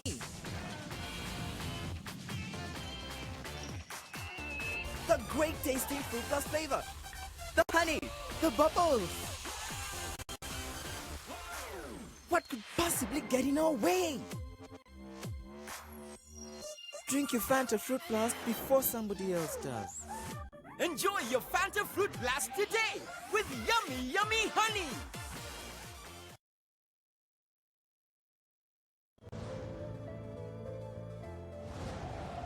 This could be a sensational start. Silly challenge. This is proper FA Cup football. Unbelievable! The Emirates FA Cup will be available to all DSTV customers from DSTV Premium through to DSTV Access from the 18th of February. Catch it live on SuperSport 3, 5 and SuperSport Select 2. Only on DSTV.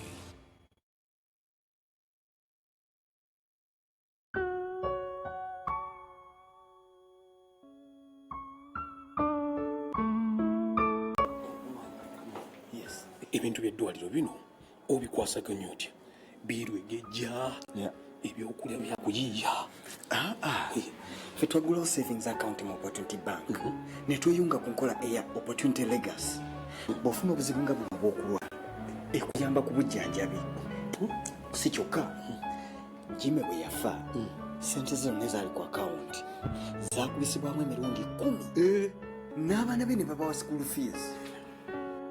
Opportunity Bank for your success. Opportunity Bank is regulated by the Bank of Uganda. Amateeka n'obukwakkulizo bigobererwa.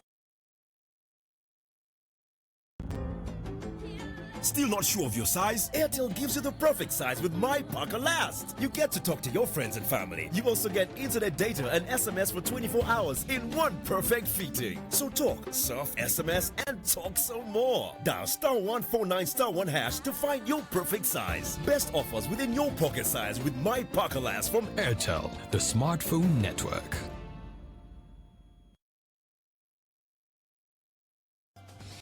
Sports for me is all about the action, the passion, and the anxiety it creates. I'm Web Daniel Sabachije, and I'm NBS always.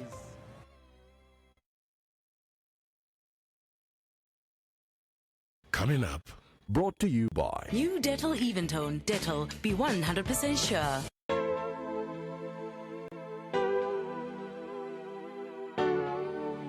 Giving your family the confidence of healthy even-tone skin. New Dettol Eventone. Dettol, be 100% sure.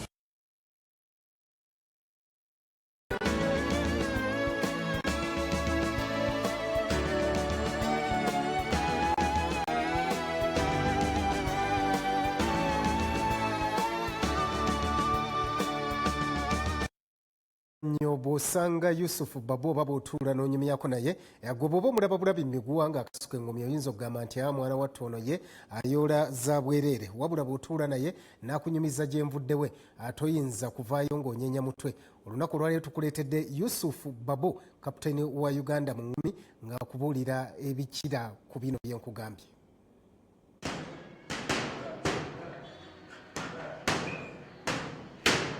Yusufu Babunga ono era ye kapitaani wa ttiimu y'eggwanga twamugwikiriza mu kutendekebwa ku jjimu e Nansana. Oluvannyuma lw'okung'olebwa banne nti Ssaabanafu Yusufu n'agamba nti okutandika okuzannya ebikonde yali ayagala nnyo okusomooza banne ng'asiikula entalo y'ensonga lwaki yatandika okubiyiga. Ese omuzannyo nagwagala bwagazirwa mikwano gyange bwe nabeeranga